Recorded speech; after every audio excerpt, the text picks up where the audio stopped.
Hi, this is Larry King welcoming you to the Opie and Anthony Show right here on Sirius XM's satellite radio. What the hell am I doing here?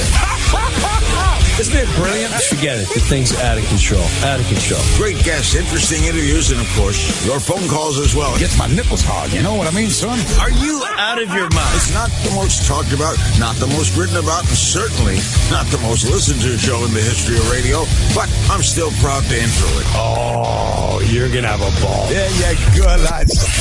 America's most trusted name in news, the Opie and Anthony Radio Show. Let's welcome our hosts, Opie and Anthony. By the way, who's Jim Norton? The laughs have already begun. Yes, hi. Good morning. Welcome to the Opie and Anthony Show. We got to jump right into this.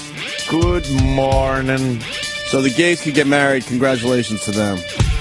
Congrats to the gay. The show is, we're friends of the gays. Yes, we're very gay friendly. That's our stance. Gay friendly, everyone? Gay friendly? Yeah. Yeah. I'm all right with the gays. Yeah, I am. But with that said, the pictures that are coming out from this gay pride parade Yeah. doesn't really help the cause. Like, the gay community, they don't understand why the whole country's not behind them. Yeah.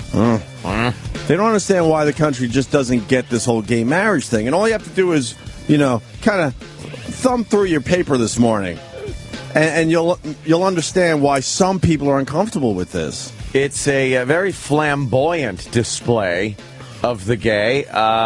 They love being in little short shorts and being shirtless. And unfortunately, they're representing the gays as a whole, because this is what we see today. Yes. And that's why a lot of people in this country are kind of uncomfortable with it. There's a picture in the Daily News, and I know they were trying to be careful with what pictures they chose to have in the paper today. Yeah. You got, I don't even know how to explain this, actually. You got two guys. Mm-hmm. Well, there's three in the picture. Yes. The guy on the right is wearing angel wings. Little angel wings and on white his back. shorts, and that's it. Yep. And he, it looks like, would be the groom in this gay marriage little costume thing they're doing for the gay pride parade. Yeah. The guy on the left is dressed in a prom dress, a white prom dress, possibly a wedding dress, I guess. I'm guessing a maid of honor. Well, what? I'm guessing a maid of honor. That's the maid of honor? Yeah, and then in the middle... That's the bride? In the beautiful long bridal dress is some gentleman. Backless, by the way. Yes, backless. Wow. Yeah. Yeah. This is why. See, Glad should be working on this shit instead of a dumb joke that Tracy did on a comedy stage, if you want to know my humble opinion here. What Tracy did is harmless to the gay community. This is what's fucking up the gay community. Mm-hmm. Yeah. This is what's fucking up the gay community. Glad should come, should get out there and go, guys, can you calm it the fuck down? We're trying to get things done in our community. We're really trying to, be a little more mainstream, and then it's just this. It's a Halloween fucking party. They love being over the top, flamboyant, and that's why people are uncomfortable. Yeah, it's not because Tracy is telling a dumb joke on a comedy stage. Maybe people would feel better if they just walked around in suits and acted like nice, normal. Well, yeah. I was telling Anthony right before the show, imagine some kind of black pride parade, and all it is gangsters. Yeah, and people like eating chunks of watermelon. Right. And just eating fried chicken and every stereotype around, and people would be like, oh, geez, look, there they go. The people that don't like black people would hate black people even more if that's all they saw of it. Yeah. Right? Exactly. Some guy, unfortunately, I didn't retweet it. He tweeted a picture of a Smurf that's really happy he could get married now. A guy that was, painted blue? Painted blue. He needed the money. He barely had clothes on him to begin with, and then the rest of him was blue, and this guy was celebrating the fact that gays could be married now. Yeah. I don't get it. They love it, though. A lot of rainbow flags. Well, the rainbow flag is their thing. That's fine, but it's the let's all not wear shirts. Let's half of us wear angel wings, and the other half will wear feathers. And you see the one guy that was dressed as a peacock. A peacock? That was on TV just a couple minutes ago. He had 10 feet of feathers around him. How is that going to help your cause? Where do they get this stuff? Huh? Where do they get this stuff? At the Halloween store. They're the gay store. It's the Christmas store, but gay. when Christmas isn't around, I think you could get other things in there. Look, I mean, yeah, the rainbow wig, the dresses. Is this Brazil? Yeah, it looks like Carnival with just gay. I hear there were shirts people were wearing that says "Marriage is so gay," which now it's using the word as not like it's double entendre. How they say the word shouldn't be used, like, oh, that's gay. Oh, God. That's gay. But they're saying, marriage is so gay, meaning you can get married if you're gay. Right. But the double meaning is the one they don't like. But, they're using it. So that's okay, I guess. Do you think New York passed this because they need the money? Yeah, you think... a lot of money associated with marriages and stuff, right? Is there? Yeah. Oh, my God, yeah. Pumps a little more money into the economy. Pumps. Also afraid of a riot on Sunday. I think 2 days before they knew I there'd know, be a major problem. Yeah. That wasn't forget about it. That would have been an ugly scene Could have Sunday. broken into stores and decorated the windows with nice curtains. Made flower arrangements. Because they're gay. Yes. But thousands of dollars in improvements were made. Right. So I think that's it in a nutshell. Nuts. The people that are a little uncomfortable with this, they really, really look at some of these pictures coming out from the Gay Pride Parade. And they just rip their shirts off. And they're in the littlest short shorts. Right. They love being gay. Love it. And I guess it's the in thing for a politician to show up at these things now, finally. Huh? Well, Cuomo, for many what a years. hit he is with the gay community. Because, he's the guy. He's the guy it had to go before. They're talking about him as presidential timber. Really? Maybe for the next election. Yeah, he's got to do this thing for a while, right? He'll do the New York thing and see what happens. But, does that guy have to have his nipples painted red as he's walking with a giant hula hoop, the shortest little feather skirt, red stockings, right. fishnets? But Glad's going to worry about Tracy Morgan. How about you worry about that guy? I think high red gloves. I think he's misrepresenting you guys a little more than Tracy Morgan. Yes. Get your priorities in order. And then there's a tranny vaudevillian behind him. I don't even know what he's supposed to be. What is that supposed to be? What character is that? He looks like a circus big top guy, the ringleader, ringmaster of a circus, but wearing red fishnets and lovely shoes. Don't look very practical. Ooh. But his dogs were barking all night. Here, go to the next picture. It's fantastic. Come on. There you go. What is that? I don't know what he's trying to do. Like red hair and the dye and a dyed red hair ring and dyed really weird looking mustache and like black painted in circles under his eyes. And then a guy completely dressed as a woman next to him. Right. With a one of those Asian paper umbrellas that you'd see in a drink, but a full-size one. That's got to be I thought a guy. that was a lady, actually. Why would that be a lady? Shouldn't Glad be down there just slapping people, going, knock it off? What are you doing? We're trying to get things done here. Do you know what this is doing? Got to call out Glad. I mean, they're just ridiculous. Yep. I like when the float things go by and it's just got men making out with each other. Mm-hmm. You're like, wait, was that a gay stormtrooper from Star Wars? Yes. Look. I'm fine with the gays and the marriage thing even. But when you take an institution like Star Wars, now we got a problem, and paint rainbows down the middle of a stormtrooper, and actually make it cooler. That stupid Lucas, those furry animals. It's less gay. It's less gay now than it was. All right, next picture. All from the Gay Pride Parade. Oh, that's nice. I don't know what that is. A red bow tie with nothing else on. That's terrific. The red bow tie, that's very popular item. That and suspenders and nothing else. That's great. The guy just to his right has quite the gay face. I should have photographed this woman I saw Sunday night. She had by the cellar, she had a Dyke written down her leg in ink. Like big letters down the Dyke. right leg, just D-Y-K-E. What are you going to do? Did you see the girl with the T-shirt with the C word on it? Oh, that was good. The on old the news. cuntaroo? Yeah. No. Walked by the news camera. It's on my Twitter. Oh, was she empowering it? it? Huh? Like empowering herself? Yeah, by but using she the walked word? right on camera. I think it was MSNBC or somebody was good. doing their Just thing. says cunt on her shirt. Right. She's walking right behind the reporter. Quite a few people I'd love to buy that for. A great gift. Yes.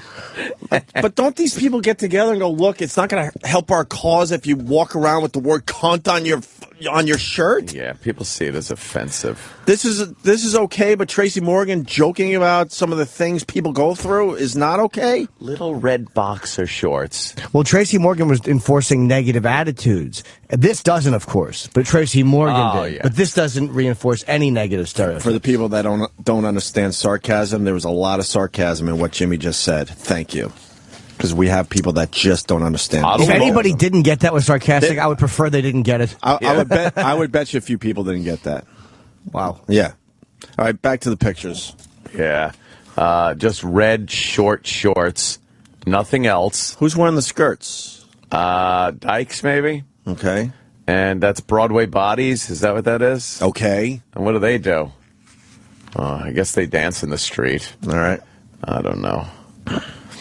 Keith had to work the detail. Oh, my God. There's pictures of him with, like, trannies and That guy's wearing kind of smiling. Like, what are you going to do? that guy's wearing his high heels and really short green shorts where his balls are pretty much sticking out the bottom. I think that's a thing. Like, you got to wear shorts that is tight enough where every other gay man can see your cock and balls.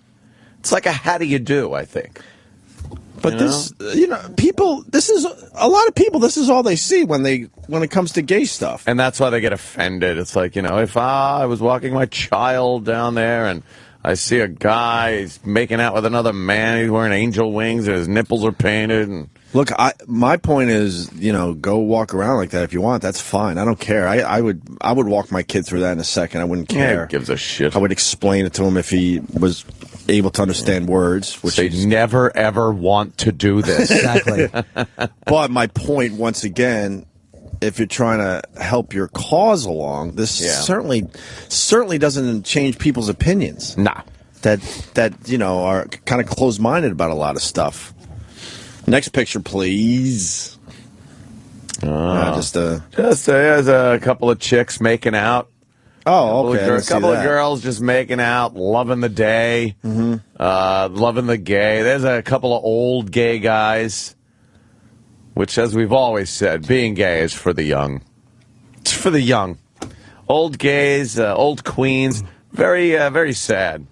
Just them and their dog. I was in Central Park yesterday, and I saw two very old lesbians holding Old hands. lesbians. And I was just laughing, thinking, like, there was a time you had a woman in your own family that had the short, dykey hair, and everyone always wondered why she wasn't married. You should grow your hair out. You look so pretty. Because they just weren't allowed to. It's all right. I don't know. Short. It's easy to keep up with it. This short.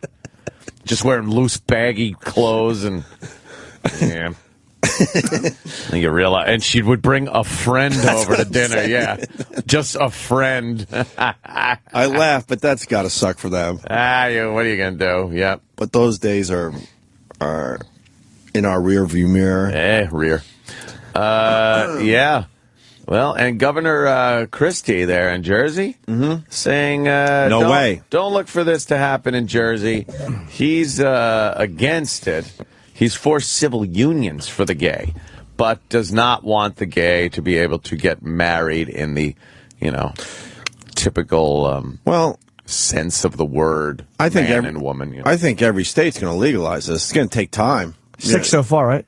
Something like that. I think, if Christie isn't for it, the next guy that's governor will probably will be. So eventually I think it's going to be every state. Legally, I see it as it's an absolute discrimination. Yes, of course. Against people for their sexual orientation, that they cannot get married. Getting married isn't a right, so you can't really claim it as infringing on someone's right. But just as a basic human right, where we're so big in this country on saying, hey, everyone should be treated equal, but you're not giving them the ability to get married, and you're using the law to keep them from getting married. That to me is a little odd. Whether you like it or not, I'm just speaking as the law goes. Sure. It just seems like it's blatant discrimination. Do you know I've never seen one group in this country want their own rights to do something taken away? I don't think in the history of this country has one group ever said the group I belong to should not be allowed to do it, but you or you should. Yeah. It is always people standing there saying why I should be allowed to do it, but you shouldn't. You shouldn't. That's what the whole country is. It drives me fucking crazy. It's like, if they just said, look, we don't like fucking gays. We think they're a disgrace, and we know we're discriminating, but they look like they're not discriminating. The mics are on, Jimmy. Oh, okay. Oh, say. Can I say that out I loud? thought you were just chatting. I'm sorry. But you know what I mean? It's like they always try to act. People always try to act like here's the reason why I can do it and you can't. Yeah. Mm-hmm. They're never just honest about the fact that they're being. It's like fuck Chris Christie. How about if we don't like fucking big fat motherfuckers? You gonna tell me that's not a choice? Yeah. There's a choice. I'm sick and tired of big fat fucks like you. And the politicians stinking up every seat you sit on. What do you think of them apples? And politicians do always use it under the guise of protecting. They're never taking anything away from somebody. No. They're giving people something. That's why they call it, the Marriage Protection Act. Sure. It's protecting you as a man and a woman, your sacred marriage, from this perversion of two men or two women being married. It's not like, hey, we don't want you getting married, but we want to protect the people that are getting married and the institution of marriage, which is wonderful with the divorce rate and the rate of people punching their spouse in the face and shit like that. Believe me, it's not that great an institution that it needs protection. And they're fighting to do things that straight people, marriage and the military, the two shittiest parts of being straight. It's like they're fighting to do it. Who are we to say you can't do it? They want to join the military and they're being told no. Right. Like, I don't want to join the military. I was never brave enough to do that. Yeah. You want to go and fucking fight? Just please take my spot. Military is a weird thing, though. It's not real life. It's not really a democracy. It's pretty much a dictatorship in the military, run So to by speak. the boss. It's a dictator. Don't want it to be a dictatorship. Yeah.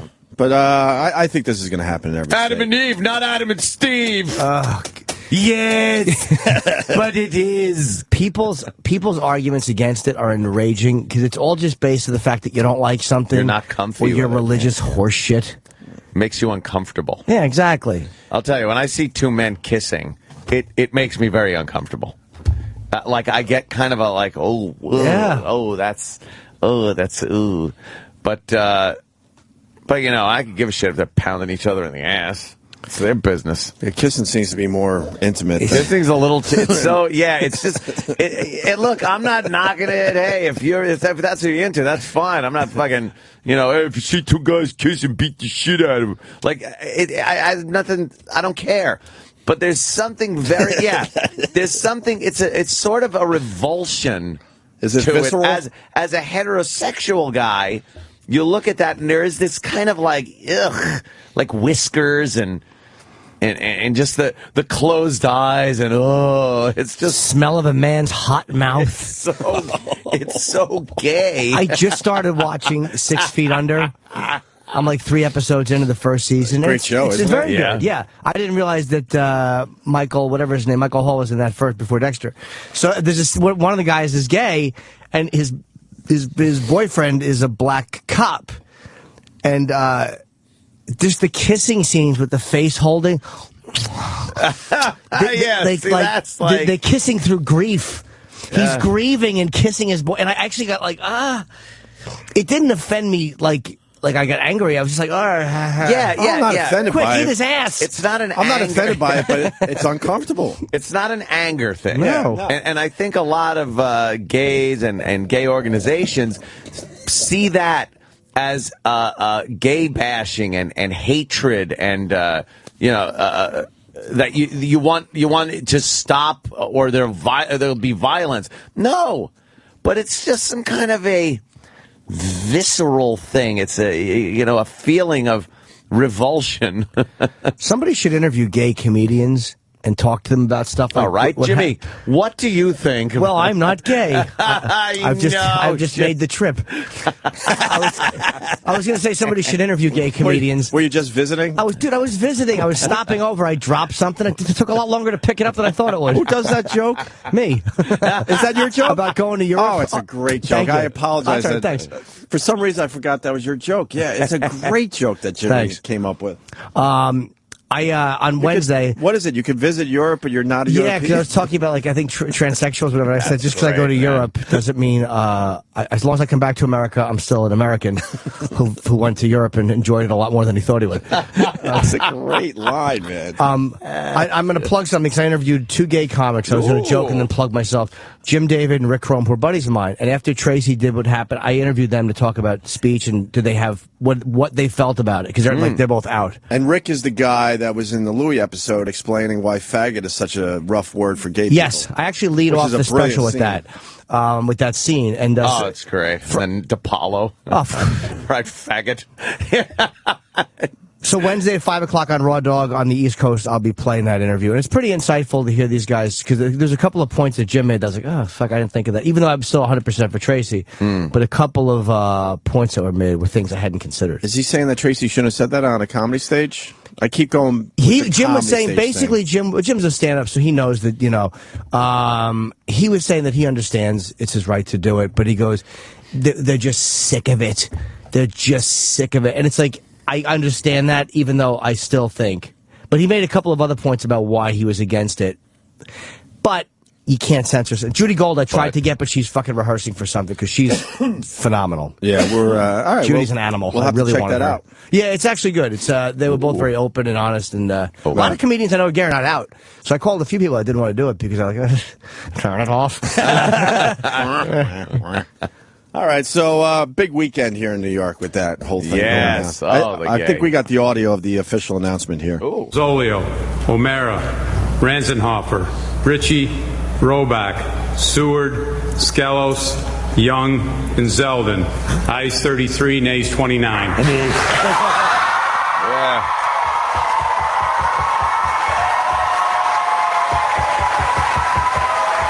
I don't understand what that was. That's the vote. 33 to 29. It passed. Oh, okay. Yeah. And then a guy took out his dick and started banging it on the table. Yeah. That's And what you're hearing? That was a Yes. thumping sound. It's Charlie you heard. Rangel, of course. They didn't want the white guy to do it. Charlie Rangel.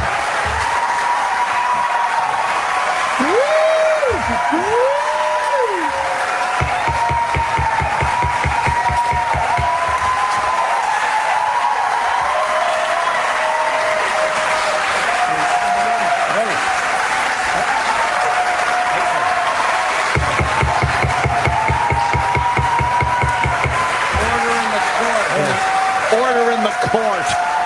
Or the house. Who's the asshole trying to take the moment away? I mean, this is a huge deal, and this guy, oh, God, I need order in the court. It must have been one of the nays. Probably. Oh, yeah. But who's the asshole? Relax and let the moment just be. Have your attention.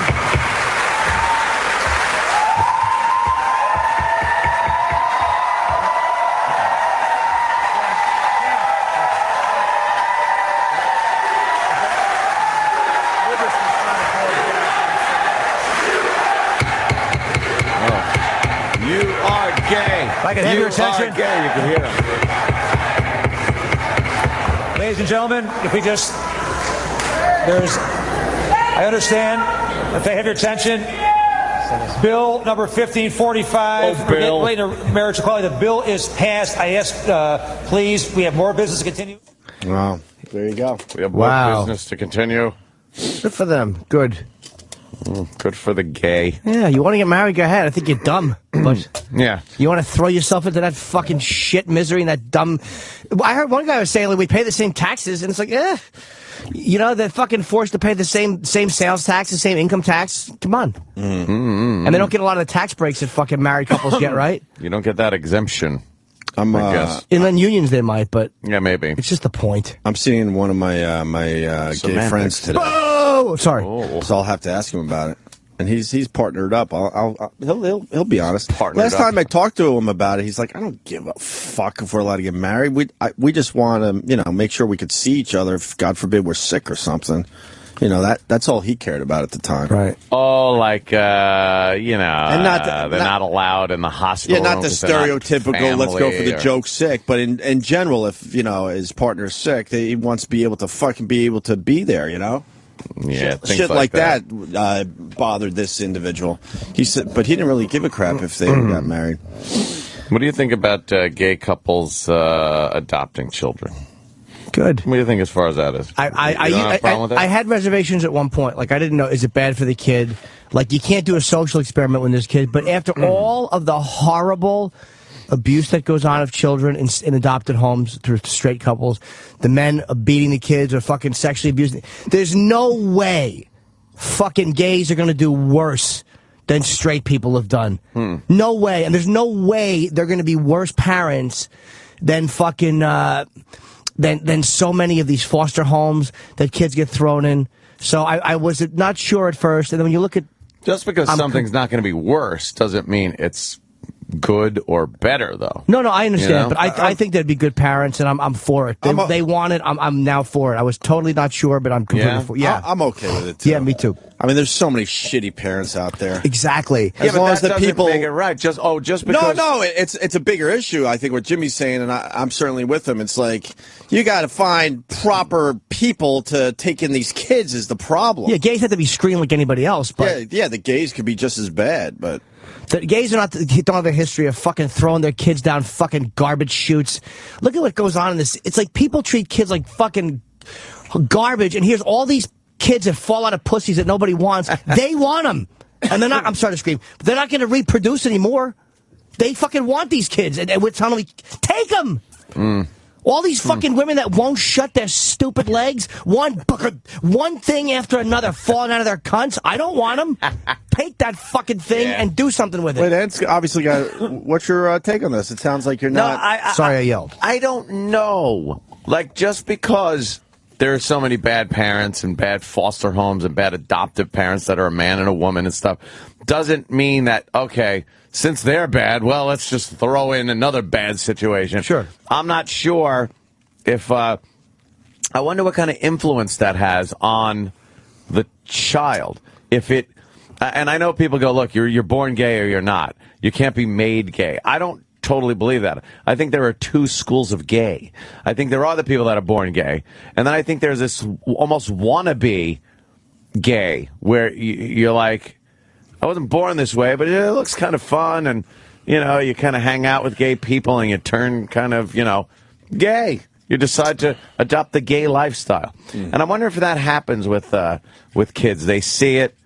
I know that it would probably make them more tolerant. Hey man, we are. But does it? Our show reaches a lot of people. Are there? Do you want to go guys, girls, or both? Anybody, whatever. I bet you there's a bunch of people that listen to this show that at this point had gay parents. Wow. Yeah. That's a good question, though. Does it? Because I knew one kid who had a gay dad and a gay partner, and they lived together, and it's 25 years ago. And I would hang out with him, and I found out some weird stuff that had gone on, and there's things that happened. Weird stuff with the kid? Yeah, that I didn't know. I was so naive back then. I remember we got dropped off. It was actually, how old? 40. Oh, it's way more than 25 years ago. Jesus fucking Christ, dude, I'm 42. He was in a... Oh, no. I was probably 10 or 11. So it's maybe 35 He was years. in a abusive relationship? I don't know. Abusive house? Yeah, I don't know. I never got the real details. I was probably 10 or 11. And I remember us going to his dad and his dad's boyfriend's friend's house to clean the apartment. And they were giving us a few bucks. And then him and the older friend went into the bedroom. and I stayed in the living room, and I wasn't allowed in the bedroom. Oh. And I never knew. It didn't strike me as odd that something had been going on in that bedroom. Maybe. That the fucking friend was probably doing, not the friend that the dad lived with, but one of their, like, you know, Right. dinner friends or whatever. Yeah. Was doing something with him. How old was the I want to kid? say 10 or 11 Oh, or God. 12 maybe. Oh, boy. We were very young, and it didn't occur to me that stuff was going on. I knew What is wrong with people? I knew that the father and his friend were gay. And I knew that their friends were gay. But it didn't occur to me that one of their friends would do something to my buddy. Why didn't the parents understand who this other guy was all about? I don't know. I don't know how much it extended. I just don't know. First of all, Opie, there was no buddy of Jimmy's. You Was it get you? what I? No, it get what wasn't I me. mean. It was. There was. He. Ew. It's his Was way it to. you? It's his way to deal with it. I sat in the other room and I flogged my cock, clearing my throat, hoping the door would open and somebody would see my hairless yet eager dick. No, it wasn't me. I was in the living You room. had to just sit in the living room? Well, yes, while I remember your friend sit- was getting, well, who knows what I in don't the know. room? Hopefully, at least he was topping. It was a very bizarre, and I remember years later, like my buddy told me years later. He goes, he was drunk on my porch, and he said something about there had been abuse, and I asked, did so and so have anything to do with it? And he goes, like meaning one of the people he lived with, and he goes, he had a lot to do with it. Oh boy. So I don't know if the father himself did or no. I don't know. And he goes, I'll never forget. He goes, the things they made me do. Oh Jesus. And I said, take out the garbage. And, no, oh. but I said, I was so stupid. He goes, the things they made me do. And I was like what? I said, like what? Like what? And he just didn't answer me. I couldn't even at that age. I realized what a dumb question. Like I told my buddy Like after what? that. I told him, I can't believe I asked him like what. But he had a tortured. Fucking disgusting. Wow. Yeah, and I don't know if the dad himself was involved. I just don't know. But anyway, that's that's something that could have happened though. What If the happened? father was That just could happen divorced. in any Yeah, family, you know. Yeah, Yeah. it does. It happens in a lot of. You're right. I need stats. I don't know if there are a lot of them. To I be like honest, looking at stats. You're a stats guy. I'm a stats guy. When I it agree comes with to that, though. anything. I'll bet you that I think it's you're born with it, but I also think that influence can make you a certain way. Maybe if you're on the fence when you're really young, I wouldn't be surprised if you grow up with two. It's because it's almost like people who are abusive. Well, going back to your joke, you just like traveling.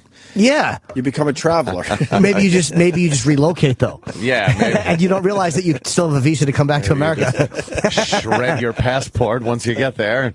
Yeah, maybe right. It's like an abuser. I got dual citizenship. You think that, but you're really in Europe a lot. Yeah. Turn it off. Turn it off. You want to be with a man, turn it off. So I wouldn't be surprised if that had that does influence it more. Yeah. All right, well, our food is here. Why don't we take an early break today? I like the idea of that. So congratulations to the Gees. Wow, we got a lot to do. Goddamn, Avril Lavigne's been in her bikini for like a month. Jeez. And they've just been snapping pictures. I leave a picture up as inspiration during the show. Get you through the morning, right? Yeah. Does she have a tattoo that says fuck on her side, her left side, right kind of by her tit? Really? It looks like a tat that says fuck. Maybe it's yes, she suck. does. No, it just says fuck. Well, suck would just be a joke. There's something about her. I don't know what it is. Hey, TSA searches 95-year-old woman. It's a ridiculous story. We'll talk about that next. And we got an update on the feces-covered porta potty peeper at a yoga festival. We certainly do. We got a great update on that guy. And as we go to break, you want to hear Bill Tetley's FUs or do you want to hear Elijah Wood saying yeah a lot? Fucking Jimmy. All weekend. Did you really? I woke up. All right, then we'll do this one. The second I woke up every day this weekend. B-I-L-L-T-E-T-L-E-Y, Bill Tetley. Couldn't stop doing it. Wait till the Christmas special. There's no Christmas special. You can always slow it down if you want to. B-I-L-L-T-E-T-L-E-Y, Bill Tetley. Then it peps up at the end. L-E-Y, Bill Tetley. Yeah, you gotta go, why? Everyone goes, why? They love doing that part. I've gotten it on Twitter a lot. Well, with that said, listen to this. Thanks for calling the Opie and Anthony FU Line. Here's the latest batch of FUs. This fuck you goes out to B-I-L-L-T-E-T-L-E-Y, Bill Tetley. F-U-C-K-Y-O-U, Jimmy Norton. Fuck you. I got a big fuck you to B-I-L-L-T-E-T-L-E-Y, Bill Tetley. Thanks a lot, Jimmy, you fucker. I'd like to send an F-U to Jim Norton for getting that stupid Bill Kelly jingle stuck in my head all afternoon. F-U-C-K-Y-O-U, Jim Norton. I just wanted to give a big F-U to B-I-L-L-T-E-T-L-E-Y, Bill Tetley. B-I-L-L-T-E-T-L-E-Y, fuck you! I want to send a big F-U to B-I-L-L-T-E-T-L-E-Y, Bill Tetley. Please shut the fuck up. I can't fucking stand Bill Tetley. Yeah, this fuck you goes out to Bill Tetley. Bill Tetley, why'd you put that stupid fucking song in my head? F-U-C-K-Y-O-U. Fuck you, Bill Tetley. I want to give a big fuck you to Jimmy Norton for getting the B-I-L-L-T-E-T-L-E-Y Bill Tetley stuck in my damn head for the last week. Fuck you. I just want to give an F-U to Jim Norton. B-I-L-L-T-E-T-L-E-Y Bill Tetley. F-U-C-K-Y-O-U-J-I-M. Fuck you, Jim Norton. Goddamn it, your stupid Bill Tetley fucking song. I'm out here in the desert trying to lay a fucking pipeline. Stupid fucking song in my head. Fuck you. Call the Opie and Anthony FU line. 866-FU, line 1. That's 866-FU, line 1.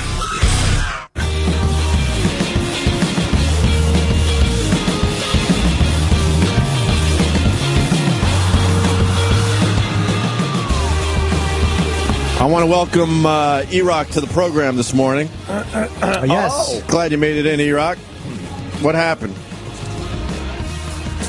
D to the R. Hello. What happened? Had an alarm issue. It's my fault. It was your fault. Alarm! Alarm! What happened to your alarm? I didn't set the wind-up one, and I guess we had a power flash because my electric clock was like a couple hours behind. So. Power flash. What really happened? Come on. That's what it was. What time did you get in? You were here before. I got here at 6:16. 6:16. Yeah. Travis, that's not bad, right? Well, compared to what? Well, what time do you get here? Oh, 5. So you don't think an hour and 15 minutes is a little... That's not okay? Look, we haven't brought this up in a while, but I'd say God bless E-Rock. If this company's going to allow your tardiness, I would do the same fucking thing, man. Oh, absolutely. I'm not even mad. If you can get away with it, go for it. No. But I think Travis and the rest of the guys have something to say about it. I think they're Do you guys looking say that it's cool? We'll cover. Well, I mean, on days where he's legitimately like, you know, I mean, I don't know if this is legitimate, but when he's like, you know, late, yeah, of course we cover. Just But, like, I mean, you happy like every day to cover? Like, you're like, yeah, it's no big deal. You happy? He might be. I ask Eric all the time to come in at an earlier hour. E-Rock, is that true? That is true. And what do you say? Fuck you, basically. He says, okay. No, your actions say fuck you. You know that, right? Okay. So what happened, Jerry? No, I'm being serious. What time would you like him to be here, Travis? Eric? No, 5:40. 5:40. Yeah. See, that's giving him too much. That's Eric, though. I'm more lenient with Eric because Eric is here later than the rest of us. So you would like him to get here at 5:40, and you've made that known to him many times. Many. That's 20 minutes technically before the show starts. Yes. I know we do a little bullshit and stretch a little bit. Yes, we know we do that. What time does he get here? Between 5:40 and 5:50. Oh. Is that plenty of time to do what you have to do, E-Rock? Usually, yeah. That's when I get here. Well, Yeah. you've paid your dues. Well, yeah, you know, I get here, I peruse the paper, look online real quick, and then boom, we're on the air. I walk in as that fucking light is going on. Oh, yeah. Which is fine. Yeah. I mean, that's Jimmy Norton's way. But, Travis, you fine with that? With Jim coming in when the light turns on? Yeah. Jim can do whatever he wants. Yeah. No, you fine with E-Rock's schedule? No. Are the bosses fine with his schedule? No. But they're what are they going to do? Yeah, what are they really going to do? What are they really going to do in the end? What, they're going to threaten him for the 100th time? These whatever. I'm not going to blow up anyone's spot. But What happened to your wind-up clock, though, E-Rock? Yeah. Who has a wind-up clock? E-Rock. I usually have 2 alarms, yeah. So what happened to it? Do you have an iPhone? Yeah, I do. That works well through the. Oh, yeah. I would love to know the real reason. Just overslept. I woke up in a panic and I go, that can't be the right So the time. same night that you didn't wind up your wind-up clock, you had a power failure. I'm sorry. Are you saying that's too much to happen? Yes. You know what the odds of that? I would love to know the real whammy. reason. The No, double it's whammy. impossible. Really? You could win the lottery before that. Oh, that's right. Oh, he he did. did. Yes, right. Oh, God. So now he won the lottery and had this crazy thing happen. That's too much for one man. It really is. So what really happened, E-Rock? Yeah, That's what happened. I woke up in a panic. I saw that the time You decided, was wrong. what the fuck, it's almost a vacation kind of like weekend thing. There's a happening. vibe going There's a on. vibe this week because 4th of July is around the corner. Said, I'm going to stretch it out a little bit. Yeah. So you want us to believe that your wind-up clock, you forgot to wind that up, and then you had a power surge. I didn't turn that one on because it would go off during the weekend. So I turned it off on Friday, so it doesn't go off during the weekend, and I didn't turn it back on for Monday. Is your cable box just blinking right now, or your VCR blinking? No one has VCRs. No, the anymore. cable box had 4 lines across it. 4 lines across it. Doesn't that reboot on its own usually? Yes. Thank you, Yes, it Travis. does. But yours stays with 4 lines across. You're such a liar. You think he's lying? Oh my God. I do think they reboot. Yeah, right? Immediately. Immediately. E-Rock, cable boxes reboot. Dude, they never stay staring with. at the cable box. I looked around. They the time never was stay wrong. with 4 lines. It's falling apart. Your story's falling apart. Oh, and the cable box reboots? Yeah, when the He power said fails. his stayed at 4 lines across. That's impossible. They always reboot that shit for you. Why don't you set your iPhone? Because I haven't even figured out the voicemail on it yet. I haven't done it yet. But you don't know how to use the alarm on the iPhone? It's easy. I haven't set it yet. You go to clock. Travis, have you officially given up on getting him to get in here earlier? Yeah, I mean, I try, but, I need some help from above. See, it doesn't matter when we're here. But the support staff is doing that's. Yeah.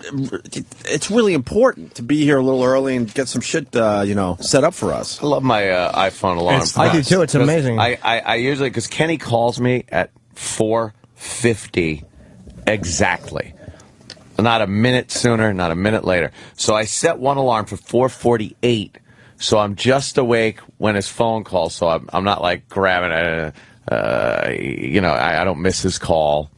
And then I have another one set for 5 a.m. And that's it. But I could set a 5, 6, 10, as many alarms as you need with the old iPhone. It's the best. Yeah. But the wind-up one, does it go tick, tick, tick, tick, tick, tick, tick, tick? Is it loud? Yeah. And that didn't remind you to maybe pull the thing out? And Hey, can we start a new bit? it's not. I want a really obnoxious, nuclear fallout type of alarm. Oh, we have that. And I need someone to just, hit that button every time E-Rock comes to work. So people could play along at home. Oh, so they know. Oh, so you're thinking that Eric's going to show up when the show's already on every day? No, I mean, there's a replay before 6, right? So all of a sudden they'll hear that, and the listeners out there will know that E-Rock has arrived. Can you do that for I think we can do that, sure. Yeah. Yeah, I mean, there's just some technical stuff we have to go through, but yeah. Let's try to figure that out. That shouldn't be a problem. All right, just a quick little and That's people like go, this oh, one. E-Rock Like this showed up. Exactly, that's what I'm thinking. That's my alarm. That's my alarm, too. You got Can't sleep through that. No. Dude, I have the fucking. Ulf told me that the Bose alarm. I still use that. I love the Bose That alarm. fucking thing. You cannot. Once in a while, I fuck up and I put it on the radio, and it's on like a really You got station, so it won't wake me. Ooh. But if I remember to keep it on CD, oh, is that fucking thing allowed? You guys are lucky. I never sleep to an alarm. I always wake up before my alarm. Really? Wow. I did today, maybe but- once. Let me think about this. Maybe once. I can't even say a month. Once every 2 months, all of a sudden I'll be surprised because also my alarm will be going off. I hate waking up right before the alarm. I hate it. Son of a bitch. 10 minutes before before your alarm, you're like, God. Not enough time to sleep, but anything better when you wake up and you peek over at the clock? Oh, please, no. And then you see it's only like 2:30 in the morning. Yeah, like, couple hours. Like, 4 hours. You just turn your head back on the pillow.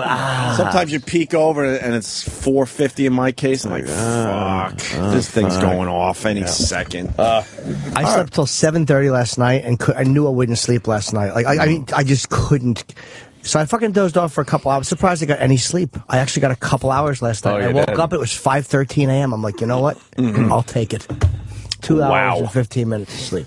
All right, well, you did that. Congratulations, D-Rock, figuring this shit out. Yeah. Hey, he's got it made. Where he doesn't have to listen to anybody. Made in the shade. Yep. They've all talked to him, too, right? Yes. Every single person. Everyone, yeah. But why does E-Rock say, E-Rock, what happens? Tell us. I want to get your point of view. I don't want to speak for you. It's nothing to say, Jim. Why don't you want to be here earlier?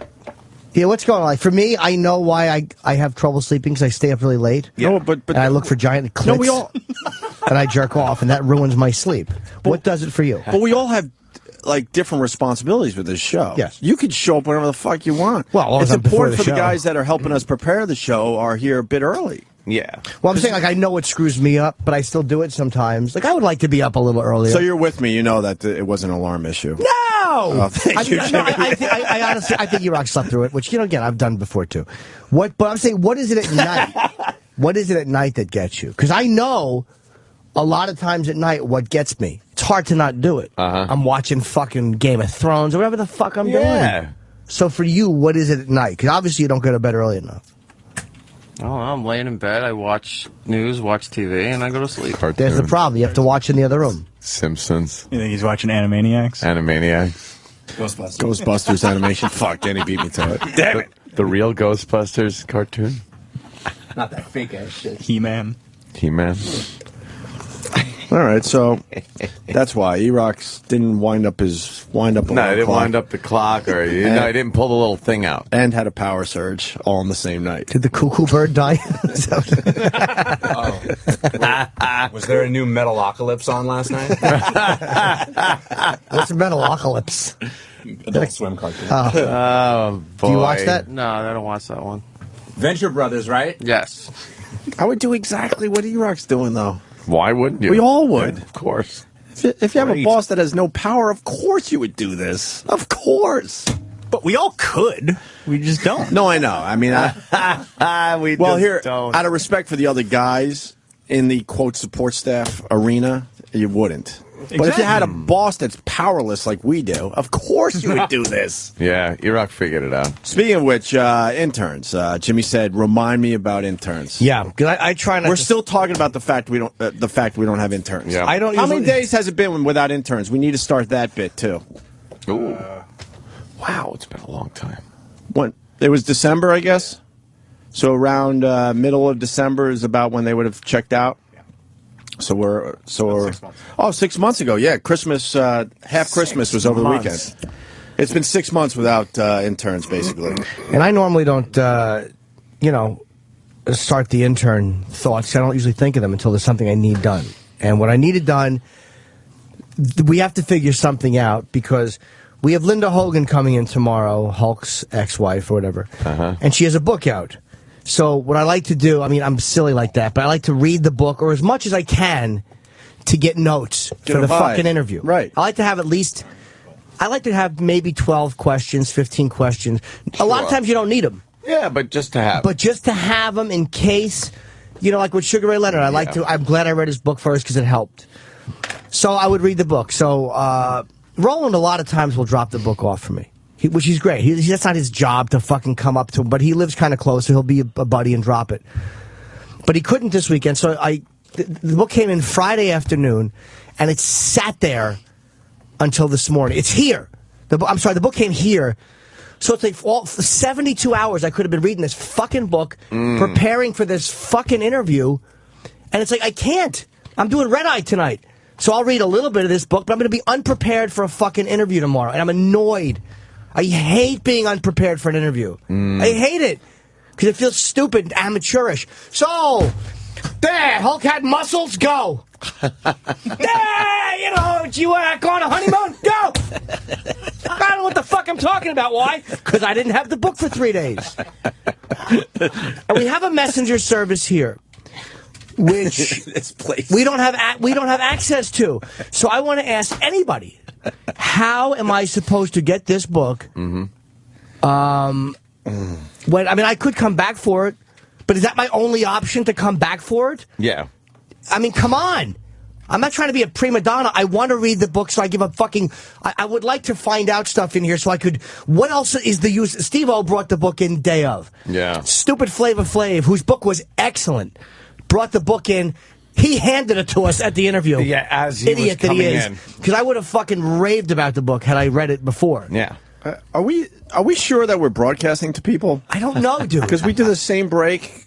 Now I'm with the haters. We do the same break every week. But I'm telling you. But the reason we do is because we want things to change. Yeah. We need interns for this high-profile radio show. Or anybody. We got our staff that is really important to us running out to get us stupid coffee and omelets because we don't have interns to do the bullshit work anymore. Yeah, the crap. It's like... It's unbelievable. There's nothing worse than a lagging interview or missing certain things that could have, even if she's great and fun to talk to, there's certain things you'd like to hit on because they're interesting points in the book. Yeah. And are you going to have interns at Live at the Compound? At the Compound. Are you going to have an intern program? Yeah, I should have an intern program there. Definitely.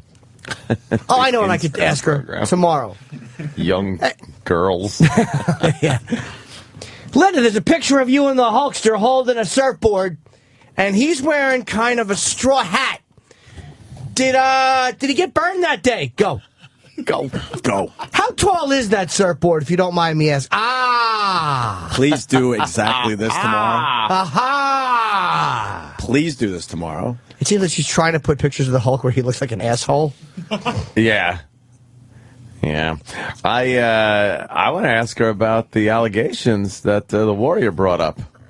Oh, God. Good. About There you her go. having, sex with a lot of people. Sex and Hulk taking her around. He's making some pretty serious allegations there. And what's her response? There's my question. I did my show prep. Nice. I'm done. What? That's how I roll. No, I don't. I want to say it on the air, but it's better if I don't. I'll show it to you. Okay. Unzip. All right, you can read this out loud. It just says black cock. It was on my mind. All right. He wrote it. Hold on. No. But tomorrow, is that possible?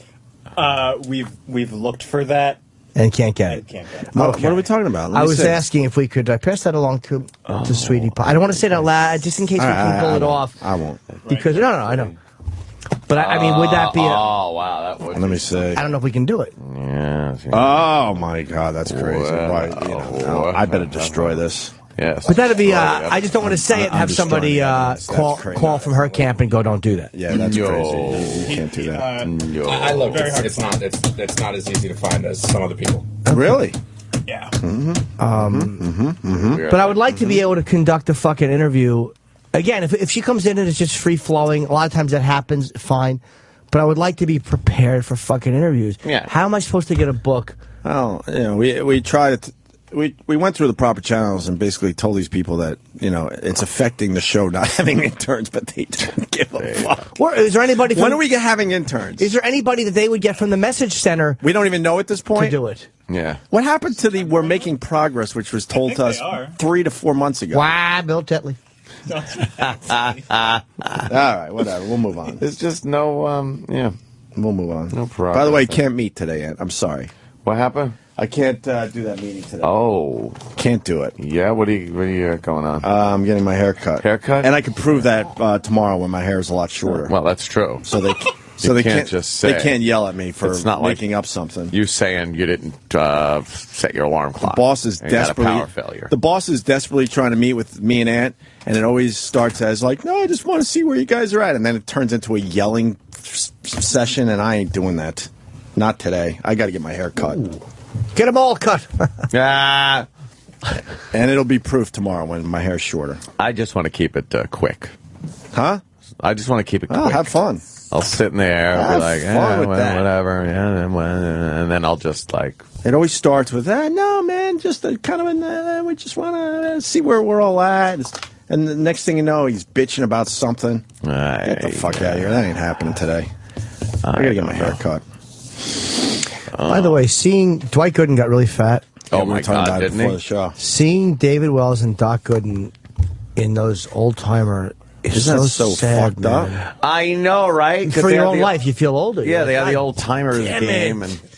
and Jeter will be there. I remember when Jeter was talked about as a hot prospect before Jeter- he fucking played. And then all of a sudden, this kid, Derek Jeter, 'cause I went to school with a kid named Charlie Jeter, who I don't know if there's any relation or not, but I remember thinking of Charlie whenever I would hear this kid's name. I'm like, who is this Derek Jeter? What if he's related to I think a few years have to go by before you could start doing old timers games, though.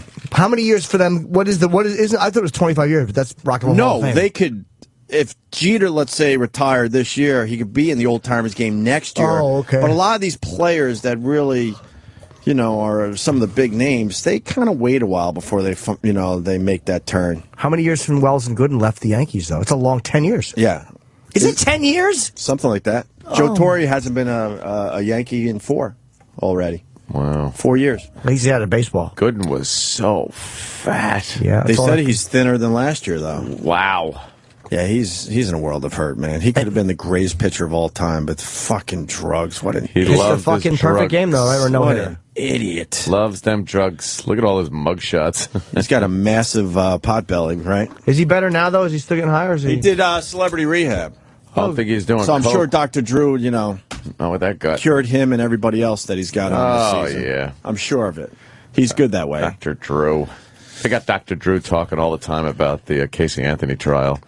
He's always on that Headline News channel talking about if she's, mental, psychopath, What's his take on it? egomaniac. Oh, yeah. He's got her classified as a kook. Hates her. I like Dr. Drew. You like Dr. Drew? Yeah, I see the arguments against him, too, but I like him. There's some woman on that channel. Who is that bitch? Her voice is hilarious. They come back from the trial and she's like, I really think that the defense did a great job. Oh, my. She sounds like the Martian, Marvin the Martian, from Bugs Bunny. What's her name? I can't remember her name, but I was looking it up on the Headline News website. It's so distracting to hear her talk. Oh, you saw the prosecution do a good job that time. It's like, what? It's distracting. Yeah. Big week, I guess, for that whole thing. Why? I think the defense is going to wrap up on Thursday, they were saying. And then it'll go to the jury. They had a big controversy on Saturday. They were supposed to do a day on Saturday, the trial. And then the judge just said, nope, everyone leave. Everyone leave. We're in recess. So something was going on. They think maybe Casey's changing lawyers, or a lot of people might speculate maybe a deal was cut or something. What do you think the deal But will be? we'll She see. pleads guilty to manslaughter? Maybe something like Or that. negligent homicide? Criminally Yeah. negligent homicide. Yeah, something like that. But I don't know. I don't know. Well, we'll find out today. I'm fully involved, fully engrossed. Are you going to find out today? Well, we'll find out why. I think we'll find out why it was recessed. Oh, okay. And then if it goes as scheduled Thursday, they'll probably rest the defense. They'll do their closing arguments. And then it goes to the jury. And see what happens. I think they scored pretty good, though, the defense on Friday. Looked pretty good. The brother's there crying, and she's there crying. The mother's crying. They're all fucked up. They had pictures, too, of the girl. The grandmother was guiding her, like had her arms on the side of her, but the kid was able to walk up those pool steps by herself. That's what they're saying. The defense is claiming that she fell in the pool and she drowned, and then they disposed of the body and covered it up. They're admitting that she did that? Yeah, that's one of the stories that the defense is coming up with. They're just trying to cast as much doubt with the jury as possible. Like, hey, here's a viable story that could have happened. Right. The defense doesn't have to prove that. Right. They just have to, get a juror or two to say, yeah, that's viable. That could Shadow happen. of a reasonable doubt. That's it. Not even a reasonable doubt. The shadow. You have to be guilty beyond the shadow of a reasonable doubt in a criminal case. It's just enough for a juror to go, look, what the prosecution said, there are some holes in it. The defense said this. It's a viable option, so, yeah. She's guilty of being irresponsible. She's guilty of being a horrid, irresponsible, lying sack of shit. Being a parent, we're very responsible. But all of a sudden, we'll both look up and go, where's the kid? And we've only took our eyes off him for 5 seconds, and he's already in another room getting into craziness, right? Oh, jeez. But if you're really irresponsible, hell yeah, this kid is wandering around and falling into pools. Fuck yeah. Falling into the pool. And now the whatever. kid dies, and now you got to cover it up because you're panicking. Now, I don't know if she, in her case, killed anyway, killed the kid or not. I don't know. I don't think she killed the kid. I don't know if I think it's a cover up because of her irresponsibilities. Could be the fact that she was drugging the kid to go out, and didn't have a babysitter and would just drug the kid. Maybe OD'd it. Not with the intention of killing the kid. Yeah, though. something like that. But people talking about the duct tape around the kid's mouth. That's maybe a cover-up to make it look like something. If I don't know. If your kid falls in the pool and drowns, you try to get help. You don't deny the kid's missing for Stop it. Exactly. You don't put tape on the fucking kid's mouth. What was it? The fucking is there I saw a moth down the throat. The chrysalis or pupa. So, yeah, maybe the cover up is because too many Xanax. Because she killed it. Oh, that's true. No, so the kid she wanted to drug the kid so she could do whatever. She's a party girl. Kid fucking dies because there's too much Xanax. Now you're like, fuck, they're gonna discover the Xanax. So now I got to make believe the kid drowned. Yeah, and then disposing of the kid, the body, and having really nothing left of it except bones made it very hard to do any kind of toxicology. And so I don't know. I think she's got a great chance of getting off on the first degree. Oh, yeah, she's not going to be put to death. But you read some people, and they're just like, oh, she's going to be getting the needle. No. Friday's my big day for trolling. I like doing all my trolling on Friday, and boy, did I get a lot of people annoyed. With some of these women. What does trolling mean? I know it means when you're purposely annoying online. Yeah, Okay. That's pretty much it. And it's just troll face. It's just it's so easy because there are these housewives that are totally obsessed with this trial and have a deep hatred of Casey Anthony because they're moms themselves, and they sympathize with the child, and to then start talking about how they're just jealous women of Casey's beauty and how those bright blue eyes could never do anything wrong, and they don't even see the sarcasm. They're just like, you're sick. You're disturbed. She murdered her child. I go, or when they talk about like, oh, those are real tears. I go, they are real tears. She lost her child. Have some sympathy. They're like, lost her child. She killed her own daughter. I go, kids get into things. They get into trouble. They hate it. Yeah, they really are enraging. Your so fucking much fun. defense of this awful woman. So much fun to do. Well, a lot of those women are mental as well. Yeah. I know a lot of lunatics. I know a lot of parents, and they're not sitting around watching the dumb trial. They're just not. And you see their amount of tweets, and it's in the tens of thousands, and they tweet about What are they trial. using Twitter as a chat room? Yeah, pretty much. Get in a fucking chat room. It's like 40 seconds, a minute 10. Wow. 2 minutes. Like they're constantly tweeting everything that's going on in the trial. Did you see the judge scratch his nose? Did you see? Oh, there she is again with her tissue. Yeah, well, yeah, it's fun to watch, though. Do you know what I watched? Into it. Which I twittered about. Oh, and I was watching Carol Burnett clips the other night. Nothing wrong with that. Oh, right, yeah. She is nothing wrong with that. Lucy was great. Carol Burnett is just the funniest woman ever. ever. Yeah. I love Sarah. I think Sarah Silverman's great. There's so many. Fucking Carol Burnett is the. I watched the Eunice Gong Show 2-part clip with fucking Harvey Korman playing her awful husband and Vicki Lawrence playing that cunt mother. And this is, I'm guessing, 1971. So content-wise, you're very limited on what you could do on a network sketch show. Yeah. No sexual innuendo.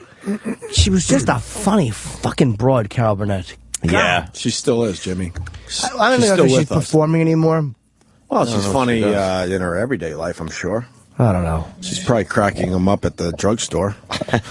She's getting her pills. Getting her old person pills. Right. Eunice, the sitcom was not great, but Eunice on the Carol Burnett show. Yeah, yeah. Oh, God, was she fucking great. The sitcom was stinkeroo, but when they did the bit on the show, it was really funny. Do you think she's still pulling at her earlobes? No, I think that woman's dead that she was pulling her earlobe for. Was it a grandmother or something? Good night. No, I want to say it was for her kids. No, was it for a woman? I think it was for grandma or some shit. Yeah, but she still had to pull her stupid earlobe, and I bet you as she walks around the world, people... she's got to do that. Hey, tug your earlobe. Yeah. Do you know when I was a kid, we were in like 4th grade, 3rd grade, and we had to do like almost Pictionary, a contest of, what do you call it when you do those contests, when you act it out and they try to... Oh, charades. Charades. And, you pull your ear, it sounds like... So I was just standing there, and I just kept pulling my ear, and the teacher would go, "Sounds like," and I would go, "No," and I just kept pulling my ear because my name was Carol Burnett. I just kept pulling my ear, and she thought it was sounds. Everyone thought it was sounds like. You ass. But it was just Carol Burnett. So why don't you try to do something different? I did do something that was different because everybody else was doing their No, but when they weren't getting the whole earlobe thing, why did you try not to? I loved it. I love the fact that Did they ever Carol. get that it was Carol Burnett? I don't remember. Oh, okay. I don't remember that part of it. I was so young.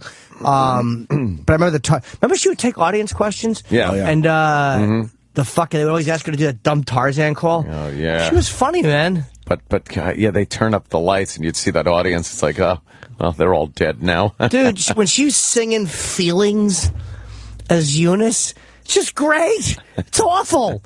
But that's why she was great. She didn't try to be fucking cute. She was guy funny because she had a guy mentality. Yeah. She didn't mind looking like an asshole.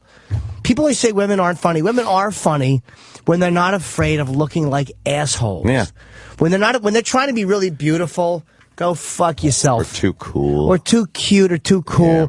But when they're not afraid, when they're willing to put a lampshade on their head like a guy would and just look like an asshole. Be an ass. Then they're funny. Hey, Dick Clark used to grab his ass when he would, like on bloopers, bleeps, and blunders or whatever it is.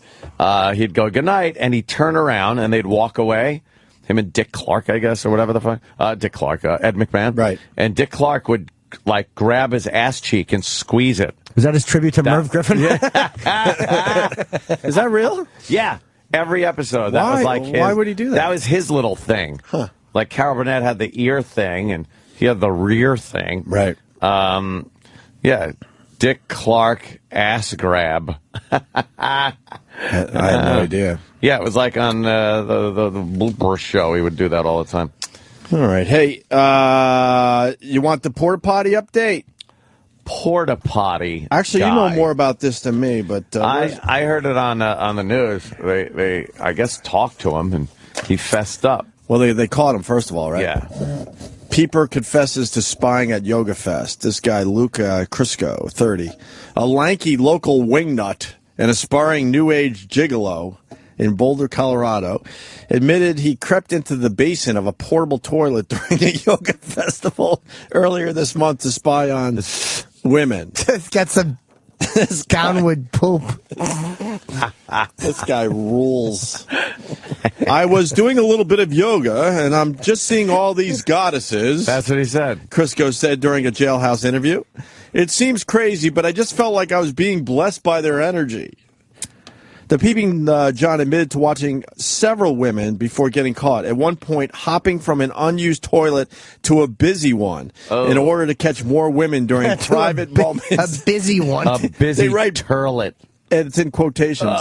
A busy one. That means one that had a lot of turds being A lot of shit. A lot of yoga shits. Yeah, yoga chicks take long shits too. It's probably like Snake Central on that Snake Central. I meant Central. It's probably like Snake Central on that joint. I said Snake Central. Let's slow down the story. So he's in one porta-john getting really mad because none of them are using it. Yeah, but it's cleaner. So he's like, fuck, I got to get to the busy one. I got to get right into the shit. So he went to the busy one in order to catch more women during private moments. Probably had one big fat one sit down on the empty one and just do nothing but cut those loud farts.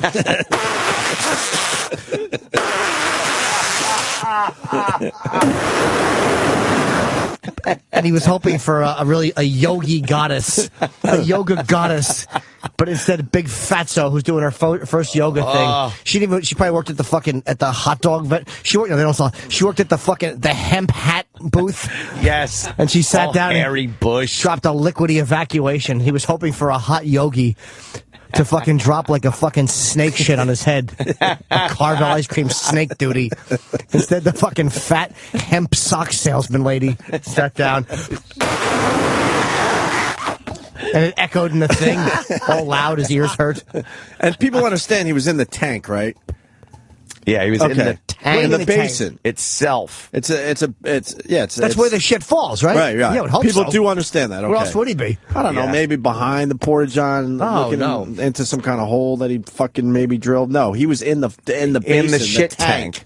In the shit tank, where the duties go. Crisco said he'd been a serial peeper for years and insisted that the latest spying session wasn't as stomach-turning as it seemed. Really? Yes. We've all been in a porta-john.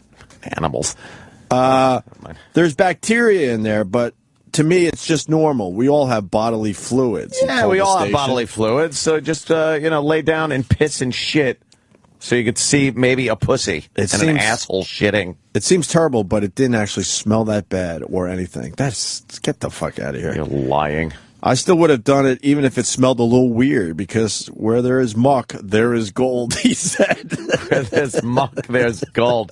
That should be on a T-shirt. That guy's perv switch just went off so bad looking at them yoga chicks. Oh, yeah. In their yoga pants. Where he crawled into the basin. How'd he get in that thing? I guess he went right into the fucking toilet part. Oh, he's a yoga guy, so he probably could get into... Skinny. He probably could get into some type of position. Yeah, he sat there in the full lotus position, looking up as they just shat upon him. He was stopped in Vail Thursday for panhandling and was arrested after cop noticed he matched the description. All right, his perf switch just went off. He was looking at the yoga chicks in their yoga pants, and you know how you could see like fucking like pussy bulge in those and everything. And he was looking, going like, that's not good enough. I gotta see their pussy. Can I tell you what I came to last night? It's funny you say that. Oh. It was a video of a woman. You go to clipsforsale.com is the best.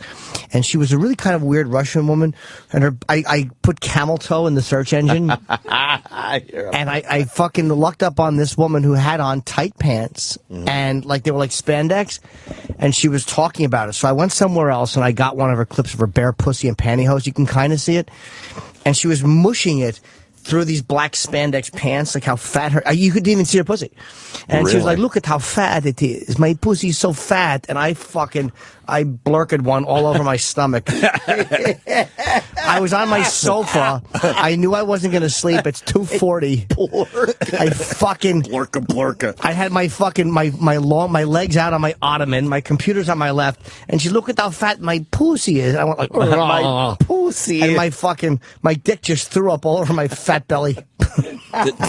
Potato flakes all over my fat stomach. Potato flakes. She's wonderful. That's sort of similar to the video I made yesterday. Did you see the yoga broad in the park yet? No.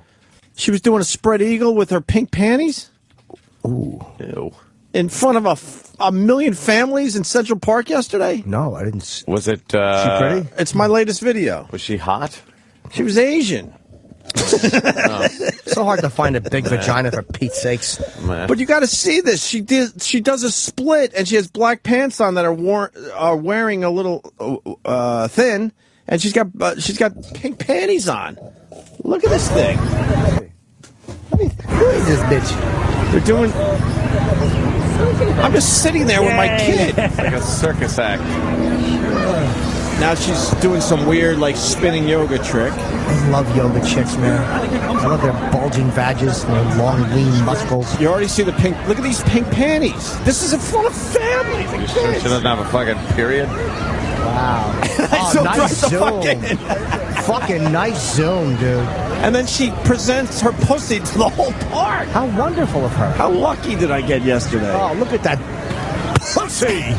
She's wearing a tiny pink thong that you could see clear as day as she really does this sees it. yoga split in the air, being held up by another yoga person. Wow. People are dumb. Looks like she's making shoes out of her or something.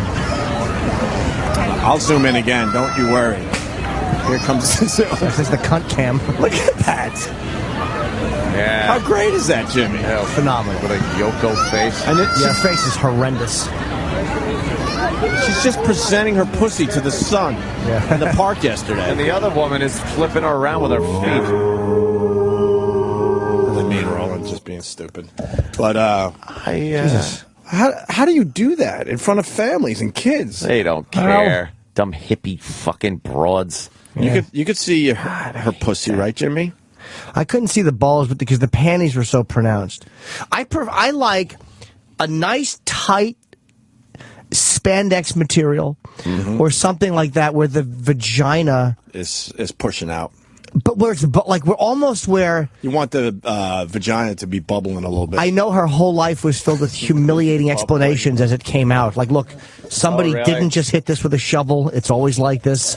I love it. Back to the yoga guy, but yeah, I got lucky with that video yesterday. That's fantastic. Holy shit. What the hell's going on there? Oh, there you go. Hell of a camel toe. That's look at Looks that. like she was Who is that? punched in Nicole the Kidman? vagina. Look at how big that vag is. That might be an awful one, though. You never know. Sometimes when it's too Simpson mouth, it's not as good as you think it's going to be. I like it not just to be long, stupid, dopey lips. Yeah. Yeah. So back to this guy in Boulder. So where were we? Panhandling. Okay. All right. He was nearly collared at the Hanuman Yoga Festival on June 17th after a woman noticed something moving in the toilet and grabbed the security guard. After allegedly locking himself inside, he suddenly burst out and fled on foot, covered in feces. Just burst out of there, covered in shit. And he did the run for freedom. It's like us getting on the elevator every day. Yes. Crisco told Boulder's Daily Camera that he started spying on women while traveling through Europe several years ago. Oh, God, you know those European assholes with long hairs on them? I'll bet you this shit would fall down. It looked like the Donkey Kong barrel rolling, getting caught in the ass hairs. Or they or they would take a piss and leave that little spit curl on their long pubes because the piss hit it. He and some friends went to a recreation center. 50s hairdo. He and some friends went to a recreation center in France where he snuck into the girls' locker room and hid inside a broken vent. Now that sounds kind of cool. This guy is at least you don't pervert. you're not going to have feces on you if you're hiding in a That's vent fine. in a women's locker room. Jesus, Danny had a big fat woman. Look at that big fat black woman right there. What is going on with her pussy? Let me see. Let's see, Jimmy. Do you see anything This in is this so picture? disgusting. Let's see. What do we got going on? Oh, yeah, that big fatso. Moose knuckle. Oh my God, on. that's a pussy ass. I don't know what that is. That's way too big. I look good. Camel toe, moose. The camel toe, God, it melts me on a visceral level when I see a fat Yeah. vagina. There's something so animal, like, and when You like smacking it? No. What I like to do, you silly goose, is I like to smell it. I like to brush my nose on it really gently, and they like that because it's like you're not going right in. And I like to, because those type of pussies drool. They fuck, dude. They drool. They're amazing. And the more weight they lose, you can't lose weight down there. Exactly. So anything better than an anorexic chick with a meat bag, Big meaty one. big meat bag. Exactly. Let her fucking puke up the macaroni and put her giant twat on your nose. They get thinner and thinner, and that just gets puffier and puffier. Down It's great. Looks like they have a horse saddle strapped to them. Right. All right, let's get back to this creep. So he was in France, girls' locker room. All right, come on. You're not getting duty on you that way. These chicks started showing up that I never had a chance with. So now he's back at the yoga festival where he got caught. But I figured at least I could see them change or something. Oh. I've come to know how interesting they are. Ugh. Cops in Boulder believe he's been watching women in bathrooms all over town, and they have been telling local businesses to check for peepholes. What a ghoul. He also ran several porn websites out of a hostel he was living in and advertised his services as a male escort. Alternatively, using his names were Sky Orion or Bunny Man. Bunny Man? Yeah. Jesus. Fuck, this guy's hopping around a bunch of shit or something. He certainly is. Just keep firing him out. I got to keep hitting him back. He's now admitting the portable toilet incident was a dumb idea. Oh. But it didn't mean any harm. Didn't mean any harm. Didn't you realize that is like harm? Like girls feel fucking violated. Why would you feel from violated? That? A chick with a fucking guy in a toilet. Chicks are different than guys. Like if you start pissing and saw some girl's face in the toilet, wouldn't you just start laughing and pissing in her mouth like that clown game where you got to pop the balloon? Dude, I would laugh my ass off, and I hold out hope to women out there that they just find this ridiculous and laugh too. But they're all, they're different. Because every time they show like a scene in a movie where you got kind of a flasher, yeah, they always have to show the woman screaming and running, and I think most New York women would laugh at that. What are you doing? Remember the redheaded Irish broad? Oh, yeah, laid into that guy. Laid into the guy that was... Oh. Yeah. You fucking pervert, you fucking asshole. I would like to think the more women are like that than getting freaked out and running away from it. I'd rather put a gun to my head than scare anyone or hurt anyone, he said. Well, then you should put a gun to your head because you were scaring or hurting people. He was just helping the poop come out. He was just watching the poop.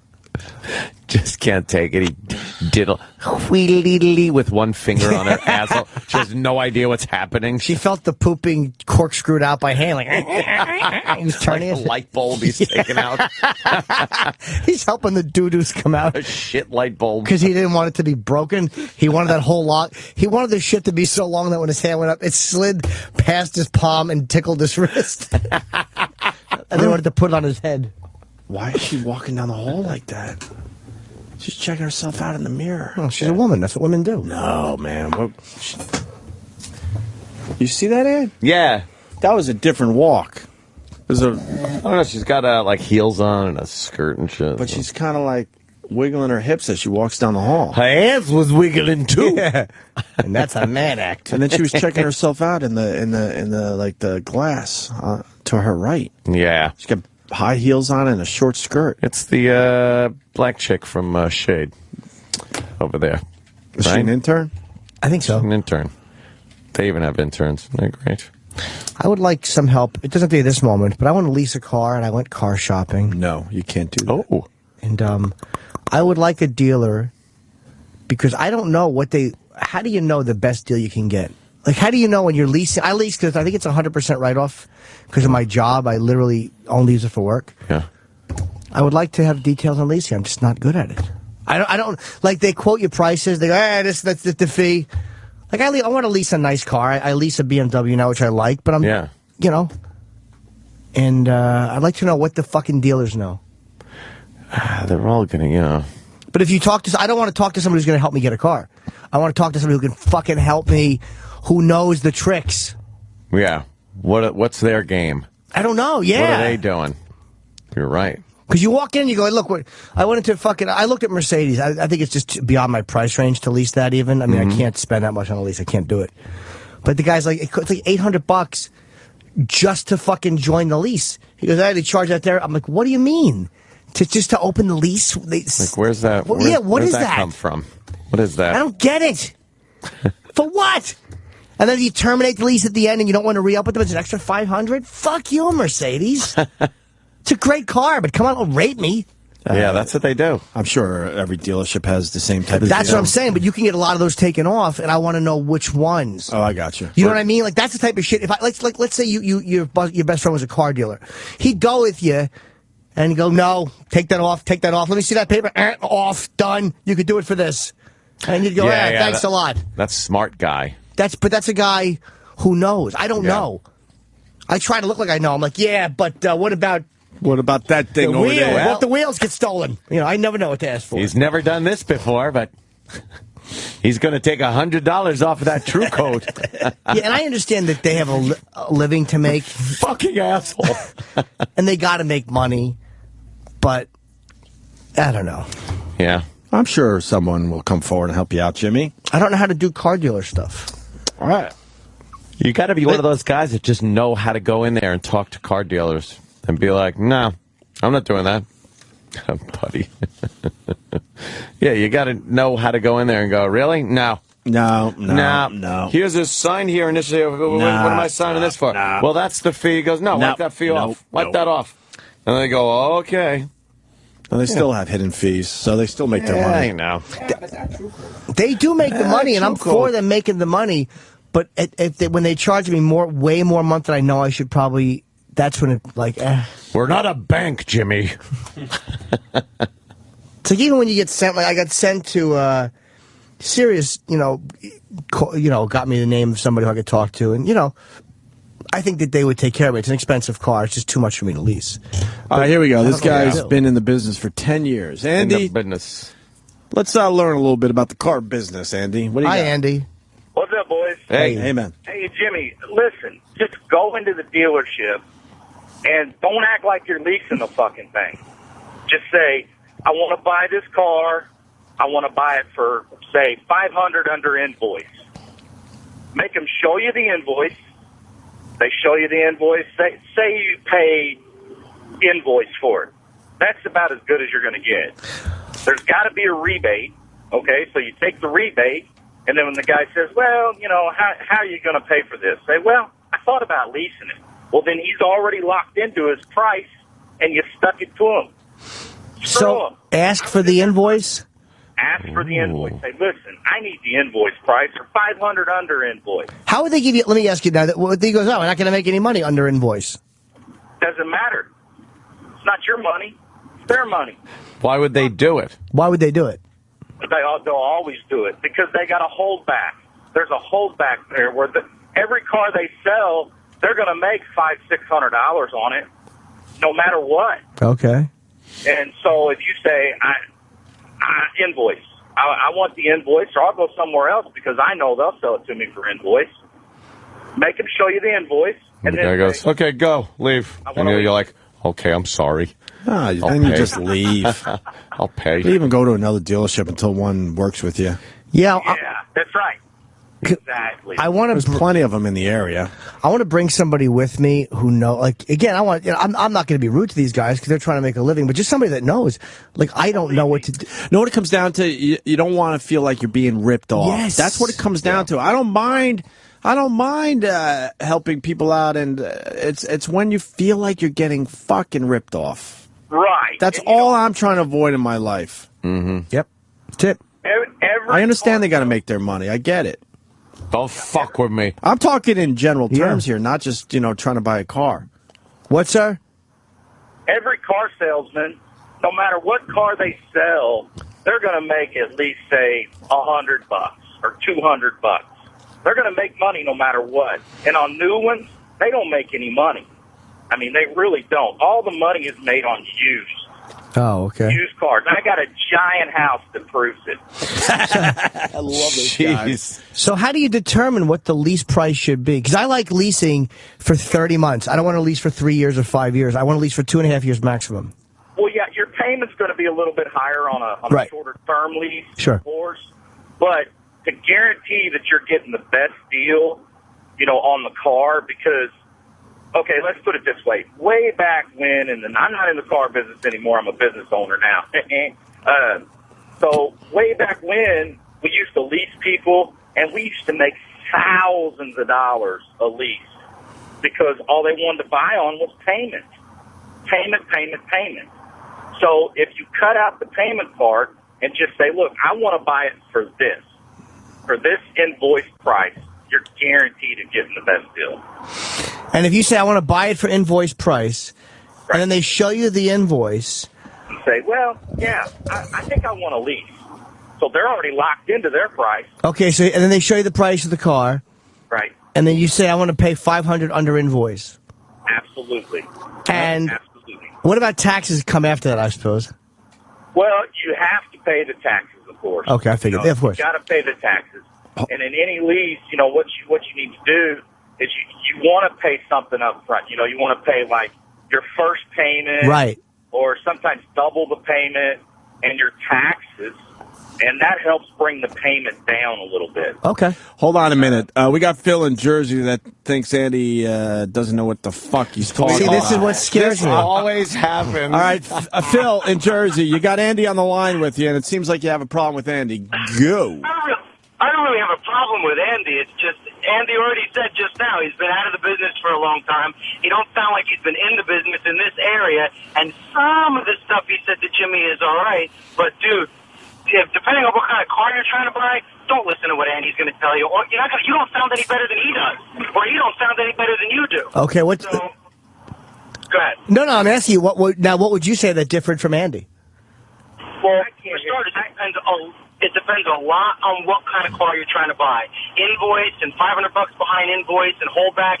Every car company's got holdback. Yes, that has a lot to do with it. But depending on the value of the car, has a lot to do with how much holdback you're talking about. Now, you could be getting, $500 a holdback on a Civic or $7,000 a holdback on a big Mercedes. It has a lot of difference. What you're talking about, $500 behind invoice, does not mean the same thing to the same car. Now, I want to lease a Mercedes or I've been leasing a BMW. I'm happy with it. It's something. Look, I like it. I fucking drove shit cars for the first 17 years of my career. Right. So, no, actually, the first 15 years. So I don't mind spending money on it. I'm not going to spend an exorbitant amount, and I don't want to buy it. You don't have to. Leasing is the way to go, and especially with the Highline stuff, the manufacturers are so competitive right now. The dealers are so competitive right now. Everybody's got incentives on the table that go way beyond holdback and invoice price. Now, that doesn't mean that the dealer is going to lose money to sell you a car. All that means is that invoice is only a small picture of what's going on. You don't know how, and don't get me wrong, you go into a proper Highline dealership in the right place that wants to earn your business, and they'll tell you the truth. Because the first thing right now, yeah, profit's important. Don't get me wrong. Profit's real important. But customer service is more important. So they're bringing customers back to try to bring them in to do the right thing, and I want you to keep buying cars from the same place. So when Mercedes, well, let me ask you about it. So when the guy at Mercedes, and they were nice dudes, but when he's saying to me, well, there's a $795 just invoice fee, like well, that's an acquisition fee. Right. That's to start up your lease. What? That's just the way it is. Every single bank carries them. Every single manufacturer carries them. They vary in price a little bit, but most of them are between $600 and $800. How do you get rid of that? This asshole's still selling cars. This asshole's still selling fucking cars. Yes. Why does that make me an asshole? First of all, I have to be a manager of a car dealership. And yes, why does that make me an asshole that that's my chosen career path? I'm an asshole about that. Listen, Jimmy. Yeah. The thing is that a dealer will only get into a holdback so much. It doesn't matter if it's a Mercedes or a Hummer or a Lexus. He's only going to get into it so much. Because there's only so much of it to get into. You win. The more you can get into it, you win. If you start at invoice price and say, I'll pay you $1,000 under that, he's still getting into his holdback, and he's going to keep as much of that holdback as he can. Wait, what is holdback? Holdback is money that they get from, say, Chevrolet or Mercedes or the manufacturer. Because on let's say an F-150 truck, Ford is making $12,000 to $15,000 off of the dealer, and then the dealer sells it to you. Okay. Okay, so there's a holdback there, and there's dealer cash, there's extra rebates. Look at that. They make the game so confusing that, It is confusing. For the consumer, we don't know what the fuck's going on. They're saying BMW has no holdback, so this topic is moot. What's that mean? That's not true. All right, listen. Dealerships got holdback. Listen, All right, I got a well, question for Andy and Phil. I'm hearing that there are 2 invoices. Who wants to admit this? I don't know about it. Him got him good invoice. Him got a good boy invoice and a bad boy. Him got a good boy alarm and a bad boy alarm. I thought it's naughty. Oh, you're See, right. you do the same mistake Naughty I did. boy. And you fucked up. scolded me I for fucked saying up. bad Yes. instead of naughty. Hey, no, a few people are saying, and unfortunately neither guy on the line right now is willing to admit this, that there are 2 invoices, the real one and the one they show you. No, that's not true. Did you say 2 invoices? Yes. 2 invoices? I gotta go. Oh, well. She just hung up. I'm not insulted by that, but I'll answer your question for you. He was insulted. I'm not insulted, but I'll answer it for Sure. you. Okay. There's not 2 invoices. The difference is invoice price is what the car cost the dealership. That does not represent holdback. Holdback is triple net. That's true cost to the dealership. But you got to remember, and a lot of dealerships won't deal with that. Although with the marketplace being real competitive, you will get into it a little bit, especially depending on how much of it there is to give up. But the holdback is what the manufacturers pay to the dealerships to compensate them for the amount of interest that they pay for carrying the car in their inventory before you buy it, and for any kind of operating expenses, advertising expenses. If they sell us a car today and we don't sell it for 3 months, we pay interest to them on it until we sell it. Okay. So if we really sell the car at invoice and we've been paying them interest for 3 months to carry it because we bought it 3 months ago, that's what holdback is for, so that we don't literally lose money. But it's a finite amount of money. You know, and again, it's a percentage of the value of the car, so it varies on the price of the car. But, you know, I mean, that's what it is. It's not true invoice. There's invoice, which is cost of the car, and triple net, which is what the true cost of the dealer is. But, you know, just like Andy said before, Jimmy said, you know, we are entitled to make some money. So now what about, is there a way around the acquisition fee? Like, can they just lower the price somehow? Well, yeah, but, you know, what you're dealing with is you're dealing with 2 separate entities. So you're dealing with the car dealership is trying to negotiate with you to determine a point where you're comfortable with, and then when you guys land there, they sell the car to the bank at whatever price you agreed on, and then the terms of the lease kick in, and the bank says, okay, well, this is how you start a lease. Now, the dealer does it all for you, so you're not dealing with both sides of it. Right. But the acquisition fee comes from the bank. That's essentially their money, and in a lot of cases, it's the only profit that they make. Who, the bank? So, the bank, yeah. So, well, now I got a banker on my Twitter saying it's true. I'm a banker. We see a different invoice, so they show customer purchase order. Yeah, because well, that's what I said to you. Because the purchase order is not the invoice. See, again, But as a consumer, we think that's the invoice. what would I ask for, which would give me the absolute bare bottom price they paid for it? They'll never Well, show the that. invoice price shows. Well, this is what I said. The invoice price does show what the dealer cost is. Holdback is just a percentage of that. And the problem is that nobody's going to really tell you exactly what real triple net is. I don't know. Maybe they will. I guess we kind of do. You know, your problem is now you're saying, well, I don't want you to make any money. That's what that says to the dealership. I want to know exactly what you paid for it, down to the last penny, because you're not entitled to make $1 on me. No, but it's like you could say I want to know what you made down to the last dollar. Not that I don't want you to make money on me, but okay, now I am completely informed. So now they're not going to deal with you, Jimmy. Sure they won't. No, they're not going to do. They don't want to deal with you if You will probably highball yourself if you do that. And what I mean by that is if you find out what it really, really costs and say, well, look, I'll give you, that seems reasonable. This is a $40,000 car. I'll give you, 3% over that. I'll give you, $4,000, in total profit. That you'll probably spend more than you need to do that. That's why I keep saying go to a reputable place where somebody that you either can trust or some place that you know that you can trust, and just ask them the questions. The customer satisfaction is so important right now that most of the time I'm going to tell you the truth, and you're going to get the best deal just for trying. See, Mercedes and BMW, dude, their cars, they look at it like anybody in there can afford it, and I think they deal with you a little bit differently. Like it depends on where you go. And I don't want to get into anything on the air, but take my information off the air because I can help you. Thank you. Where are you based out of? I'm Rikers Island. So I guess I'm like North Central Jersey. All right, E-Rock, could you take his number?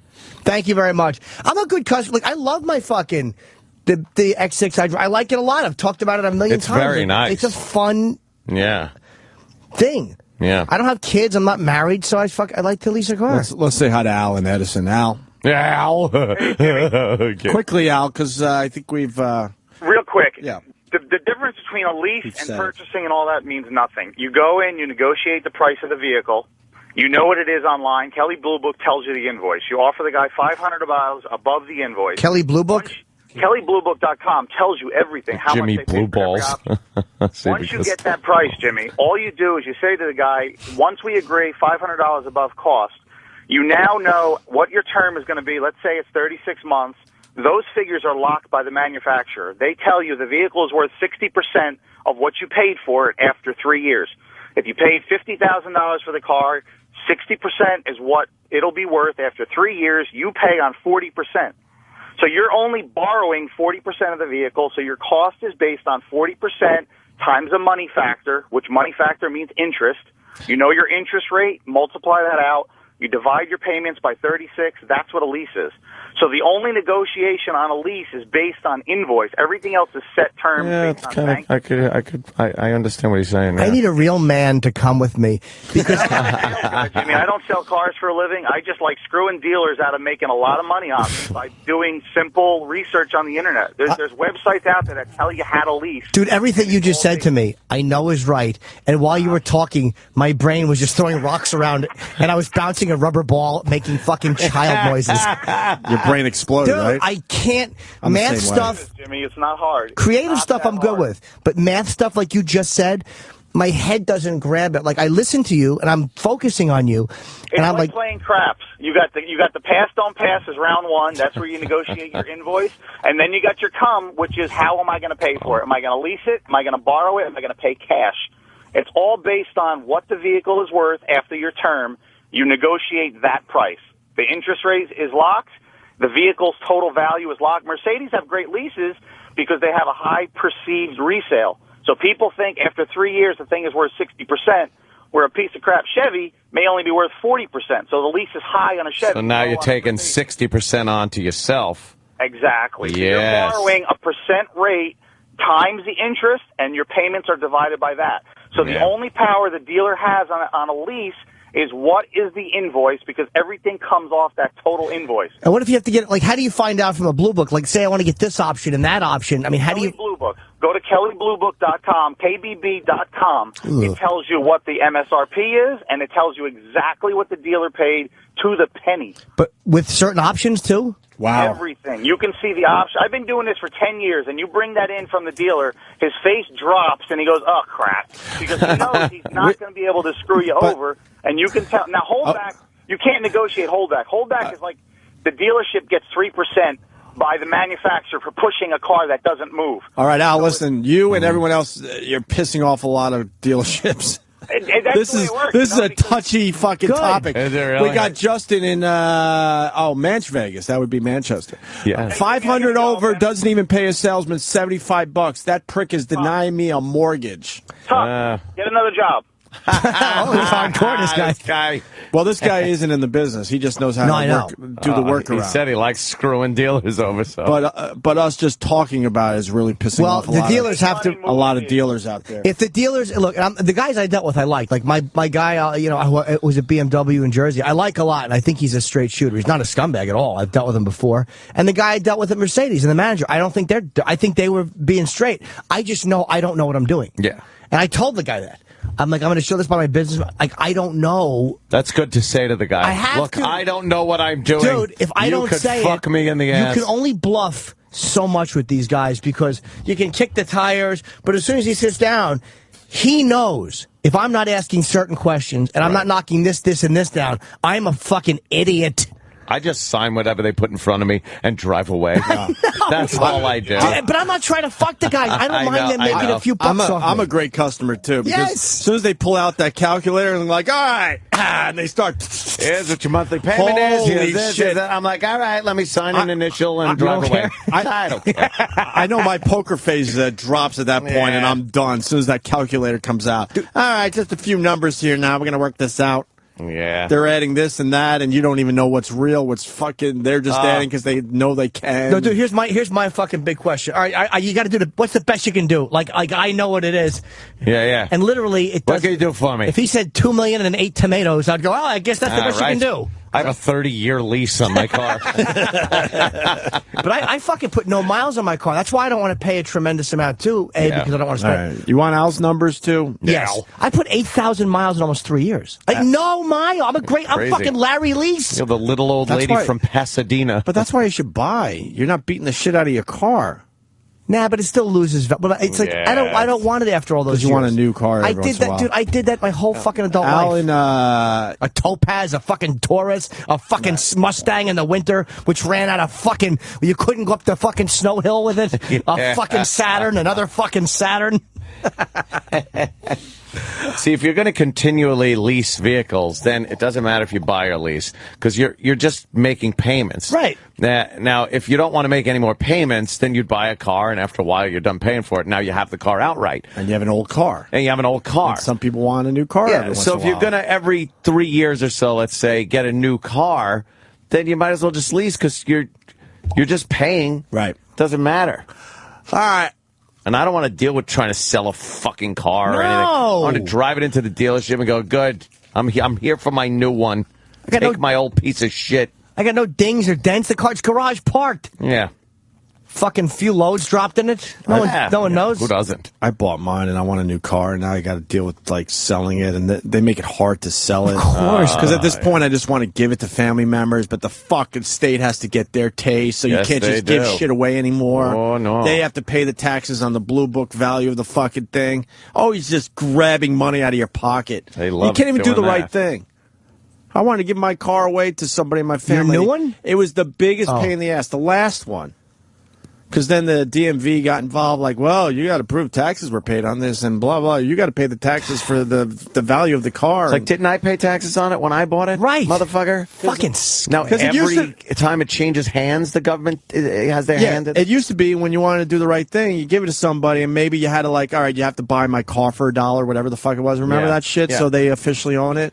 Not- is $1. Not as easy anymore, No. man. Like the fucking state Now needs they're their like, taste. yeah, we'll determine how much it's Yeah, worth. they and need we'll their tax you taste. on it. So you can't just like pass cars along. So if you that want to easily. give it to somebody, these motherfuckers want to find the blue book value and make the guy you're giving it to make pay the one- you. yeah. Fucking Well, that's cocksuckers. That's simplifying it. Yeah, in a lot of cases, yeah, that's exactly what happens. What? How old is your car, dude? You got a new car, right? Mine's only 2 years. I'm up to 2, so next year I want to obviously. How many miles you got? A lot. Oh, you do a lot of Philly. Yeah, I do a lot of Philly trips, so a lot. And then I drove it to the Outer Banks, and But for it's leasing, beat up pretty good at this point. for leasing, miles, I don't do the miles. So for me, I can get the minimal miles, whatever the minimal is. Oh yeah, you're in a great position. You do more than like 15,000 a year. No, Oh. because I live in the city. Probably over 10 though, between Well. 10 and 12. So we do a lot of trips, but all right, we should break into some other shit. Right.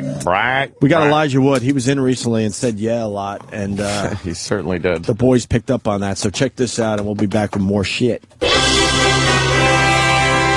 now, Hollywood actor, A-list celebrity, and Frodo Baggins himself.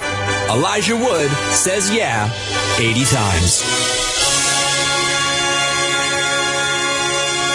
Yeah, yeah, yeah, yeah, yeah, yeah, yeah, yeah, yeah, yeah, yeah, yeah, I know, right? Yeah, totally, yeah, yeah, yeah, yeah, oh, yeah, yeah, oh yeah,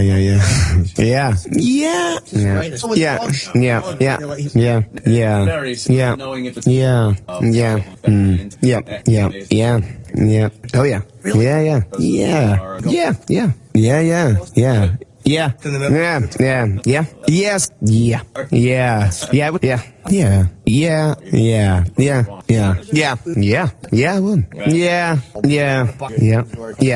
Yeah, it's been a pleasure. Yeah, you guys are awesome. That was Frodo Baggins himself saying yeah. Yeah, I know, right? 80 times. Like, I don't even know how I could process that. It's so awesome. This is the Opie and Anthony Show. Opie and Anthony on the Virus.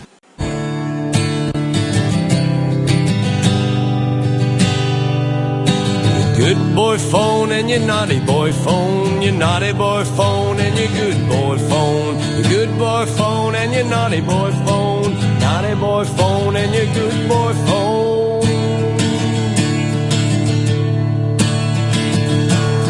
Your good boy phone is when you're home with the old crow.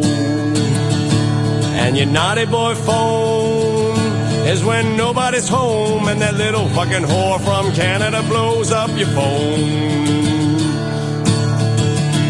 It's your good boy phone and your naughty boy phone. Your naughty boy phone and your good boy phone. Your good boy phone and your naughty boy phone. Naughty boy phone and your good boy phone. I like the naughty boy phone.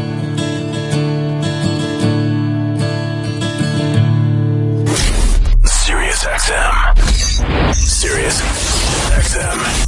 The Virus. The Opie and Anthony Show.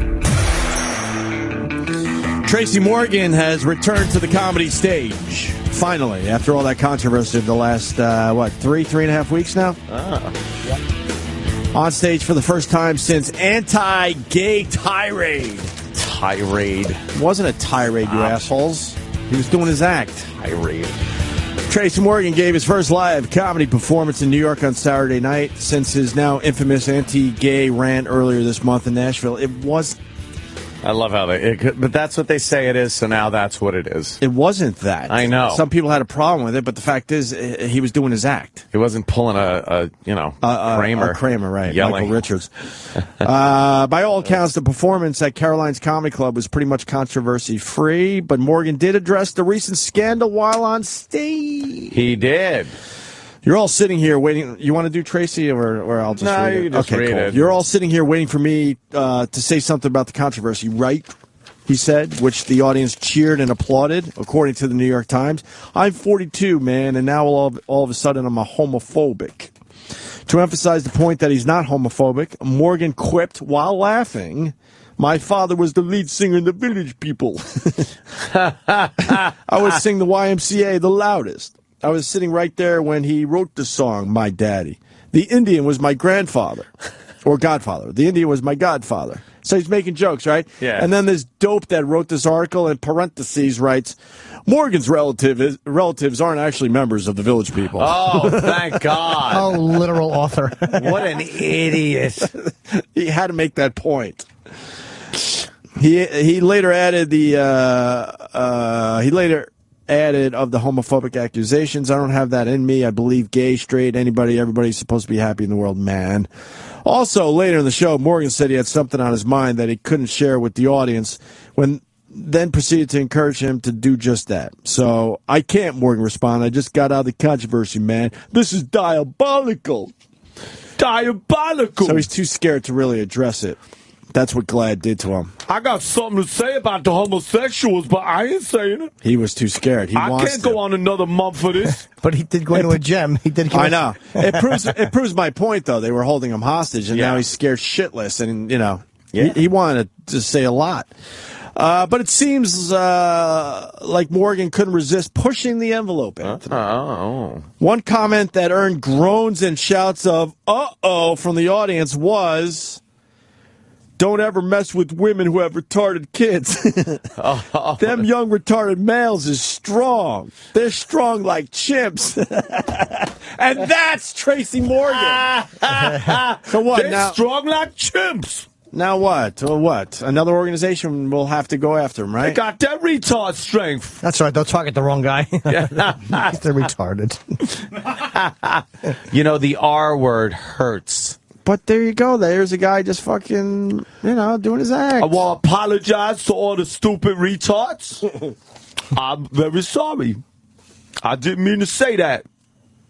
Oh, he's a fucking. I have to be in front of a bunch of retarded people trying to talk to him. Well, he also fucking throw rocks at him. He also made a joke about his alleged teenage relationship with a girl he called a cripple. Good boy. She was a cripple. That's Tracy, though, man. Yep. She was pigeon-toed. Doesn't mean he doesn't mean anything No. by doing his act. And when you hear him saying stuff like that, a retarded kid, you just know he doesn't care. Right. Brian Fellow. Ooh, look at this kangaroo.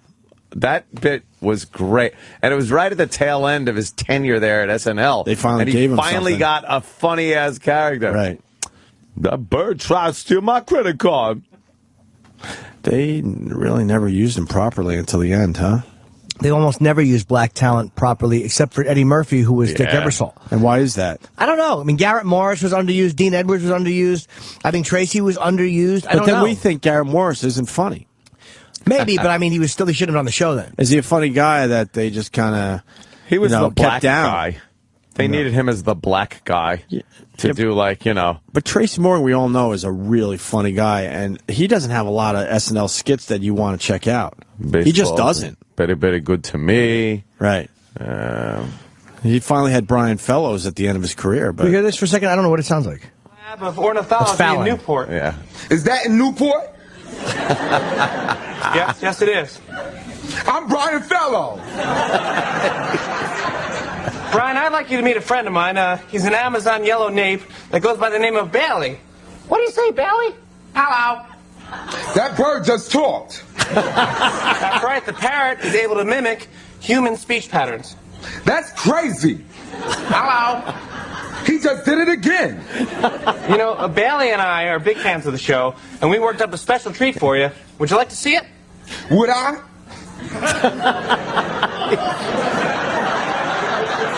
It's a Hey, great pretty bird. Hey, character. pretty bird.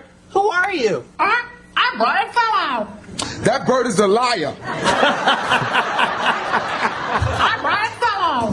He's starting to make me mad. He better shut up. I'm Brian Fellow. No, you're not. Hey, I'm sorry. I taught him how to say that. I thought you'd like it. He's an imposter because I'm Brian Fellow. I'm Brian Fellow. That's it. Take him away. This is my show. That bird is not funny, and I bet not see him again. Hopefully, we will fix this in editing. He's got lip gloss on.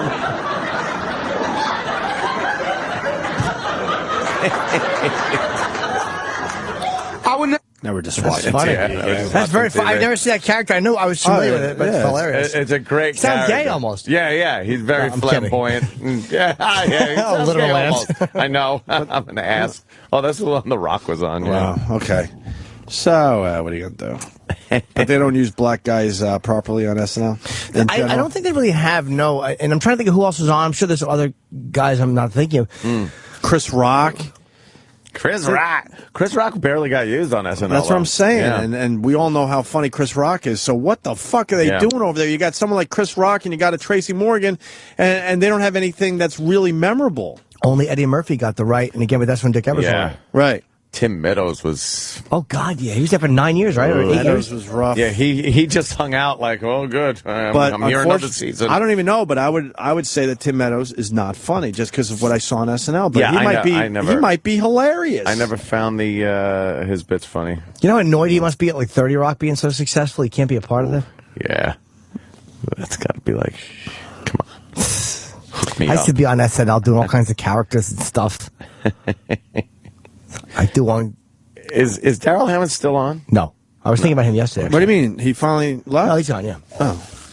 Hey, I thought this was in America. Who cares about this story? Yeah, it's Sweden. This is Neutral. What do you Stockholm. expect? Oh, okay. No him or her. Preschool fights gender bias.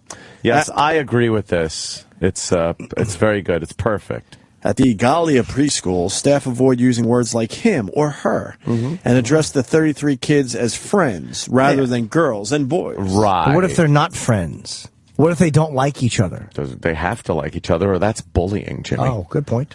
You're forced to like everybody now. Don't you know that? So they don't want guys or girls, boys or girls, to be Boys or girls. Boys or girls.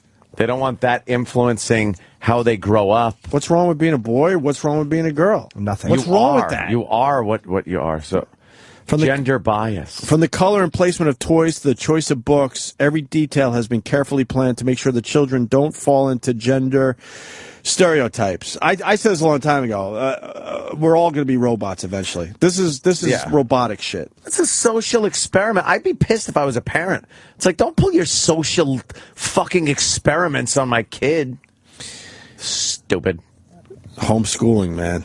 I'm telling you. Is that where you're headed? I know those kids were always the creepy ones, but it's starting to make more and more sense as a parent to just homeschool your kid. Yeah. Fucking hire some people that know math and shit and come over and teach them some numbers. Tutor. Because I don't want to deal with this crap And by the way, school there's system. 80 cameras in the room, so don't try to touch my kid. Exactly. Just teach him shit. Society expects girls to be girly, nice and pretty, and boys to be manly, rough, and outgoing, says Jenny Johnson, 31-year-old teacher. Egalia gives them a fantastic opportunity to be whomever they want to be. But that's basic human nature you're trying to go against. Yep. You're trying to use this social bullshit to change what we are as animals. There is a male and there is a female. And we assume certain roles based on that sexuality. You're going to have some crossovers there, you know? But for the most part, the guy will always be the hunter. The woman will always be the nesting. You know, it's just the way it is. It's animal instinct. They're trying to like reprogram people to keep that animal instinct at bay.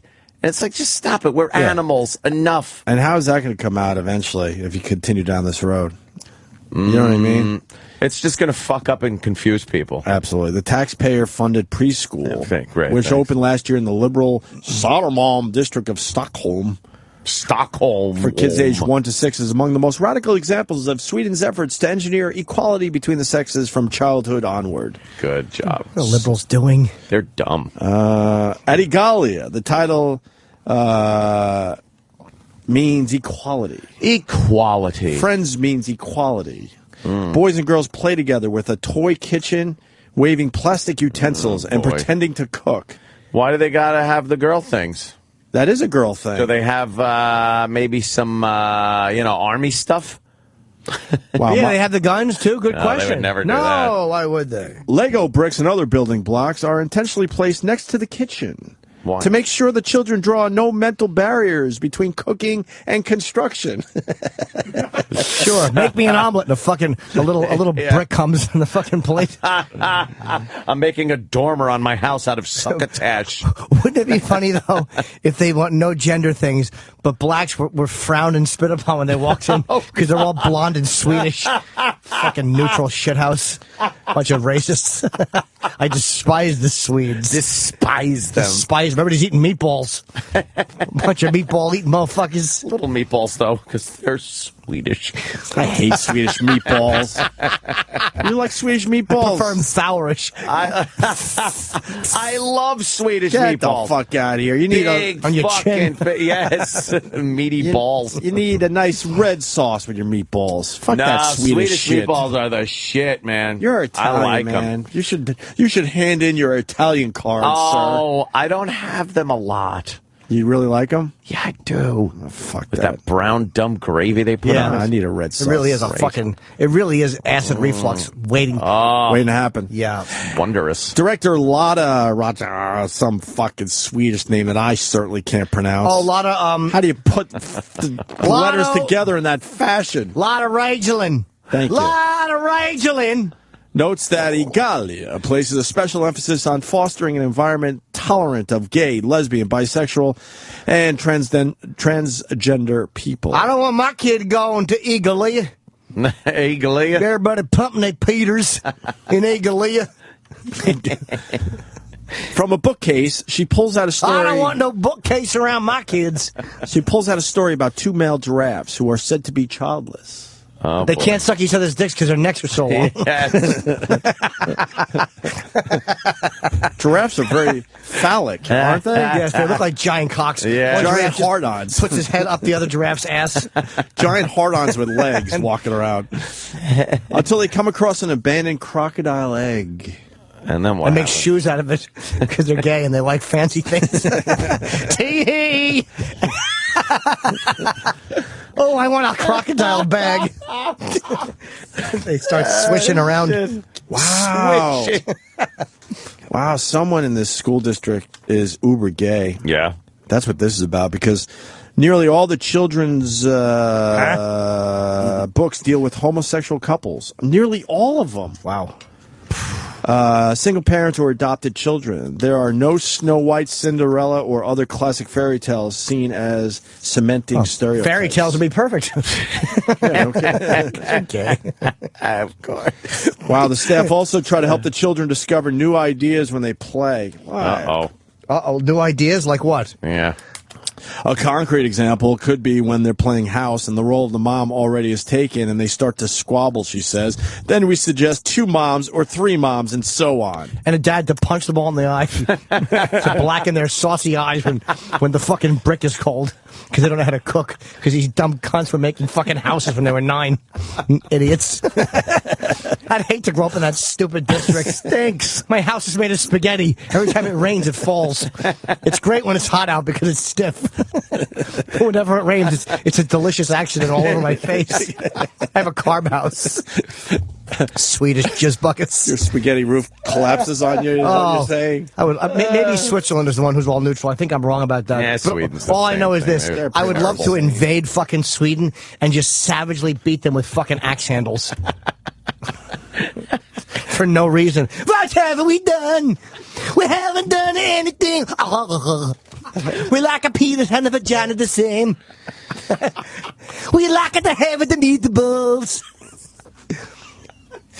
We don't want to know the difference between the construction and the cooking. Make me adorable hungry. Oh, look, I'm going to eat the lampshade. It's a raining. Could you build me a cake hat? Build me a cake umbrella? You fucking idiots. I love your Swedish accent. Exactly, it's very organic. It's right there. We like it to go to a galley. All of the teachers have 2 N's and 2 S's and an O in their names. A Hannah soon. Go fuck yourselves. We're having 9 of the mommies and the no daddies. Everything's, even the socks are being used as tampons. 2 other things about this. Those bent on shattering gender roles say there's a hierarchy where everything that boys do is given higher value, but I wonder who decides that it has higher value, she says. Why is there higher value in playing with cars? And some parents... People are asking if this is private or public. It's public because it's taxpayer funded, right? Taxpayer funded. Some parents worry things have gone too far. An obsession with obliterating gender roles, they say, could make the children confused and ill-prepared to Yes. face the world outside kindergarten. Abso-fucking-lutely. I said. Yeah. I rule. The fucking father, the husband's hungry, the wife is whipping up some mortar. Same joke 8 times. How many times am I going to do it? We got it. It's a mix-up, Jim. They cook with construction equipment. We get it. Yeah. Hey, look, hey, my soup is getting cold. Oh, here, use it. He said, Jack. Not even the right stuff. You're standing over your fucking dinner plate trying to cut your steak with a fucking concrete jack. Breaks the plate. Everybody's like, hey, this idea stinks. This is stupid. How long is this bit going to go on? Hours. I started at 6:20. You got it. Mind my business. Just eat these fucking small gravel pebbles. Oh, sorry, they're blueberries. I don't know the difference. Because you grew up in one of those schools. That's right, friends. We're all friends. That's right. Friends don't let friends drive drunk. You're amongst friends. You're among friends, Ricky. Or Ricotta, whatever your name is. Did you cut your wrist with what'd you cut your wrist with there? Was it a tomato or a knife? I don't know the difference between construction and cooking. It's awful. I think the problem is that you can teach a little of that, but they're going way the fuck too far. I think whatever. You teach a little of that, fine, but making everyone why we suck. Huh? That's why we suck as a country as far as We're not doing it. education. No, I mean we're doing kind of the same thing. Instead of just concentrating on the basics in school, your reading, writing, and arithmetic, it's a bunch of this social awareness, non-bullying, diversity, tolerance. How about history? How about some fucking math and science? So these kids don't get out of school and are fucking 20th in the world behind every other country that's kicking our ass. How about sex education? No place for that in the schools. So they know where to take it. In the shitter. Sure. Ouch. Ouch. The Swedish kids yell different. I need to put that in my hiney. Uncle Paul. Easy, friend. Friends. We're all friends. Uncle Paul doesn't care. You think they use the same bathroom over there? Oh, what about that? They want girls to start standing up to take a piss. They all come out with their little patent leather shoes covered in urine. Exactly. They're lederhosens. Oh, they're even though it's not the same fucking country, but might as well be. Sure it is. We don't care. We don't care. Part of the planet. Urine-soaked lederhosens and their patent shoes. You said. That's a dumb story. That's scary shit, though, because we get our cues from elsewhere, right? That's what's I'm happening. sure one of these dumb New York City schools will try something like that. Yeah. We're so far behind. Mayor Bloomberg will be all for it. And then white babies are a minority now, I guess. What, in New York? Yeah, no, in the country. In the country? Yeah, as far as babies are concerned, there's more non-white babies than white babies. Yeah. I don't understand that. Everybody kind of talks about how great America is. We have a great country. It's a great, fantastic country. For years, we've had a great country. And then all they talk about is wanting to change it. Constantly. It's like, wait a minute. And you know, more diversity and this. It's like, well, white people have been in charge long enough. We need more diversity. It's like, well, that great country we're talking about was like made great when a bunch of white people were running it. I'm not casting an opinion here. I'm just saying this is what it was. So I just see us in the future maybe not being a third world nation like sub-Saharan Africa, but I do see us being a huge welfare nation that really doesn't make anything, and we'll just fall into another empire that is, you know, kind of relegated to just being a piece of shit. We had a good run, though. A couple hundred years. Not even that great of a run. A couple hundred years. Roman Empire was change. How many years? Roman Empire was around for a long fucking time. We're not going to come close. We to ain't that. coming close to that. No, we're already on the road to ruin. Do you see these the flash mob shit that keeps happening? Or the lynch mob now. Yeah. Did you see what they left out of that story? Of course. What's the lynch mob story? Race. Some kid got that shit beat out of him. And white kid by, I think, 15 black kids. Yeah. Or some black and whatever. But they don't even mention it in the story. No, why would they? And then another story of a gang of black youths, of course, unruly youths, teens, running around saying, let's kill the white people. Kill white people. In Peoria, yep. Let's kill white people. Yay. And they don't even say black in that story. The word black is so dirty to reporters. Yes. And it's so revealing. They say a bunch of African-American youth went around yelling to kill white people. Like, do you understand the fucking cultural elitism of that? Like, it's white people feeling better. You can say white because you're comfortable saying that. But if you say black, what is it, a little too fucking strong for you? Yeah, white reporters?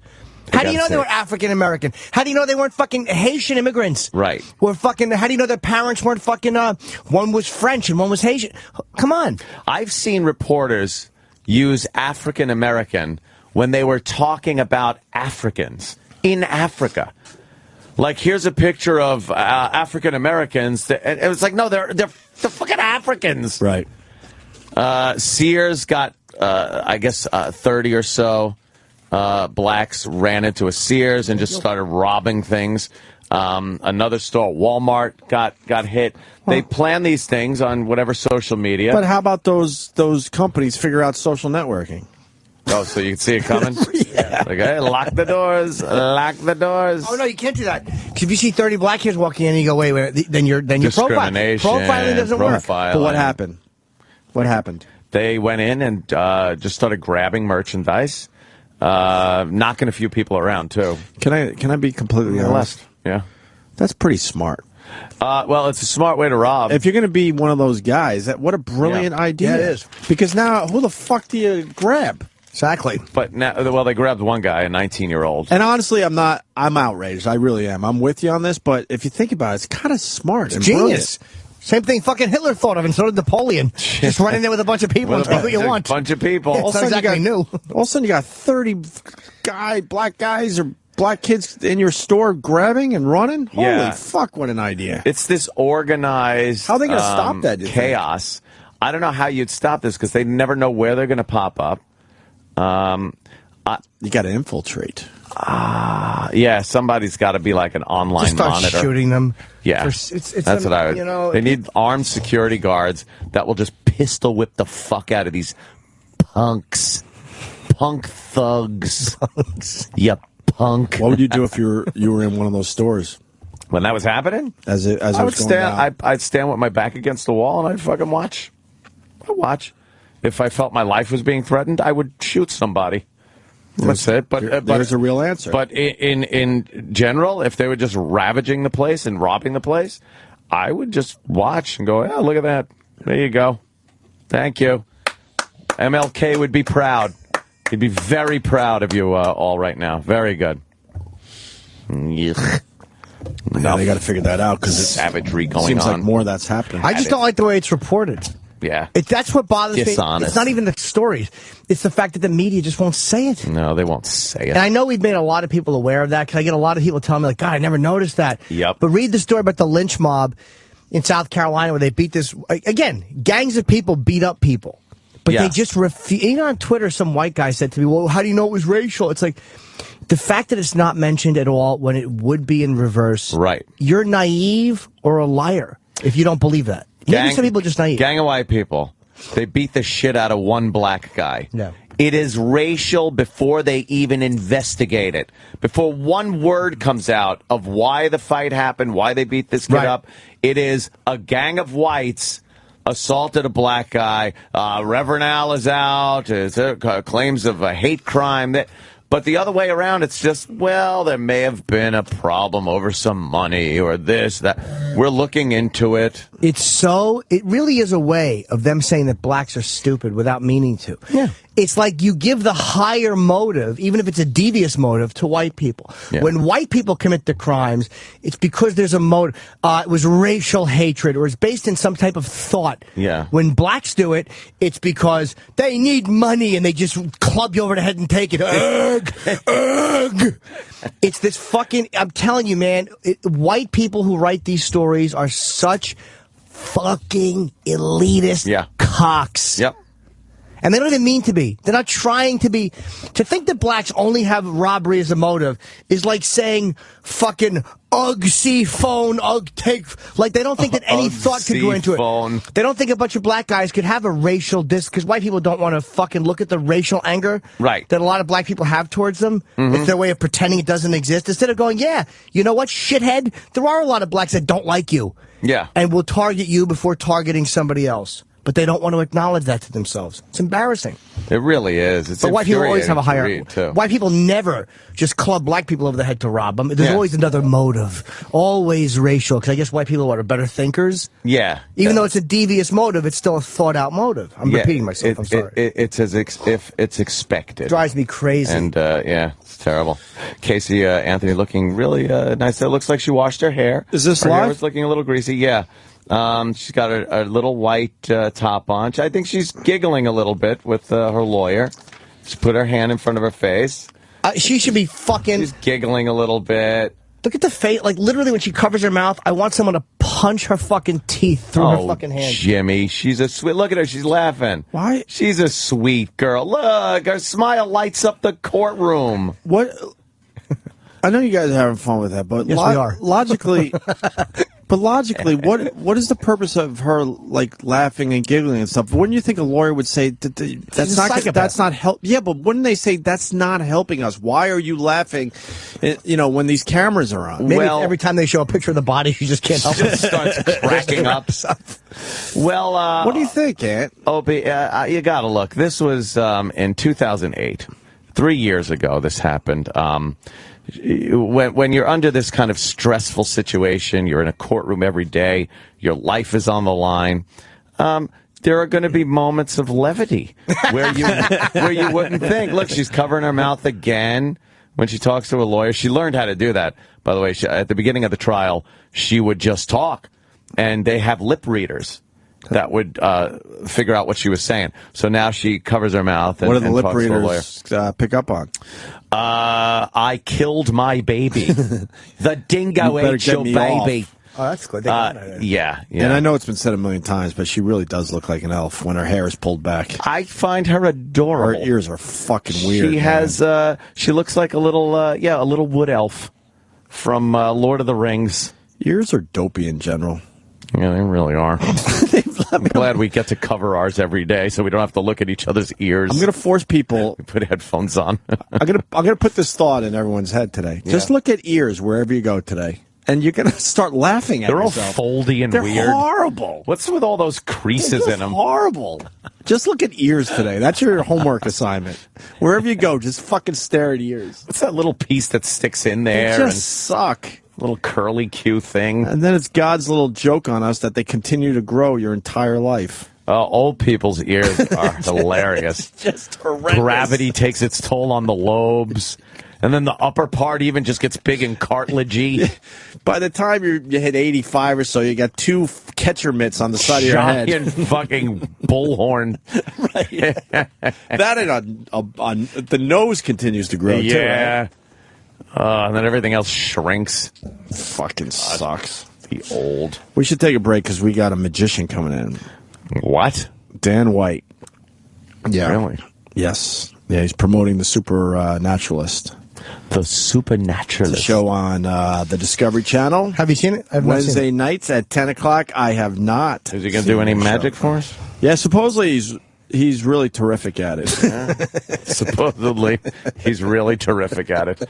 You really So I sold hear it. his his sleight of hand shit is really good. Oh, the ASPCA commercial. Look at the poor little guy. Well, let's see what he did wrong, this punk kitten. I love how they show these badly behaved animals on TV at the ASPCA. Like some owner had to fucking punch that thing in the eye to get it to behave and quit barking.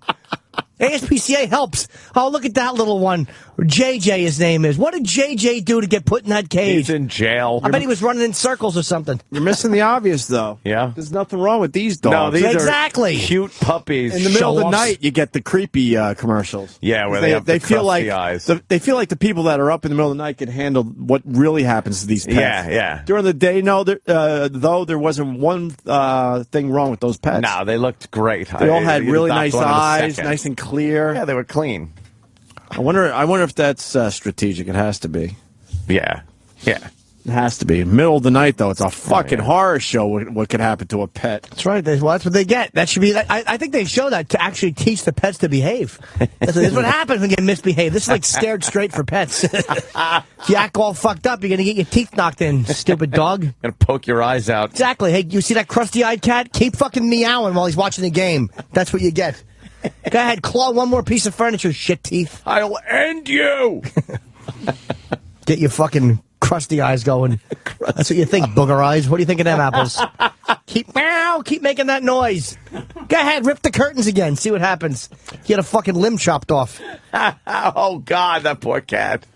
Oh, he's got crusty eyes. You know what, poor cat? Who knows what he did? He probably just took a fucking tinkle all over the nice cushions. Yeah, you had to throw, like, bleach in his face. Yeah, well, you know what? You don't pee on the cushions anymore, do you?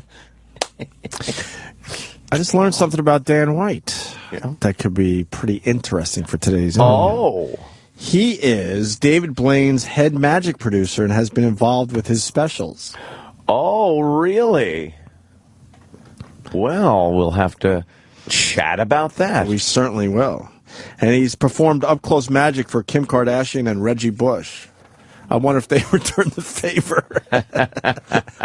Performed. How hard was it? What trick did they show Kim Kardashian how to take a half hour of interesting television and make it disappear by replacing it with her own show? Boo. That was a long way to go for a very weak show. We got the point. Millions of fucking viewers every week. Oh, for sure. That nonsense. Absolutely. For that fucking nonsense. All right, we'll take a break. Dan White will come in and amaze Jimmy a little bit. Yes. Jimmy likes the world of magic, don't you, Jimmy? I do. I'm a boy who likes tricks. Everyone likes a good magic trick, though. Can you do your magic character today? I do magic act. Dan White next. Stay there. Oh, yeah. Let's say hi to Dan White. Dan, welcome to the radio show. How you doing? It's good to be here with my chicks and stuff. I'm gonna make some stuff disappear and whatever. That doesn't sound like Dan. Yes, it does. I used to do magic and stuff. I make cards disappear and all stuff. When is Dan White going to make himself appear in front of us? Probably like Kapufta. He's on his way. I see Roland. Is Dan the tall guy? Or is he that? Let me see. Or the guy behind? I can't tell. Which one is Dan White, you think? I don't know. There's three guys. Holy shit, that turkey chili made me hot. Yeah, I'll say. You were hot before you started. All right, here he Wah comes. wah. Dan White has entered There the he is. studio. Good morning, Hey, sir. Sir. How are you, brother? Take a seat. Make yourself at home. Sorry as for they such a say. small, strong-smelling food next to you. Smells good. Yeah, it's turkey chili. Because it's lunchtime for us. Dan White, The Supernaturalist, Wednesdays, 10 p.m. on the Discovery Channel. Correct. I love Discovery Channel. I watch it all They got the some time. good shows, don't Hell they? yeah. What's your show about, sir? It is a magic show, and basically I'm going to Nepal and looking for real magic there. Where? Nepal. Oh. No, not Uncle Paul. Nepal. What's going on over there? A lot Is there of a things. big magic scene? Well, it's not magic in the traditional sense. It's more, where mysticism and ritual and sort of So it takes it to that step of supernatural kind of exactly, stuff. sort of just examining the roots of magic. Do you feel like you're still in Nepal? Do I feel like it now? Yeah, because you're wearing a winter coat and it's about 100 degrees outside. What is wrong with this Dan White? Why is he wearing a coat?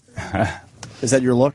Yeah, it's just what I do. All right, I'm sorry. Sorry to make fun of your coat, but You're it's summertime. And You work with, oh God, Jesus Christ! I'm Oh, picturing my his face. God, David Blaine. David Blaine, right? Do you guys hate Chris Angel? I don't know about hate, but I mean, we, it's Strong dislike? It's we're fellow magicians. I don't think anybody hates anybody. Is he always messing with? He's always messing with David Blaine, though. Who's Chris Angel always going after? Is it David Blaine? Yeah, I think in the past. I don't think so much anymore, but yeah, in the past for sure. Yeah, do you look at his stuff sometimes and go like, I know he does that. No, I actually, he's a hard worker and he's accomplished some amazing things. So yeah, I mean, I'm very impressed with what he's accomplished for sure. Do you like Penn and Teller? Yeah, Those guys are great, right? They're fantastic. Yeah, we love those guys.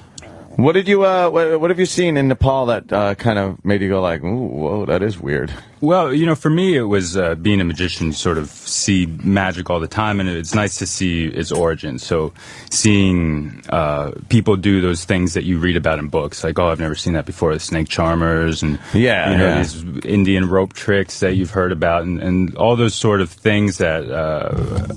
Being a Westerner, we always imagine this is what like real magic would look like. Seeing it over there was definitely kind of cool. Did you see?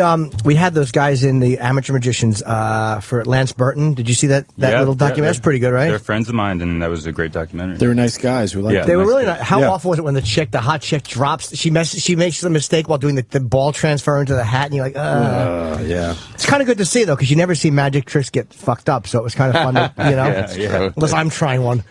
What kind of you do close-up stuff? Yeah, close-up stuff mostly. Which I think is the hardest to do, obviously. Sleight of hand. Correct. What is your specialty? Or what would you say is what you do very well? The close-up stuff. So basically anything with cards, coins, small objects. But mostly the small things. How long have you been doing it? Since I was about 11. So 10 or 11. How old are you now? 25, 30? Yeah. Okay. I like doing close-up type magic, though, but from like 100 yards away. Because then they can't see it. Get it? I do close-up magic with large objects, and I never do well. Like, I'll be sitting in front of a car, and I'll say, no, this is going to disappear, and it just doesn't. And I just say that your energy's wrong. I just blame them. Blame the crowd. Your energy's wrong, folks. Could you show us one? Because we all like magic. Sure, definitely. Damn. It's easy. Everyone wants to pretend they don't care about magic. I love magic. Everybody love loves it. magic. I love being freaked out and just being so mystified and just lost. Oh, I see how you did that. You took the cards out of the deck. Oh, that's what he sorry. does. That's the Okay. obvious part. I'm just trying to get First. it. Let me chew gum so I don't have fucking turkey Deck of chili breath in cards. the magician's face. There's not a girl in the studio, is there? Oh, what are you kidding? Travis. No, we don't have. No. Okay, no girls. All right. Well, this is going to look kind of weird then. Okay. But just roll with I'll it. be the girl. All right, Jimmy will be the girl. Yeah. Great. I've done time on Rikers. All right. You don't mind standing up, do No, you? no. Great. All Cards right. and Deck of cards, right? Yeah, I'll probably need Sharpie. somebody to narrate a little bit. That's okay. A Sharpie. Okay. Do me a favor. Name a card, since we have 52 different ones. Well, could you just say a card? Anyone. Ace of Diamonds. Ace of Diamonds. All right. So we go through, find the Ace of Diamonds. What I need you to do is put your signature on there for me. Right. He's taking a Yeah, that's Sharpie. right. Jimmy's taking a Sharpie right now, and he's writing his signature on the front. I signed it. Right on the front. So you can see that, you know what it looks like, right? Yes. You obviously recognize Forgery. it. Okay, yeah, no, it's good. What I'm going to do is I'm going to fold the card up into quarters. Mm-hmm. What I'm going to need you to do is I want you to put it between your teeth. Okay. All right, so put it in your mouth right between your teeth. Hold it there. Good time to start chewing gum. There you go. He's holding it between his teeth. Now I'm going to do the same thing I hope it's clean. with the next card, the Four of Spades, all right? Four of Spades. Just sign my name across it. Sharpie right across the face of Just it. like that. So blow on that, or I'll blow on that since you have something in your mouth. Uh-huh. Watch the card. The Four of Spades I'm going to do the exact same thing with. Fold in half. Okay, now I'm not going to go anywhere near you or touch your card in your mouth with my hands at all. I'm just going to use the Sharpie and push it in my mouth. Mm-hmm. That's totally in his mouth. Totally in his mouth.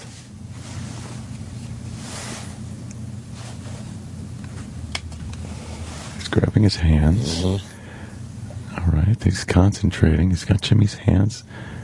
Wait, there's smoke coming out. There's smoke coming out of his mouth. The hell? From nowhere. Your card was the Ace of Diamonds. Uh-huh. Now, the Ace of Diamonds that's came Jimmy's out of his signature. mouth. Wow. Wait a minute. Open your mouth. And Should I open it? Yeah. Jimmy never removed that from his mouth.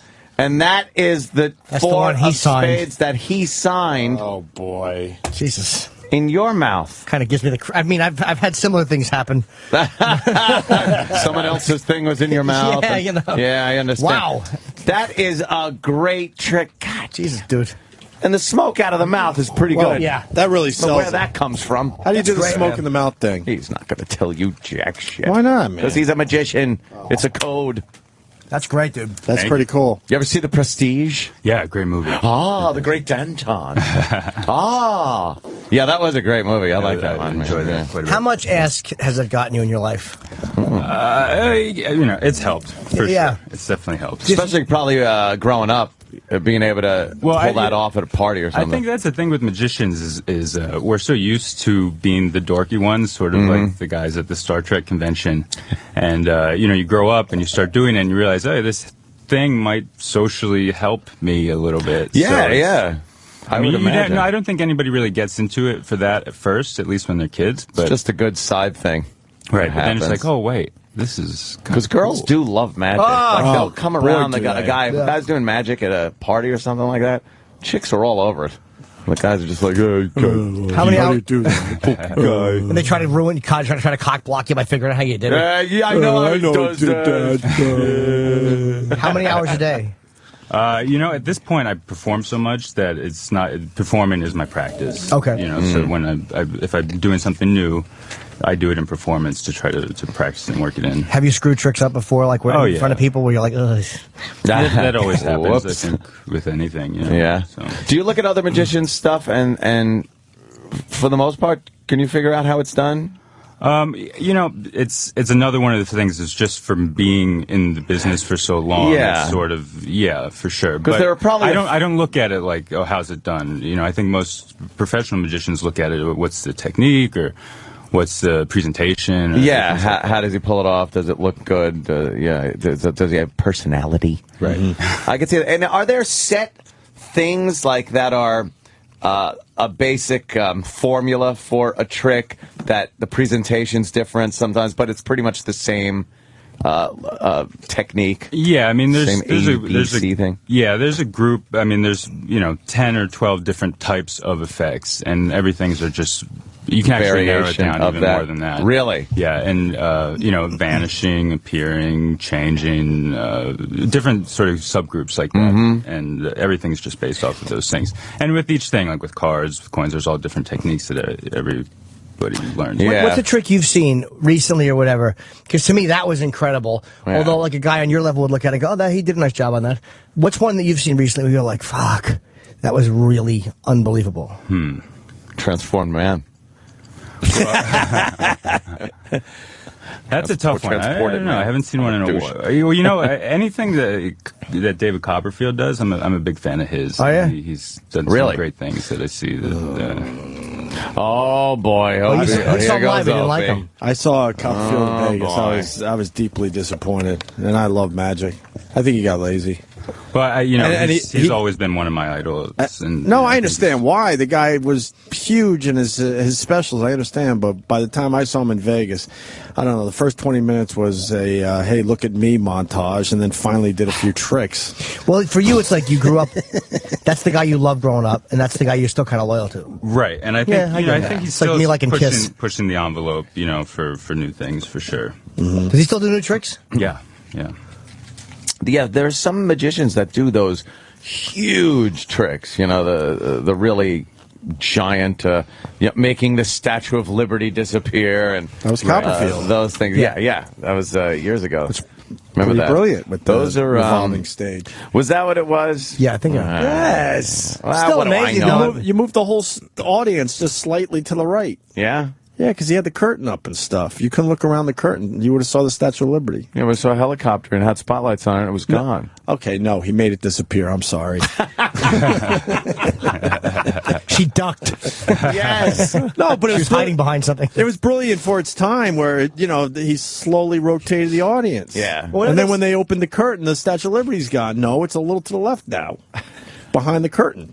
No, I think it was real magic. Yes, it was real. She was in on it. You know what they say? They always say there's no camera tricks, and we just intuitively believe that. That's true. Instead of saying, well, why wouldn't they? I would if I were them. Right. What, the cameraman's going to, I'll tell. Yeah, use it to your advantage, right? Yeah. Why not? Yeah, there have been certain TV productions that I've seen that they enhance the trick with some plants or something like that. What do you get though? Some doubles. It's a show. I saw one on Dancing with the Stars recently. What were they doing? And somebody told me how they did it. I'm like, oh. But when they were just changing outfits, costumes really quick. and I guess for a magician, you'd laugh at that. But for myself, just a guy with a huge dick, it's like that is amazing to watch. But when you though, see how they do it, is, you're like, oh, that's the genius. Sometimes is in how you construct these tricks. Like, it's like what brilliant mind came up with that? It's true. It takes constructing a new trick takes a long time, and at the end when you see it all come out, and it's only maybe 30 seconds a minute, you don't realize the amount of work that goes into it. Because in reality, it's sort of one of those arts where you're concealing everything. So the best effect, the best trick is one where you don't see anything at all. So, and that's hard to do. It's hard to conceal the whole work. Yeah, that does seem to be something that's happening in magic today. I've noticed is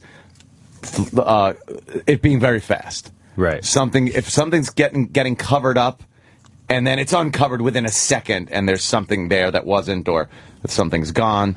Where in the old days, you'd set up the curtain, the guy would be.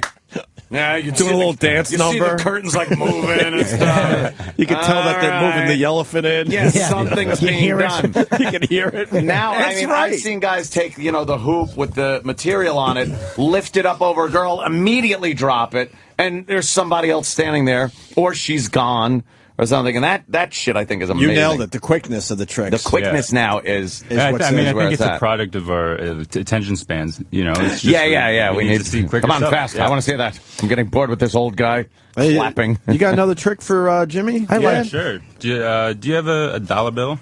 Oh, God. We boy. work at Sirius XM. Exactly. That's all I have. I'm gonna get close to this one. Dollar bill. Cool, we'll flatten that out. Okay. And I'll actually use one of your Sharpies if you can grab it for me. Oh, there's a Sharpie. And we can stand up again if you don't mind. All right. This isn't going to hurt, is it? Maybe. All right, it's a long childhood of saying that. What I want you to do is, can you take the Sharpie and sign your name on the back of the bill? Okay. That's Jim against the law, sir. Norton. Take a nice good look at that. Yeah. Yeah, it's fine. Cool, and you can cap that. So the reason I have you write your name on the bill is so that you know that it's yours. Okay. Right. And the other reason that I have it is so you know there's only one like it in the whole world. I can't duplicate that. Yes. There's only one bill. And the other way to know that the bill is the only one in the whole world is by the serial number. In this case, it's L075 something, whatever. Right. On here, you see this little insignia. It's the L. Yes. It's the first letter in that serial number as well. Okay. What I want you to do is hold that one right there. Hold Okay. real tight. Watch. Jimmy's holding holding the the one. corner of the dollar. If I rub the ink slightly on the bill, just rub it, can actually cause it to heat up a little bit. He's rubbing that L symbol with his thumb.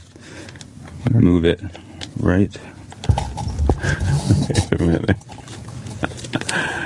Where did he go? He's moving it. Wait a Right there. minute. He moved Turn it the over. L. Make sure your signature's still on there. Yeah, it still is. Wait. That.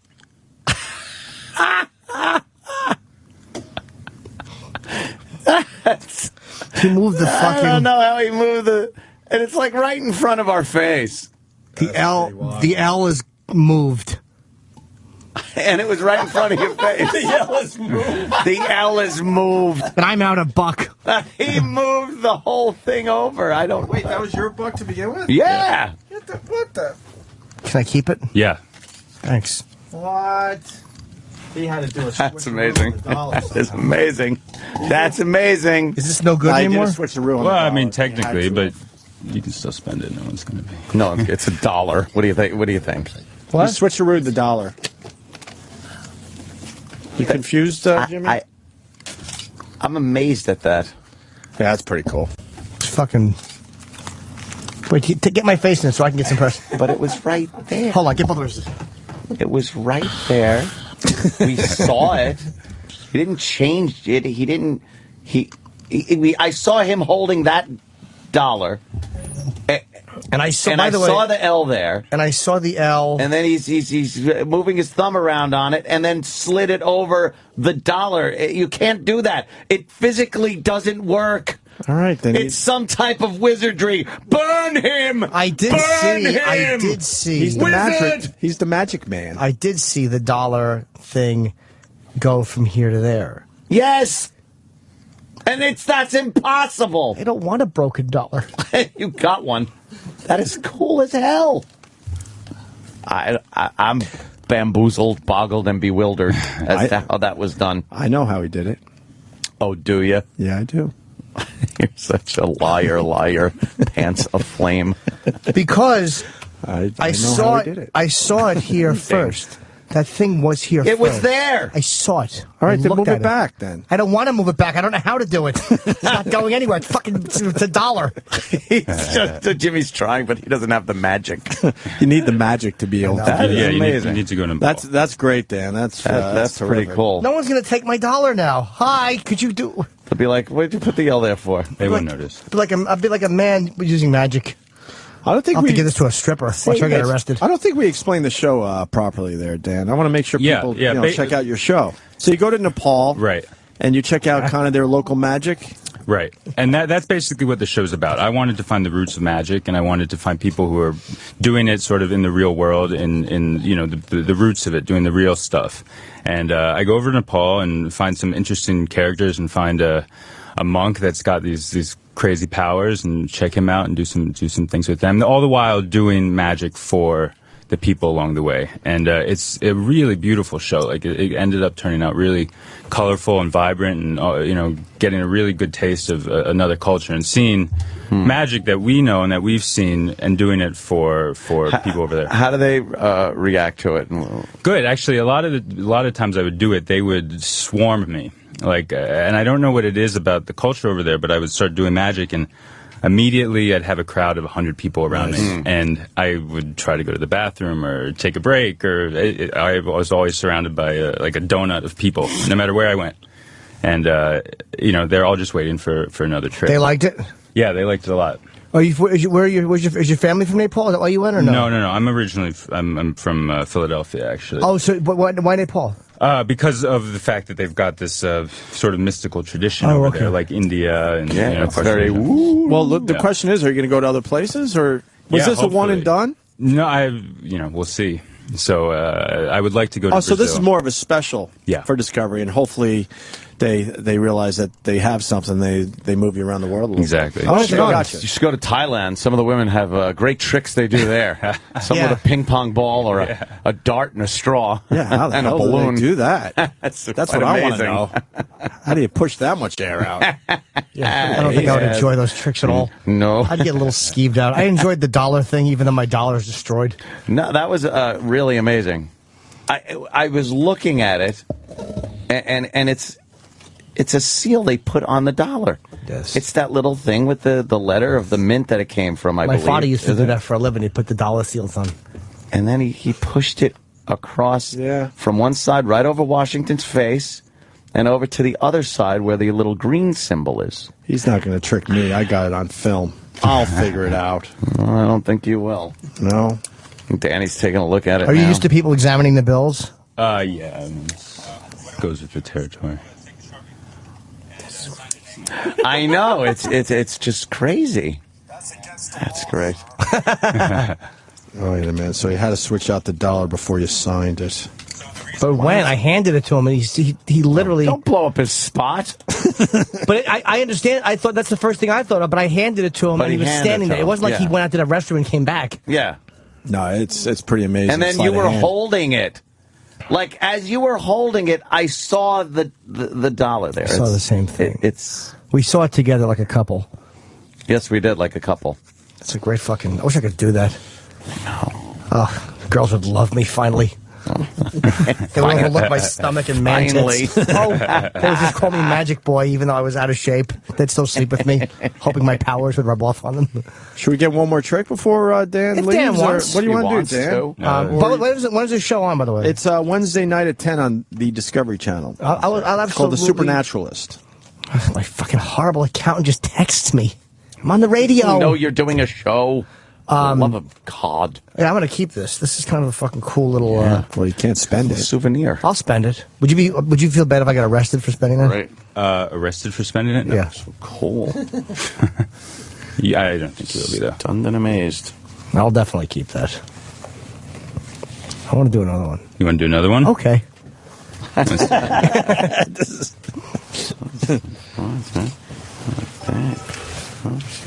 Can you remember the Asian guy in the one who won the competition? On the movie, yeah. And he was fanning the cards behind like all 5 fingers with 2 hands. Right. Can you do that? No. That's hard amazing. one, right? Yeah, he's probably ambidextrous. Probably.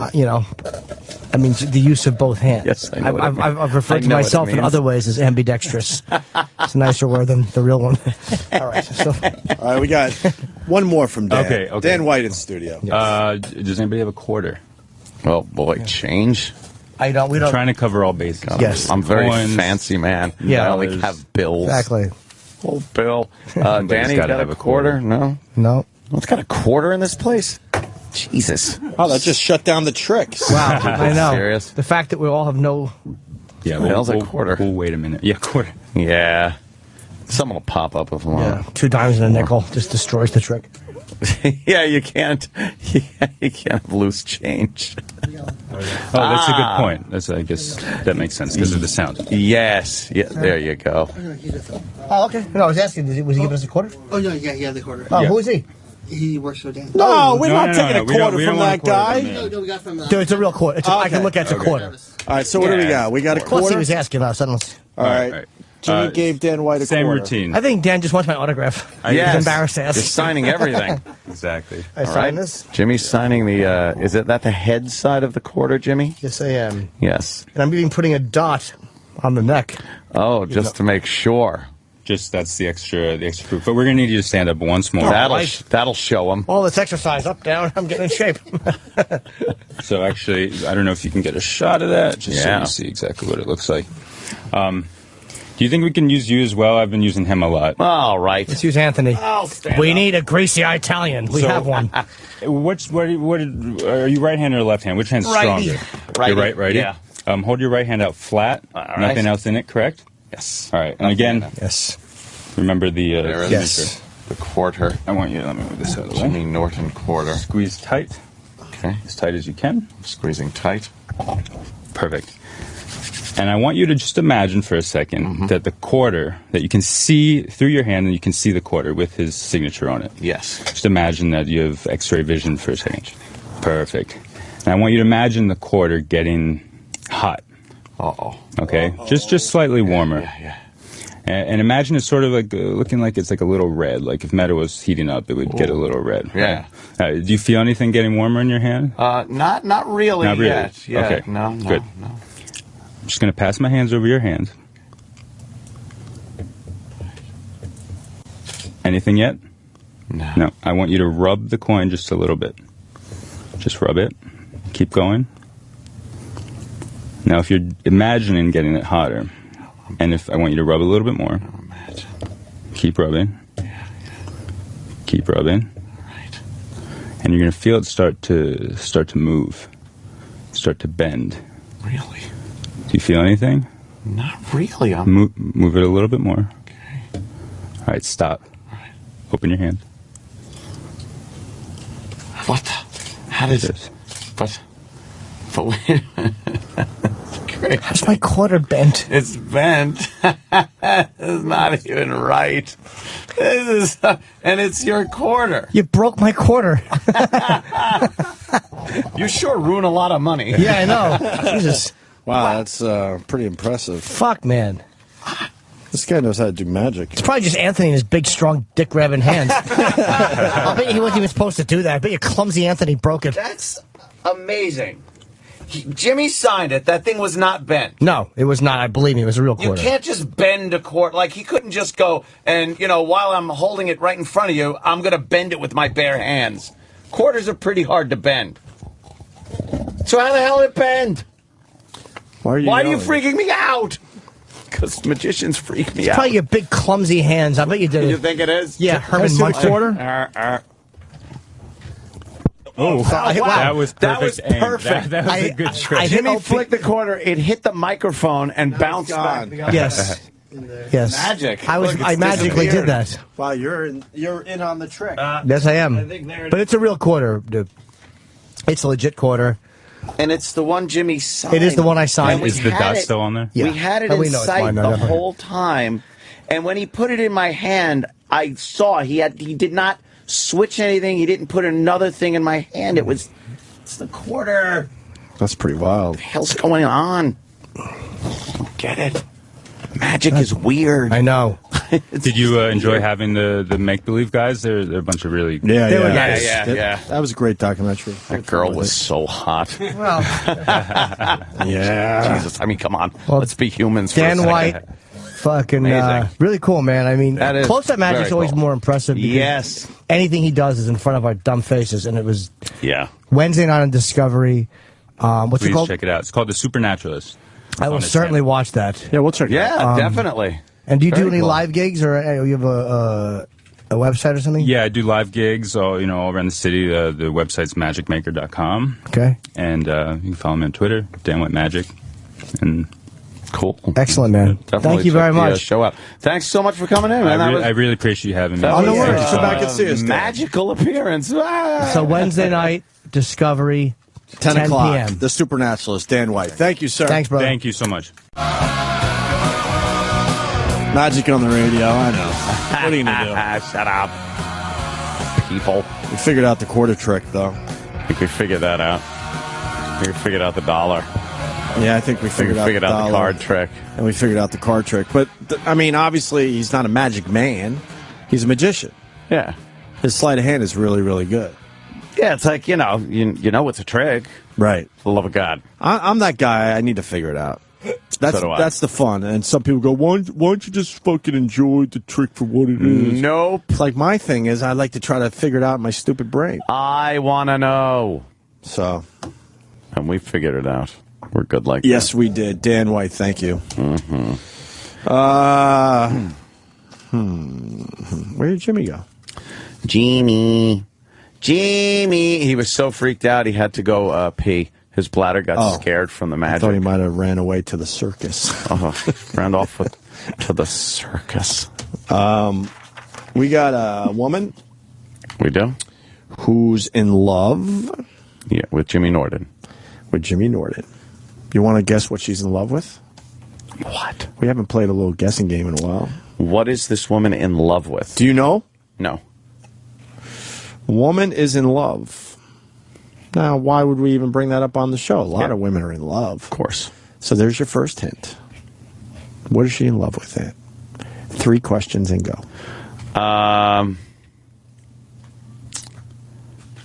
Is it a guy? No. It's a girl. God, you're ruining your 3 questions. No. Oh, I would assume it was a girl then. See? Oh, you would have? Yeah. So now you're only down to 1 question. And this has to be the answer. You want me to add a couple questions because it's Monday? I'll give you 5 questions. 5 questions. 2 down. Is it an object? Well, yes, if it's not a man or a woman. Well, you never know. Not a man or a woman. Could be. There is another option. Thanks, Dan. I guess in a way that knocks out all the animals and stuff. Yeah, All yeah. right, fair enough. That's 3. 2 questions to go. Okay. Is it soft? No. Oh, no. We figured out the quarter trick, by the way, while you were gone. I know the other trick, too. Did you figure out the quarter trick? No, the dollar trick. Yeah, I know the dollar trick. Go ahead. Is it is it okay. What questions did I miss? It's a woman in love with something. It's not a man. It's not a woman. It's an Not object, soft? and it's not soft. Okay. Okay. She's in love with a fucking dildo. Is it bigger than a bread box? Yeah. I'd have to say the Berlin Wall. You knew the whole fucking time. Yes, I did. Dick. Just a dick. How do I put up with this shit? I heard it earlier today. We were talking before the show started. Your acting is quite extraordinary, by the way. I was trying. Your acting has gotten very, very good. Yeah, she's in love with the Berlin Wall. That's a dummy. She can't even fuck it. What attracts me to the Berlin Wall is that these people should just be killed. You're right. To the Berlin Wall. I get more frustrated that the person that has either the video camera or whatever just listens like, oh, really? I really want to know why, instead of going, you're a fucking asshole. They don't beat them with the camera. They take it as like a serious journalism. Yeah. here's an object that has been created to do a purpose that everyone detests. I feel how hungry you are to be loved, with an open heart, not with a chisel and hammer. Erica Eiffel first had feelings for the wall back in 1985. I love you, and I will stand with you. They really need music? Come on. I love you, and I will stand by. What a dunce. This woman is an absolute asshole. There's no other way to spin it, Jimmy? Dude. There's no other way? Let's get down to brass tacks. Okay. When you remove all the pomp and circumstance, she's simply an asshole. There's no other way to spin it. Lady, you're an asshole. So why can't the guy say that? Because he probably knows he's getting gold out of this fucking boob. True. Then at the end, call her an asshole. Exactly. On the way out. Thanks a lot, asshole. That's who she signed. Thank you, asshole. Oh, one other thing. You're an asshole. How big is the Berlin Wall? It's do we know, honestly? It's a couple hundred yards. It's gone. No. How big was it? There's like a piece left, I think, as a memorial. How big was the wall, though? Oh, it was. It went across Berlin. Don't they still have to... Wow! He set you up. It's separate. Don't they? East from west. They have parts of it still up, just as a tourist attraction. Memorials and tourist attractions. Wow! Shit like that. It's not serving its purpose anymore. But No, only for really dumb people. Yeah, they could go around the one piece, but they clamor over it. She just looks like an idiot. She looks like a tool. Can we play from there? Yeah, where are we at on this? I don't know.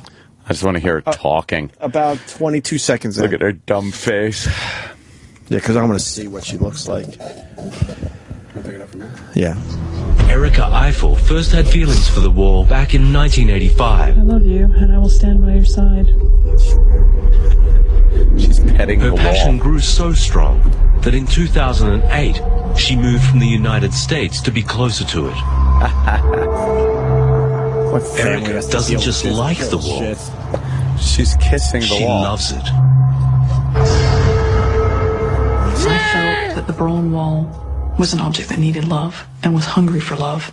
And I couldn't help but feel that I was the one to bring this old, scarred... Wow. You think she rubs something on her body? Oh, against the God. wall? I mean, she says she's in love with it, and I don't know. I see her kissing it, but I don't know if they could show the true extent of her love. I don't know. That fucking horrible, stupid Yoko Ono hat and glasses she has on. Yeah. She probably does. She probably stands against the wall, and she probably rubs her hips back and forth and gets her cunt all over the wall. That was much funnier for me because I got to see Jimmy spit atomize all over the microphone. Yeah. That was a good one. You think she's just rubbing her pussy all over the place? Yeah, sometimes the woman just wants to get down there and lather up and rub her cunt. That hurts my throat. Pussy's easier. That's really fun to throw a curveball. Oh, that's me. Yeah. Honor communism. Yes. Love. She's stroking the wall. Exactly. Well, that's not the sign of somebody who was molested. No. Who can just zone out and look at a wall and love it. Have an intimate relationship. That's not what she looked at as a fucking uncle or a father was deep dicking her. She didn't just look at the wall as solitude. Look at how big it is painted. Oh, and it won't hurt me. It won't fuck my rump like the mean man behind me. I know the flow chart, all to molested. The woman loves a wall. Why are you doing my part? I wanted to do it today. She loves Jim a Norton's wall. flow chart goes to molestation every time. There was have to, though. What else could it be? Here's what it was. She was probably bent over the bed, her little fucking face half inside the comforter, and it was like, and she smelled the liquor breath and felt the fucking same stubble that fucking Liza Minnelli's father had in Arthur on her neck. She probably... And she looked at the no dick having wall. That's why she likes it. There's no cock sticking off it. It can't hurt her. She probably was raised in a studio apartment and wished that she had walls to protect her. Poor gal. Yeah, maybe. Maybe the wall would protect her from the invading she cock. needs the wall between her and the dick. She would look at the wall and just talk to it. You wouldn't fuck my bottom, would you? And the wall just chipped with that and painted and peeled and cracked. My bottom.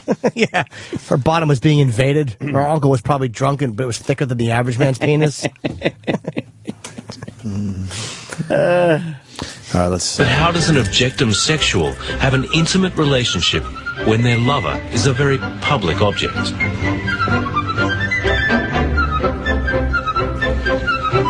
Erica's solution is to keep a series of models in her lover's image.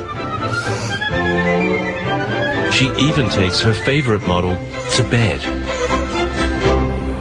He's sort of like my main model, the one that I kind of use as my extension. Can you of pause the this? Berlin Wall. I'm getting so fucking mad. I'd like to, Go ahead. I'd like to eat her pussy once, and she'd be like, "Oh my god, I want to go out with you." I go, "All right, well, first thing, Let's get rid of all this wall shit. You think she likes Pink Floyd? Yeah, it's a great fucking. All in all, listen to the words. I know the song. Yes, we know it. Humpty Dumpty shouldn't have been up there anyway. Exactly. It was hurting the wall's head. You want to do our wall bit? She likes Wall of Voodoo. What else? Fucking Johnny Cash is the wall. All right. There's not a lot. It ends there. Wall-E. Dumb bitch. Wall-E World is where she wished she lived because there was a whole world of walls. Why don't she fucking pick up the pieces of the wall and sleep with that shit? She doesn't even fucking acknowledge Walt. She just calls it the Walt Whitman Bridge. She fucking drops the T. You know what her favorite store is? Walmart? There you go. She probably was so disappointed when she finally walked into one. Hey, that's false advertising. What are all these other objects and items doing here? I thought you sold a bunch of walls. This is Walmart. It's like if I went to Twinkie Mart, they'd sell Twinkies. And like, no, you don't understand, you psychotic cunt. She is a fucking lunatic. Sure she has a wall, a piece of it's a model of the wall in her bed. And it was covered with something. Yeah. Right. Looked like boxer shorts or something. Well, yeah. If I broke into her house, like as a fucking armed invader, I wouldn't even rape her. I would just tie her up and break all of her wall stuff and fucking desecrate the wall. Over her head. Yeah. Just bring a and just sledgehammer shit in. on it. Across her teeth, yeah. Yeah. All right, let's hear It's love more of walls. this one. So now she's going to bed with not even the actual wall, a model of the wall. And we have to humor these people? So in other words, when I'm with this model, it is more like I feel like I'm with him. Him. The wall. She's really This is stupid a common looking. practice for objectum sexual or OS people who love public objects. What a dork. Her glasses. They will Nice eyes, almost dick. use the object like a muse. They'll take photographs or build models. They'll write. They'll do all kinds of things to celebrate their relationship with the object. Good point, Dr. Amy Marsh. She's sleeping. When it comes to having sex with her lover, spooning with it. Erica prefers It's not her to go lover. into It's a piece detail. of fucking wall. She doesn't give the details. It's very easy for people to get these images in their head of. Can I ask a question for her? And wall. Erica, can we ask you, how do you make love Thanks to to the wall? Do you stand it up and then just lower your cunt until it hits the floor? And go. I'd love to just ask completely vulgar questions. Do you ever lick the whole wall like it's perhaps a big, giant fucking cock? Do you ever do that? like you set the question up right, and then you verbally gut punch her at the end. Jimmy, I got a question for you. Sure. You think she likes walls? This woman, I'm really confused by her. this woman, I would have to say, doesn't like the wall. What? Wow. Mm-hmm. She loves it. They do say that in the piece. What? That she doesn't like the wall. She loves it. Oh, really? Yeah. I was kind of surprised no one Yeah. picked I up didn't on pick up on it. It's Monday. And then you got the... Erica prefers not to go into detail. It is very easy for people to get these images in their head of, okay, woman and wall. How does that work? Drill a It hole in it, just does. Glory. And the details are between us. Us. And what is intimate for us might not even be considered intimate for humans. She is so lucky she's not in my family. We wouldn't put up with this shit. I'd love to take that piece of wall she sleeps with, right, and wind up, just wind way the fuck back, right, wham, across the side of her head. I'm sorry. It's between you and the wall. Hey. Oh, I'm sorry that I went too far asking about this. You know how mad she would have been at your father for sullying a good wall with some spaghetti? Yes. If she gets stuck between a rock and a hard place, is that a threesome? Ooh. You think she just rubs her pussy up and down? Of course she She does. butt rubs with it. She probably takes the corner of it and just rubs her little dumb clit. Yeah, you know she does. Thank God you're not older and raping it. She gets it between her legs and fucking rides dumb little wall model. She's just an asshole. Yeah, but we have to deal with these fucking people. Stop coddling them. Crazy ass. Threw my soup out. Thank you. Hey, we got line of the day time? Line of the day. Time already? Yeah, let's do line of the day. Line of the Two day. runners up. 2 runners up. Are we done with the wall lady? I don't know. Oh, what else to fuck do with her. that. Yeah, That's just fucked rid up. of her. Stupid. Dummy. I hope she's killed. I hope she's killed in a really tragic accident. Oh, yes. And why didn't they talk to one family member? Because they're not putting up with her shit. Exactly. Oh, They're all having sex with stoops and doors. Stoop. She should really get killed in the controlled demolition. It would be great if, like, she's kissing the wall gently and it just falls over on her. Yeah. Crushes It's like her. an Amish fucking barn door. Just crushes that bitch. And her fucking... If the wall falls on her so hard, her nose is forced back into her head and it shoots at her vagina. Like a bottle rocket. The wall made her nose shoot at her pussy. That's just vulgar and not even that funny. I'm sorry. Oh, no, it's hilarious. Snowy in Michigan. What do you got, Snowy? Hey, is this lady from Walla Walla, Washington? It's kind of funny, man. Wall. Now I kind of like it. Nick in Florida. Nick. I heard she's also quite preferential to I Am the Walrus. Look at that. That's all right. Imagine if she was into the Great Wall of China instead. Oh, yeah. You're a size queen if you like that. Kidding, man. Once you go Great Wall of China, you never go back. That's the only time you're going to have China and size screen in the same sentence like that. Imagine her fetish. She's got to rub her pussy along the entire length of the Wall of China. Yeah, she's the sidestep queen. I hate this woman. Crab walk against Yeah, crab walk with her vag leaving a slug trail. People are throwing salt on her. Slug lady's back. Dumb glasses. Yeah, I don't think we're done with this because Ryan brings up a good point too. He says, "Do the other walls in the room get to watch, or does she cover up the other walls so they don't get jealous?" Yeah, doesn't she consider them, people too? Cuckold walls. She paints the wall black.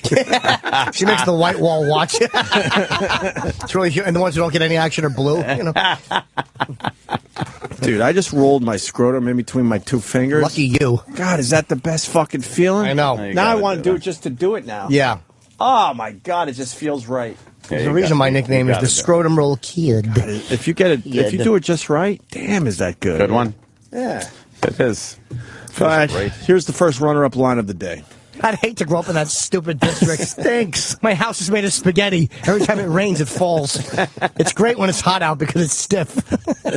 Whenever it rains, it's a delicious accident all over my face. I have a carb house. Carb house.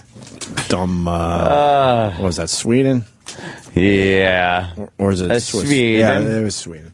Here's another runner-up line of the day. Yep, making the Statue of Liberty disappear. And that was Copperfield. Those things. Yeah. That was years ago.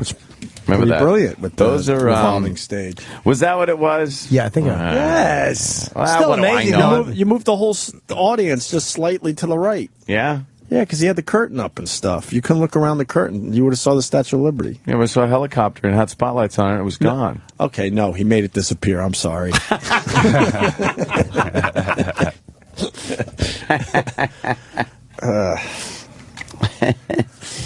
Is it still line of the day, or are we still coming up with a name for this damn thing? The bosses want us to punch It's up. whatever you want it to be. What song are we playing? Line of the day song or the new song? Oh, we can play either one. Let's play the other one because it pisses off a lot of people. What, the newer one? Yeah. Okay, hang on. Oh, I heard this one the other day. Here's today's line of the day. Yeah. Here comes something funny that was said on the show today because we're here and live and on a vacation suing the company.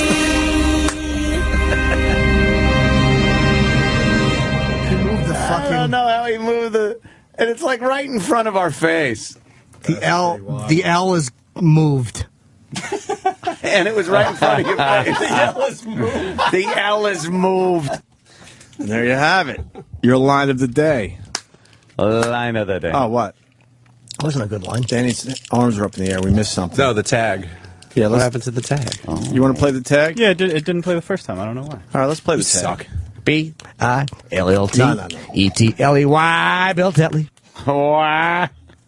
Is Bill Tetley sponsoring the line of the day now officially? Oh, nice. I like it. Well, I got to go get a haircut.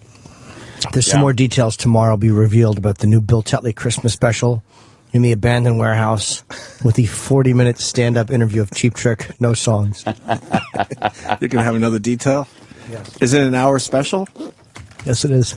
Well, 40 minutes and then commercials. You're over an hour. Sponsored by Hallmark. There'll be no commercials. So you do still have 20 minutes of material that will be revealed. Another piece of it tomorrow. Yes. Ooh.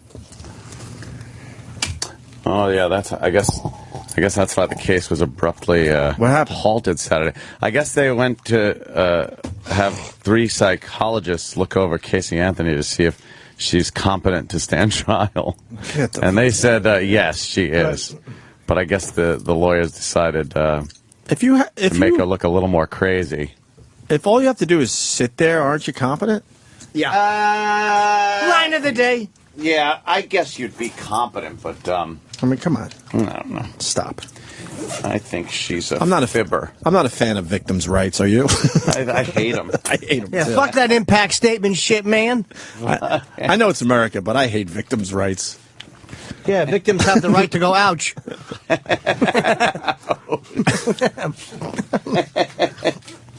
No reason we have to be victims just because you got fucking piped over the head. Yeah.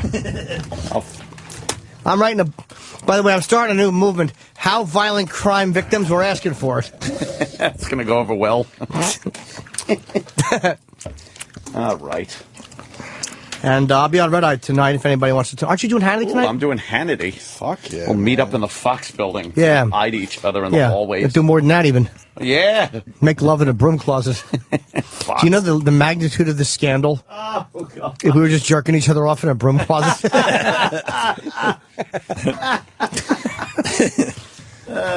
Like we were both late for our call times. And the camera caught us going into the broom closet. It's like, what are you guys doing? Just having some pre-talk show sex. All right, look. I'm getting out of here. Quick. Yeah, I gotta go get a fucking thing for my cords. Let's go.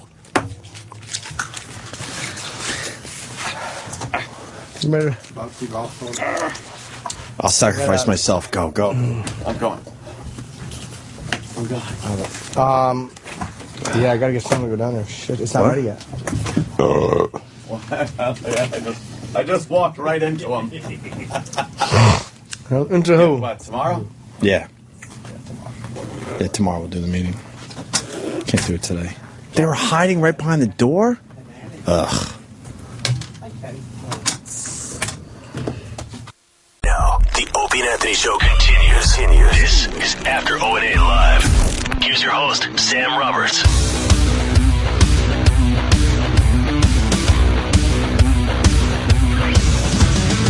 Well, it looks like Sam's not here today. I think he's got something with his stomach or something like that. But I'm taking over. I'm E-Rock. It's After Opie and Anthony Live. Opie and Anthony and Jim are all gone. It just sucks that Sam's not here because today is a big day. This is something that Opie and Ron Bennington came up with. They wanted to do Spin the Wheel to see who was going to host this week after Opie and Anthony Live. Now, I'm not on this list of people who have been selected to host the show. I'm just going to help out. But some of the names that we have are like Travis, Danny, D-Boy, Troy. Mars is on it. Rob Cross, who's one of the cute bosses, as Opie and Anthony call it. He's on the list, and a few others. So I guess we'll just spin this wheel here and see who it comes up with.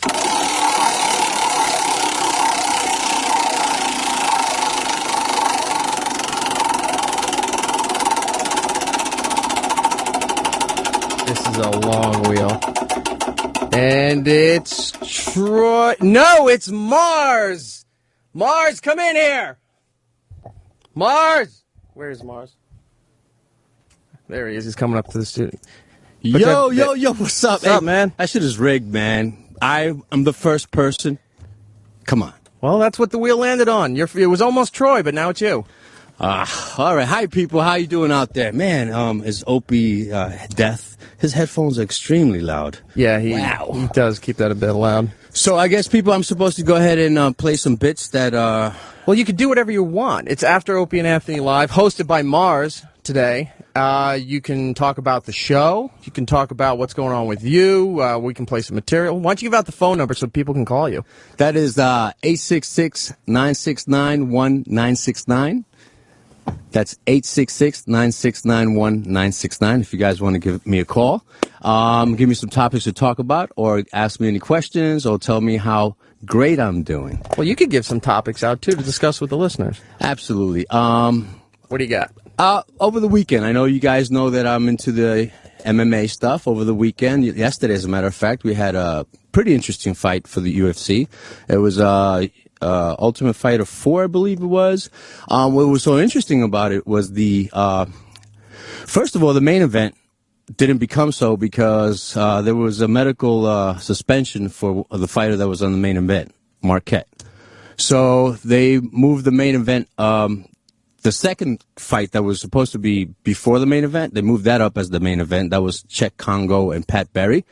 And what was so interesting about that fight was that Czech Congo, man, he got floored twice. It was out of there. But the ref was a good ref. He paid attention, saw that he was still fighting back. And at the last second, the last hurrah, he throws a right hook and knocks Pat Berry out. But the thing is also, when this guy gets knocked out, his eyes stay open. He looks so freaky. That was kind of fun. But how does that segue into my next bit that I want to play for O&A? I don't know. I'll see what we have here. The phones are blowing up if you want to go to one of them. I see. Is anybody screening the phones? Nope, it's just going blind. Oh, boy. Here we go. All right, caller. Caller, you there? Yeah. Yeah, what's up? How you doing? How are you? How you doing, buddy? Good. I wanted to know, where are you from in Puerto Rico? What part of the island? Actually, I'm not from the island. I'm from Manhattan. Okay. I'm a New York Rican. Family from there? I'm sorry? Is your family from there? No, they're from Puerto Rico. Oh, well, then I love Puerto Rico. The whole island's kind of fun. Yeah, they're from, my mother's from Ponce, my father's from Nahuatl, I believe. Okay. Yeah. That's all I got. All right, thank you very much. You bet. Next caller. Hey, caller, how you doing? Hello? Hey, hi. Hi. Why do you have an accent if you're not from Puerto Rico? I guess because New York Ricans have accents. Nigger speak, nigger speak, nigger speak, nigger speak. Nice. Nice. What is that supposed to do? Throw you off. Really? Great. Let me try one more call, and then we'll talk about some bits that I'm going to play here. Caller, you're on the air. How can I help you? I think Mr. Malunigan should host the show. Thank you. Sure thing. No problem. You got his name up there, Eric? We'll add him to the list. There you go. Hey, Eric, there's this bit here about Opie gets ticket while riding his bike. Yeah. What's that about? It's from this day in history in 2007. Happened on this day. Opie was talking about how he likes to go bike riding up and down the west side of Manhattan, and he was at one of the areas that has the piers there, and he started to go off the path and ride on the piers, and one of those wannabe cops, the ticket people, right, decided to block him and give him a ticket for riding on the pier. Cool. We're gonna play that next, but first, Ron and Fez interns. Where the fuck are my headphones? I got 3 headphones missing in this room. Turn the mics on. Let's hear them. Come on. You got any excuses for me? Go to Jim's mic. Jim's. Yeah. You got Jim's. You're on Jim's mic right there. You have 3 headphones missing, you said? Yes. They always live behind the TVs back there. And when I came in today, and there were quite a few missing, but I found one in your bin. Do you guys know where the others are? No idea. All right. No I idea. have no idea. The ones that say Studio 11, please leave them here. If you find them, please leave them here, because that's for the guests and anybody else that needs a pair of headphones. Yeah. We have 3 for them that we keep in the bin. 3? You should have 2. Or 2. I don't know. Was there one See? extra? We have might 2. Is there 2? Okay, we have 2 then. Okay. Yeah. So don't take any more than 2, please. Okay. Thank you very much, No guys. problem. All right. The phones are blowing up again. Blowing Mars. up again. All right. You want me to go to the phones, huh? Sure, if you want. Caller, how can I help you? Hey, Mars, I really want to have sex with you. God damn, you're fucking hot. You know, that's... You know, Can you take it for me? Send me some pictures. thank you very much. That's that's cool, man. Anybody else with some compliments like that? I wrote his number down for him. Okay, cool. Caller, you're on the line. You're on the air. Mars. Yes. Hey, Mars. Sir. How you doing, buddy? How you doing? Good, good. First, I want to ask you, when are you going to choke the shit out of Sam Roberts, number 1? And number 2, how far are you going with your career in the MMA? All right, number one with Sam. You know, I love Sam. We all love Sam. He is a ball buster. He does get on people's nerves. I know I'm not the only one that feels that way. I'm just the only one that would speak up. But he's a cool guy overall. You know, no need to choke him out because it would be an abuse. Dude, I'm only kidding, man. No, I know. I know you guys fuck around. I mean, you know, the other day I thought you were going to choke the shit out of him when he started talking about Puerto Rican relatives touching their, you know, their kids, their nieces and nephews, and then of course you got put right in the middle of that shit. Right. No. It's all fun and it's fun, but sometimes, you know, we have to admit, you know, sometimes it does get a little out of hand, and you do want to pop somebody in the head, but you can't do that. So that'll never happen. Yeah. And I know you talk about the MMA. Are you gonna eventually try to get into some series like UFC or? No, unfortunately, I'm too old. I'm 46. I started too late.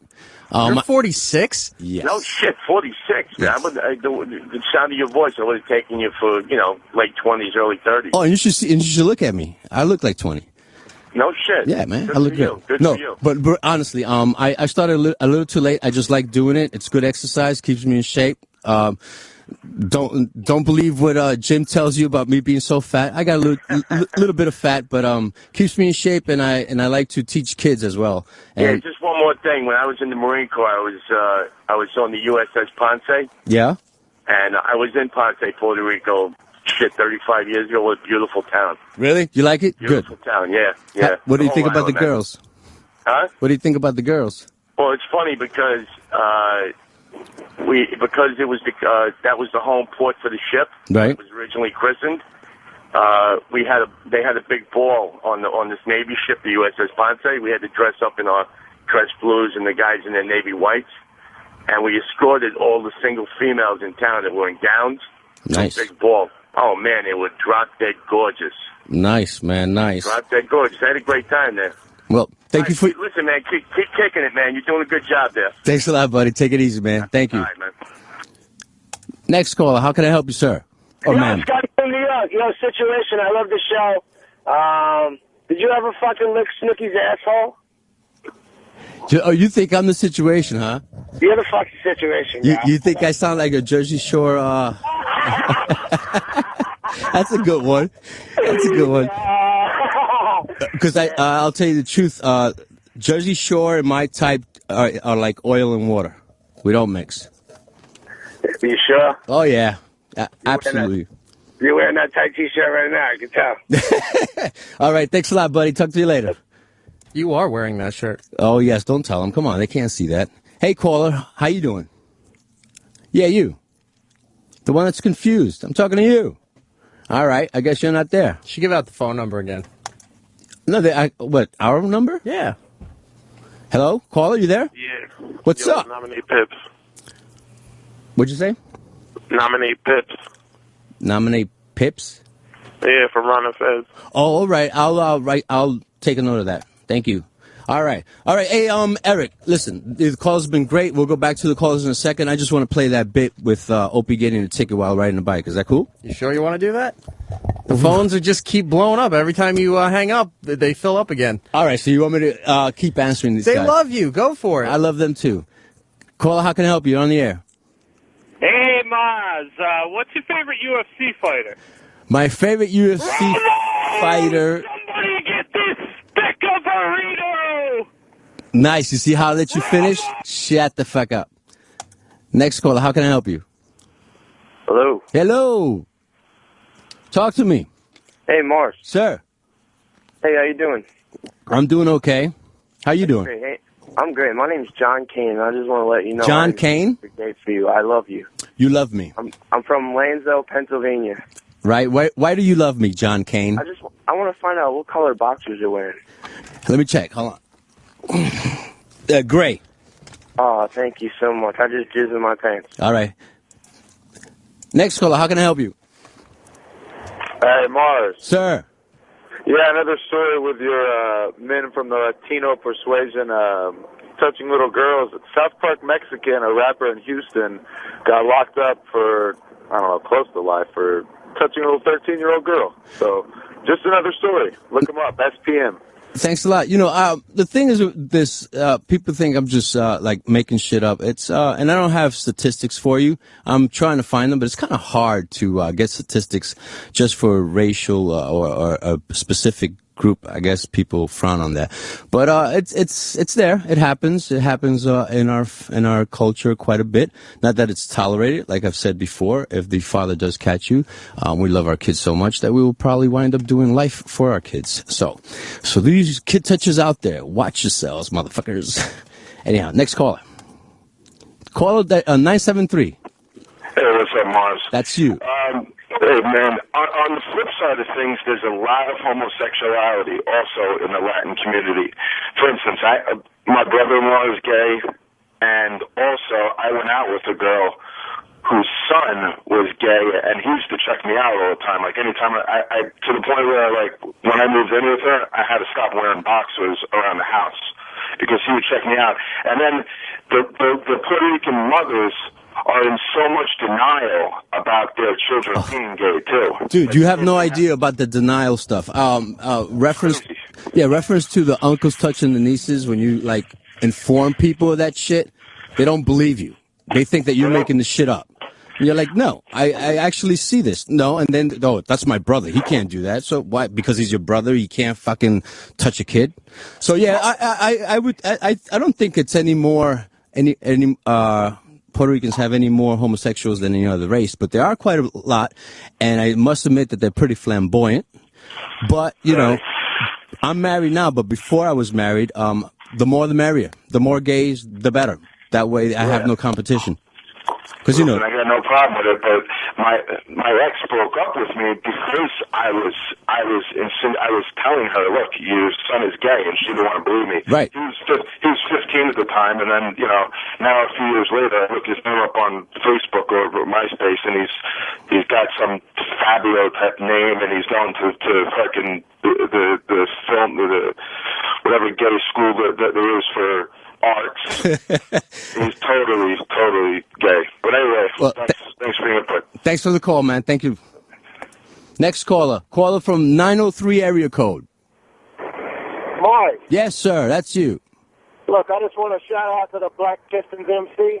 Big shout out to Jake and Del Rey. That's it. Thank you. Hey, Eric, we're allowed to do that, right? They could do shout-outs? It's your show. If you want to do shout-outs, go ahead. Well, I don't want to get in trouble with the company. It's your hour. Do whatever the fuck you want. No, that's not true. Thank you, Eric. Next caller from the 661 area code. Yeah, Mars. Yo, what's up? Man, you need to change your name to Uranus. This show is boring. But you held on all that time to talk to me. What's up with that? I thought so. Hey, 704 area code. How can I help you? Hey, I want Sam back. All right, you'll get him next week. Bye. 337 area code. How can I help you? Yeah, this is Bruce, and I've got a washer and dryer for sale. I'm asking $50 a piece. I've also got a sorted... 484, how can I help you? What's going on, Mars? How you doing, buddy? Not bad. Hey, so you just doing jiu-jitsu or all around MMA? Well, my main focus is judo and jiu-jitsu. Actually, judo, but, you know, I'm not as good as I want to be. And boxing? Yes, we do all that. But you know what the thing is with this MMA stuff? Everybody's doing MMA, which is great, and you need to be all around. But you should always fall back on some discipline. I believe that's my belief. There should be some foundation. Let it be boxing, karate, kung fu, whatever the hell it is. But from there, you'll grow and span out and learn all the other techniques that you need to know. But you have to have fundamentals. How much you weighing? 185 right now.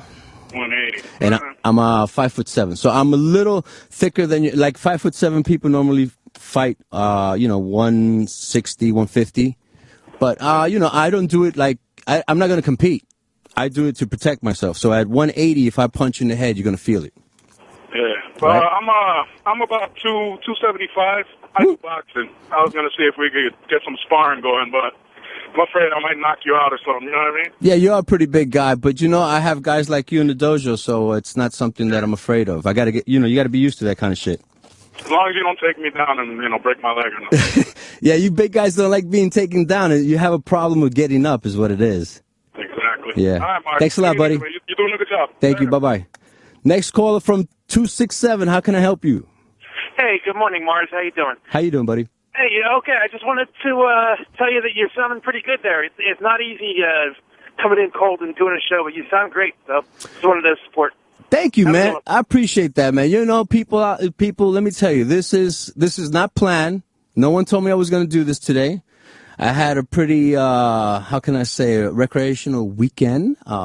So I'm not, I'm here and I'm doing this. Let me tell you, the guys, O&A and Jimmy, talking for 4 hours. Yes, I'm brown nosing, whatever the hell you want to call it. But those guys have a lot. I give them a lot of credit, man. They have a lot of skill and talent to just be able to talk and to be funny and to talk about a topic and to sound like you know what the hell you're talking about, even though when you don't know what you're talking about. Not saying that O&A and Jim don't know what they're talking about, but just you need to act like you know what you're talking about and entertain people. That's so hard. So I'm trying my best. Might be my first and last time doing this. Who knows? Why don't you tell people about your weekend? You said you had a very recreational weekend. What'd you do? Well, what I did, though, was on Saturday, I went to the Bronx Zoo. Let me tell you, people out there that hate to be local, but New York City has one of the best zoos in the country. I went to the Bronx Zoo with my kids and my family, and I'm telling you, I had a blast. I could have spent more time there. As a matter of fact, I will. I went ahead and bought the membership, annual membership to the Bronx Zoo, which gives me admission to the New York Aquarium and the Queens Zoo, Central Park Zoo, and Prospect something or the other. But great stuff. Did that. So I did a lot of family-oriented stuff, and I didn't prepare for anything like this. So I wasn't, I was just coming in, doing You're doing fine.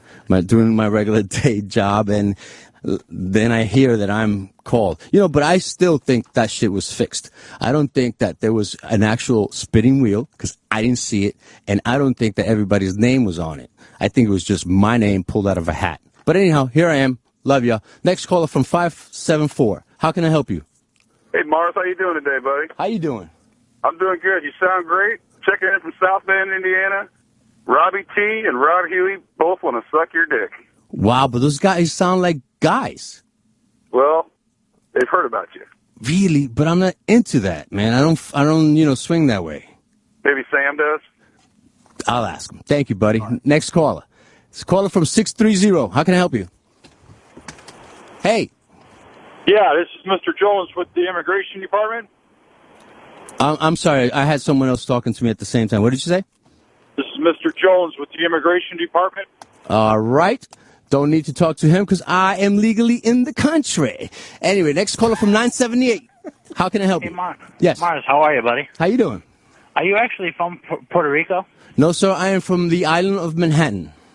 Oh, okay. Well, that's very interesting. How old are you, and what's your life been all about? What brought you into radio? I am 46. I started with radio about with wow. It's been Did you start with us? No, actually my first job was a radio station in Germany. And then I moved on to TV, and I stayed on to TV for a long time, and then after television, then when I started radio again, I started again with O&A. Where did you do TV in Germany? Frankfurt. Nice. First in Stuttgart, then in Frankfurt. Yes. Just engineering? Yes. Were you in Germany running away from your brother? Why would I run away from my brother that I don't have? Oh, I don't know. Just a niece's thing. Oh, okay. Later. All right. Next caller from 207. How can I help you? Hey, Mars, how many hours a week do you spend boxing? Boxing. Man, not enough. That's a good one. That's good. You're good. Next caller from 520. How can I help you? Hey, Mars. What? Hey, don't listen to Sam, man. He's an idiot. You don't need to be telling your life story on there. And, hey, I want to give a shout-out to all those Broadway Express drivers, Broadway Express. And one more thing, thank you for letting me test my new Bluetooth on XM. All right, Check it thank out. you. All right, bye-bye. Go to some of the lines that have been holding longer. Sure. Here's this guy. Is this an? No. O&A, how can I help you? Well, actually, no, but Mars. Show. Yeah, Mars Show. How can I help you? 325. How can I help you? Hey, Mars, this is, what's going on, buddy? How you doing, buddy? Oh, pretty good. I guess it's true what they say. MMA wannabe fighters are dumber than a box of shit. And go fuck your mother. Nice. I like it. You know? Why do you like that? Because you could be very brave over a phone. You know? It's very, okay. Well, I got it. Line 239. How can I help you? Area code 239. Hey, Mars. Hey, how you doing? How's it going, buddy? Be nice because I have the power to hang up on you. Okay, well, I just have one question. Tell me. What does cum taste like? See, I wouldn't know. But that's not being mean. You're asking a valid question. You tell me. Have you tasted it? I don't know. I just wanted to know because they always ask that at Ron and Fez from 11 to 3, so I figured you would know. Right. Area code 870. How can I help you? Yeah, I made it live on national radio, and I would like to know if you ever tasted a bloody pussy. No, I have not. And I believe I answered that about a couple of weeks ago. But no, I have not. Did the Spanish guys have the thing like the black guys do about not admitting going down on a girl? No, that's absolutely not true. They eat pussy all the time. They even eat it, when it's, bleeding. But I don't. I don't like that copper taste. Anyway, line, area code 917, how can I help you? Eso sí que es. ¿Qué está haciendo ahí, Mars? Sí, sigue hablando. I like potato soup. Do you like potato soup? Maybe. What about Steve Wilkos? Would you like Steve Wilkos? I don't really get what the fuck you're What saying. about baseball cards? Do you like baseball cards? See, Eric. I think he's getting off on your voice. Oh, is that what that's going on there? I think so. That was kind of weird. I thought it was like something racial. It wasn't racial. You. Oh man, are we getting like the phones just keep blowing up. You really want me not to play the bit and continue talking? Well, it's up to you. I mean, everybody wants to talk to you. But I don't want to. This is not like an audition for me. Trust me. Okay, I'm not. If I get a job like this and make millions of dollars like my boys, hell yeah. If I could be part of that clan, that's great. But I do have to play. Well, group. Clan. No, I didn't mean like that type of clan. Like group. Boys, homies, but I do have to play these bits because I know I don't want to upset the boys. Well, if you want to play a bit, may I make a suggestion? Yes. We can save the Opie bit, but maybe go into the Anthony bit that I have on the list there for you. The spankings? Yeah. Oh, because of the Mexicans? Yeah, we'll read the description. Okay, this bit that we're gonna play next, it's Anthony talking about spankings, the Mexicans. And talks about getting spanked by his dad while living in California. He shares other stories about his life out there, along with the Mexican who tried to molest him. Wow, what a surprise. Topical. Okay, so, hit it. After O&A Live. There was never any thought to my spankings, never in love, out of love. My spankings came out of anger from one or two of my parents for something I did that pissed them off. Spankings? And it wasn't a spanking, it was a fucking... Spanking is like, oh, naughty.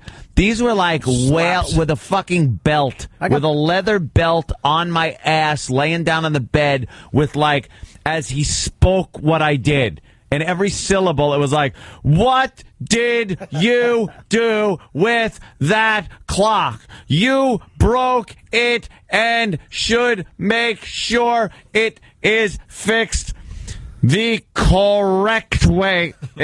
I'm like, what the fuck? I could stop. You got the syllables? Yeah, it was like every word he would hit me with, and every syllable. See, my father was always out of anger. He'd always go, now go in there and put that dress on, and then he'd make me traipse out. And every time he'd smack me, I'd have to say, I'm a pretty girl, but I don't behave. Not wearing a dress and Doc Martens. You know the song Celebrate? Yeah, I love that Celebrate, song. dance to the music. I think it's no, not that one. Sly and the Family Stone. Yeah, was that them? Yeah. Good Times? I was singing that. Celebrate Good Times? No, not that one. The Electric Slide? Yeah. No, it was the one, I thought Celebrate, it was... dance Celebrate, to the music. dance to the music. I thought it was Three Dog Night. Nah, maybe. Is it Sly? Yeah, Three Dog Night. Whatever. That one. Okay. I was singing look like that the guy early from one Three Dog Saturday morning. Yeah. I was singing that early one Saturday morning. And I was a kid, very young, but I didn't know. And then I started singing, celebrate, celebrate, dance to music. And then I go, masturbate, masturbate, dance to just because it was a word I heard. And not knowing why or anything. My father comes out hungover, all groggy out of the room, like rubbing his eye, and just walks up to me and goes, whack, right across the face. I fell off the table because I was singing on the table, like I had a microphone. And I'm like, celebrate, celebrate, dance to the music, masturbate, masturbate, dance to the music. And wham, he smacks me. I fly off the table, not knowing why he just fucking did it. But the best part is he was still rubbing his eye. Oh, he was still like he's tired. He's not even thinking about it. Because he's laying in bed in his underwear, probably going, what the fuck is that kid saying? Actually, my cousin had a similar situation when... And Joey took care of it. But my grandmother was sitting there. She was on the back of the couch. She's on the back of the couch, and she goes, I got cum on Eileen. And my grandmother smacked her over the back of the couch. Over the back of the couch. I got cum on Eileen. All right. Masturbate. Maybe he didn't want you to become a hack song parody guy. Yeah, that was it. Jesus, my career. It would have been worse. Made my career. It would have been worse though if he came out in chaps, like swinging a belt like a lasso and doing it. Actually showing me what I was singing about. Sing, boy. There's a theme. Celebrate and masturbate. There's a theme to all your dad's stories. He was very worried that you were going to become a little light in the loafers or something. Gay. Any father, I think, has that in the back of the head, but that was like where the forefront of my dad was like, you're in man training. When I went out to California, he was like, you're in man training. What do I got to do today? All right, look, you want to drink a beer? Yeah, that'd be great. I'd love to drink a beer with the guys, drink a nice cold Coors. You're 12 years old, drinking with the guys. Okay, sit on this bull for 8 seconds. And I'll let you have a beer. Are you kidding? And it was a Brahma bull, but it wasn't one of those you see at the rodeo, the giant ones. It was it was a baby, but it wasn't a little tiny one. Big enough for a 12-year-old. It was scale from my size. Who did it look like in this room right now? Bob. Like Bobby. Oh, Bob. Oh, Bobby. It's all right. And I got on the thing, and they strap your hand in and let it out of the gate, and I fell right off on my ass. But you know something? They gave me the beer anyway. But they laughed. They were all laughing, and they're going, now get out of there, get out of the arena, because the thing turns around to kill you. You were their play toy. Yeah, it was like It was fun. your dad and his friends getting drunk and making you do silly things. I would do that, and then they'd have parties over this guy Jimmy Jackson's house. Jimmy Jackson is a guy, he was crazy, and he had this rent string of horses, and he used to weld things. So he welded together a chariot and hooked it up to a horse and rode through town.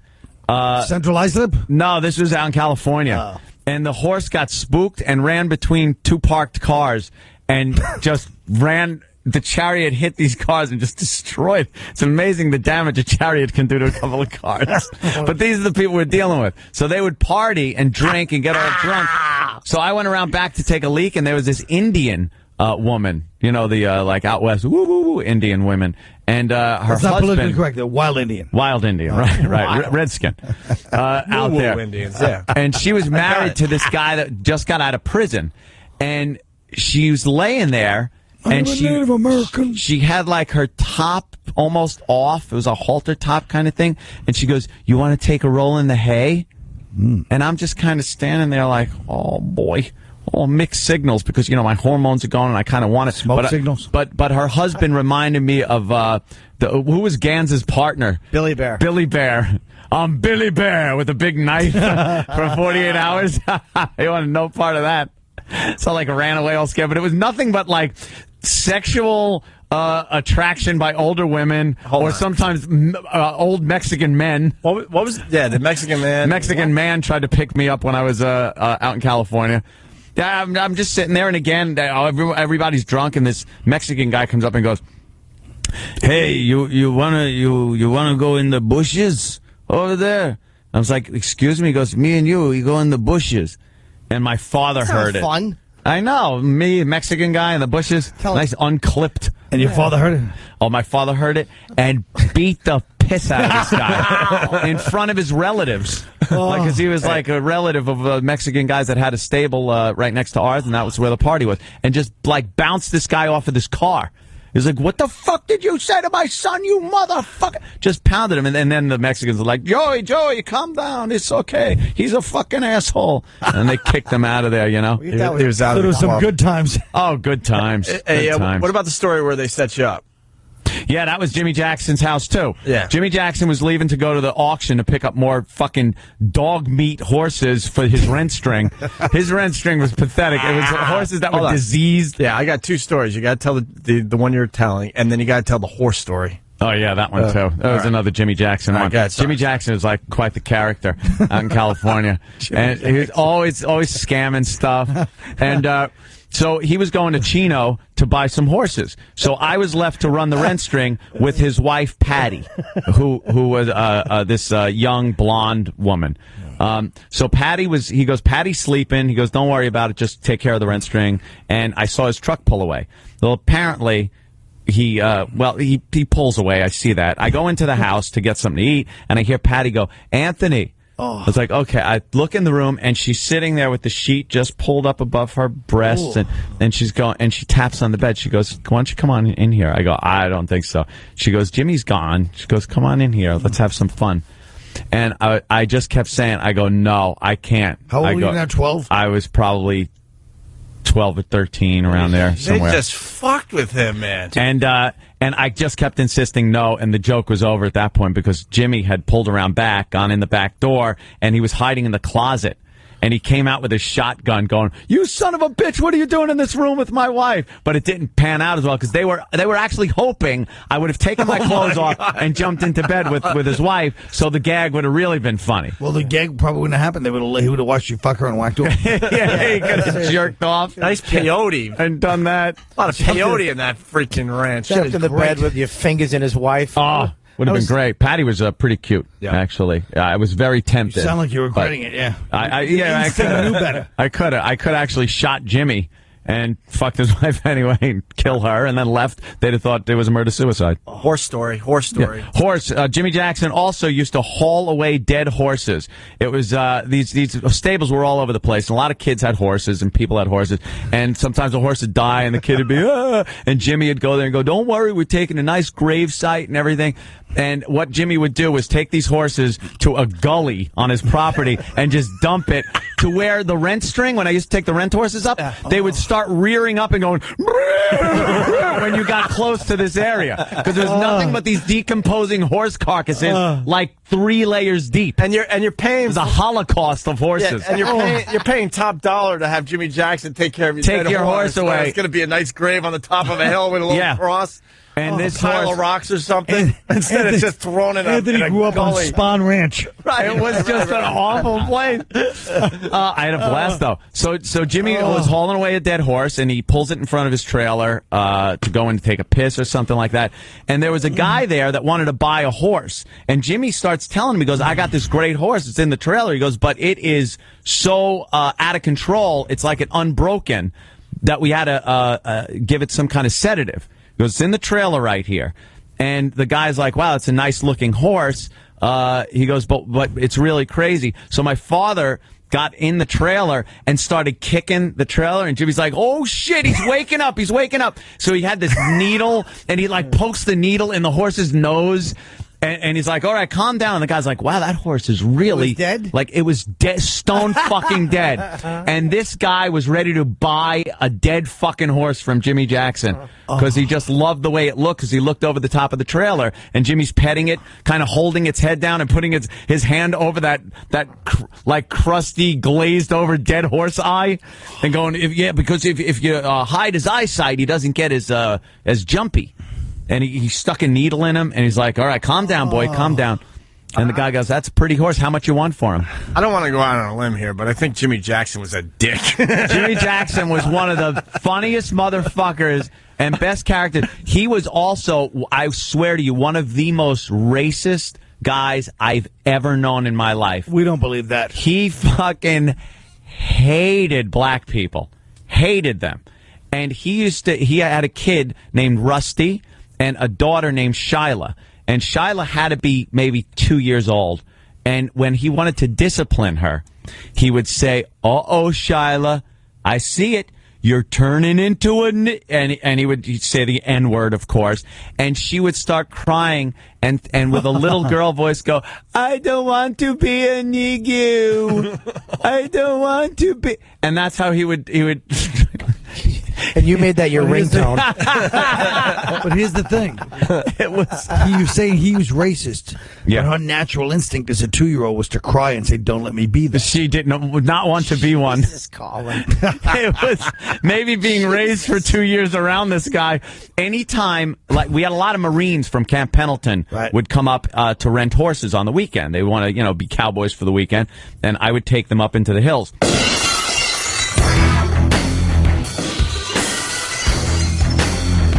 Oh, thank God.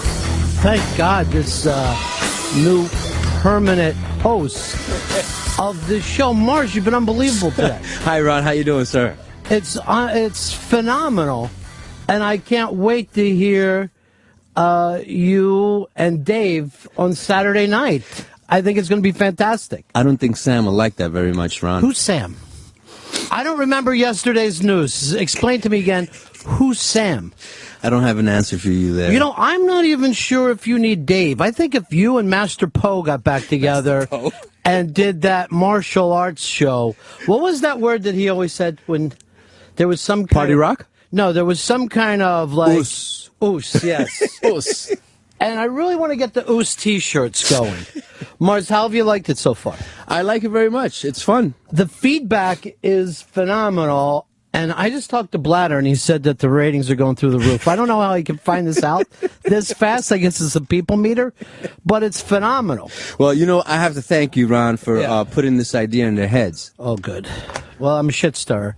Jay Moore has already put it that way. But I hope you do the show again tomorrow, the following day. I mean, finally, we've got something that works. Yeah, I don't think that's going to happen, Ron. No, and I was actually I talked to E-Rock, and he's so much more relaxed and having fun. He said he finally has a host that he can work with. It's a very nice vibe around here. Upon. That's a nice thing that he says there. But no, you need to do more of the show in Spanish, because we have a lot of Spanish speaking listeners out there. Well, I don't want to get the boys all upset either. I have to see what they like, O&A and Jimmy. First of all, here's the thing that you got to learn in radio. You got to take on the man first fucking day, all right? You have got to worry about the Mars show. And whatever the program director says, that's bullshit. You and your listeners know how to make a good show, Mars. Well, yeah, I was told that it's my show and I could do whatever I want, but I highly doubt that. Really? Yes. You've got, first of all, it's all about confidence. Okay. This business is all about confidence. You're in your listener's head. You understand what they need, what they want. If the show needs to be in Spanish, the show needs to be in Spanish. There's no getting around that, Mars. Okay. I'll look into it. And if those guys sit up there in their ivory tower and tell you something different, I mean, first of all, sales is going crazy today. This is finally a show in between O&A and Ron and Fez that they can sell. I'm told Bacardi's right on board now. Perfect. We should do very, very well with them. Telemundo should be buying spots. Let me tell you that Latin market is a large market. Don't I know it? I watched that fucking Mexican-U.S. Soccer game the other night, and they did the award ceremony, and this is in Los Angeles on Fox Sports. And the whole thing was done in Spanish. There was no English at all. Of course, Los Angeles is Mexico. I didn't know that. Now I'm learning everything. Los Angeles, the Angels. That's what that is? Lost Angels. Los. Yeah, so it's the city of the Lost Angels. No, the Angels. Los. I always thought they were lost. No, they're not lost. The T's not there. Well, that fucking makes it a lot less romantic than I've given it credit. I thought they were Lost Angels, which I love the idea of. You said that you used to ride with the Hells Angels for a couple of years. How did that work out? What would that be in Spanish? The Hells Angels, Ángeles de Demonio. Let me see. Ángel del Carajo, I guess. Carajo is bad. That's a bad word. I wouldn't know how to translate that. You don't say any bad words? Oh, a lot of bad words. Very bad words. Now, I also noticed this. The Spanish audience, the Mexican audience, they would yell every time our goalie kicked the ball. It was, I can't think of the word, it's like puta or something like this. It means male prostitute or... Puto. puto. They yell puto? Yeah, they yell puto every time you kick the ball. That's not nice. Which is like saying a gay prostitute? Yeah. Yeah. Or can you be a puto who also sleeps with women? See, the thing, okay, Mexicans use certain words differently. For a Puerto Rican, a puto means a pimp. I see. You see, now, but the Mexicans might use it differently. Like, they use cabrón. Cabrón, actually, they use it a lot. Right. And that means that you are letting your wife sleep around and you know it among the Puerto Ricans. So if you want to start a real violent fist fight, right, you call a Puerto Rican a cabrón. Isn't it interesting that white people don't even have a phrase that you let your wife sleep around? It never even occurs to us to have that phrase. Now, I've always thought of Puerto Ricans as Mexicans who can swim. Is that going too far? Is that almost come across? No, actually, we could fly because we fly over. We don't swim over. You don't swim over. But I mean, just swim yourselves. You never see like Mexicans in the water. Puerto Ricans do swim, though. Do you swim? Yes, sir. Do you scuba? No. It always gets me. Puerto Rico has those beautiful reefs, and then when you go out to them, you only see white people. Yeah, they couldn't afford to go out there. Really? Yes. It's a fucking snorkel, pair of flippers. It's not that big a deal. Well, first of all, Mars, you are doing fantastic, and for the one day, this crossover is fun to do. No shit stirring, no baby talk. I don't have to hear about Jess constantly. You know, you hit the nail on the head, man. There's no Sam around me to fuck with me. That's true. And he drives you crazy, right? Does he ever, man? Does he ever? So how many people were on the spin the wheel today? Well, I think I was bamboozled. Okay? I don't think there was a fucking wheel. I don't think there was other names on it. I think my name just got pulled out of a hat and said, you will do it today. Now, I remember the other day, Opie told Sam that absolutely cannot happen. He wants a real wheel. He wants to make that deal.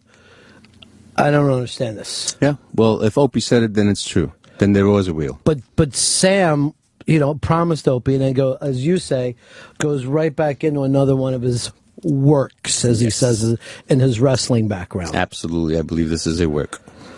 Oh, unbelievable. What do you have planned the rest of the day? Do you got to do voiceover work? You doing some tracking? What's happening for you today? Not much, man. After this, I'll do some more engineering and then go home. How you doing, Ron? Well, thanks for asking, Mars. I'm doing fantastic. I've got a new co-host today, myself, Frank Watson.